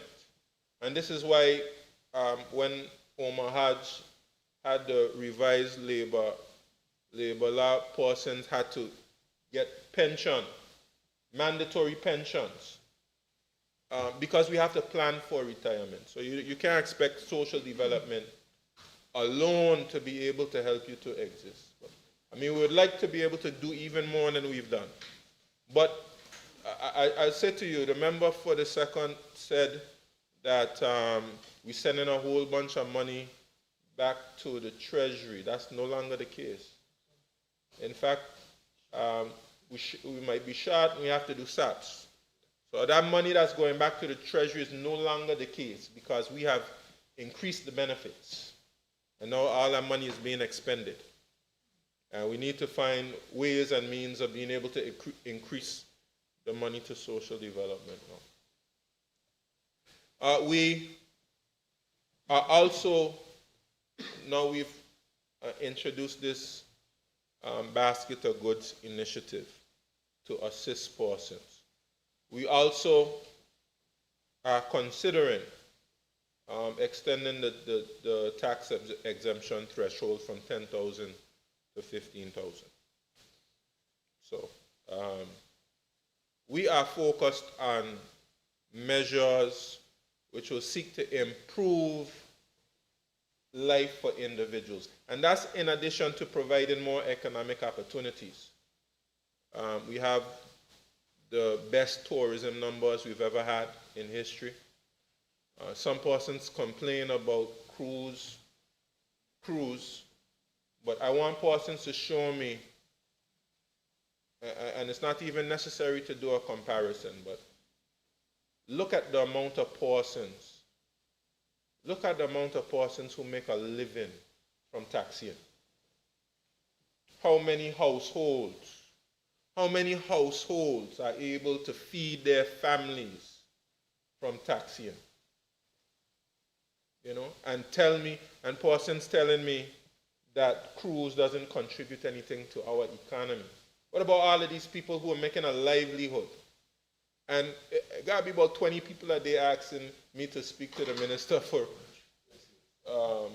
walks for a taxi license. So if cruise ain't doing anything for anybody, why are so many people asking us for taxi licenses? because these people, we got over 800,000 cruise passengers last year. Correct, Minister? 800,000. And those persons, not all of them going to get off the boat, but those who get off the boat, they want to go King Garden Bay, they want to go Smuggler's Cove, they want to go Long Bay, Beef Island, they want to go all over the place, and somebody has to take them there. And there are persons who are able to make a livelihood off of it. So we are providing opportunities for persons. And we want to provide more opportunities for persons to be able to make a living. We started a rated program. We have hundreds of persons who are unemployed, who have work. Some of them are doing an excellent job, being able to keep the roadsides clean and whatnot. We used to do bush cutting 2-3 times a year max. Now we have persons working it, throughout the entire year. And that's providing them with relief, with some money, And if we're not satisfied with that, may God not find us ungrateful for whatever blessings. We have to be able to look at the blessings we have in the BVI. When we are there talking about doom and gloom, the persons who have to leave the homes that they were born in, leave from the places where they grew up, and come to the BVI seeking refuge. Because the BVI's economy is attracting persons. And some persons' persons are fleeing from their economy, and they come into the economy of the BVI. So building the economy is also a way for us to provide relief to persons and provide opportunities. Mr. Speaker, I'm going to stop there, but I just want to say to the people of the Virgin Islands, we care for the people here. We live here. We have family here. I don't live in no ivory tower. We are right here among the people. When the people struggle, we feel it.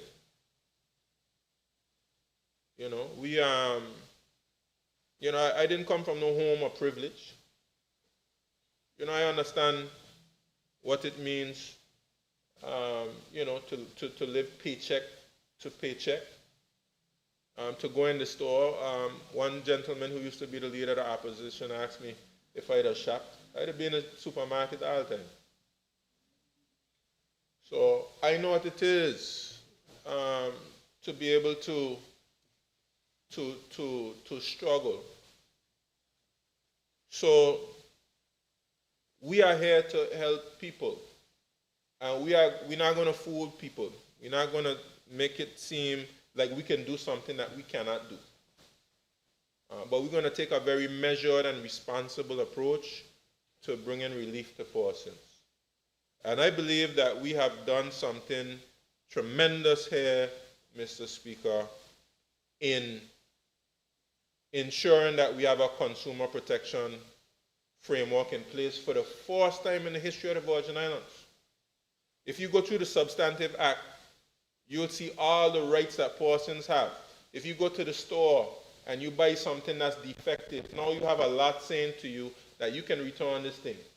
And you don't have to be haggling and arguing with any shop owner. It's right there in the law.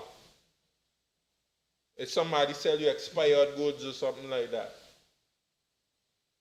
If you pay somebody for a service and they don't provide that service to you. And we've set up a mechanism in place with a tribunal so that you don't have to pick up money out of your pockets and go to try to pay a lawyer to recover your money.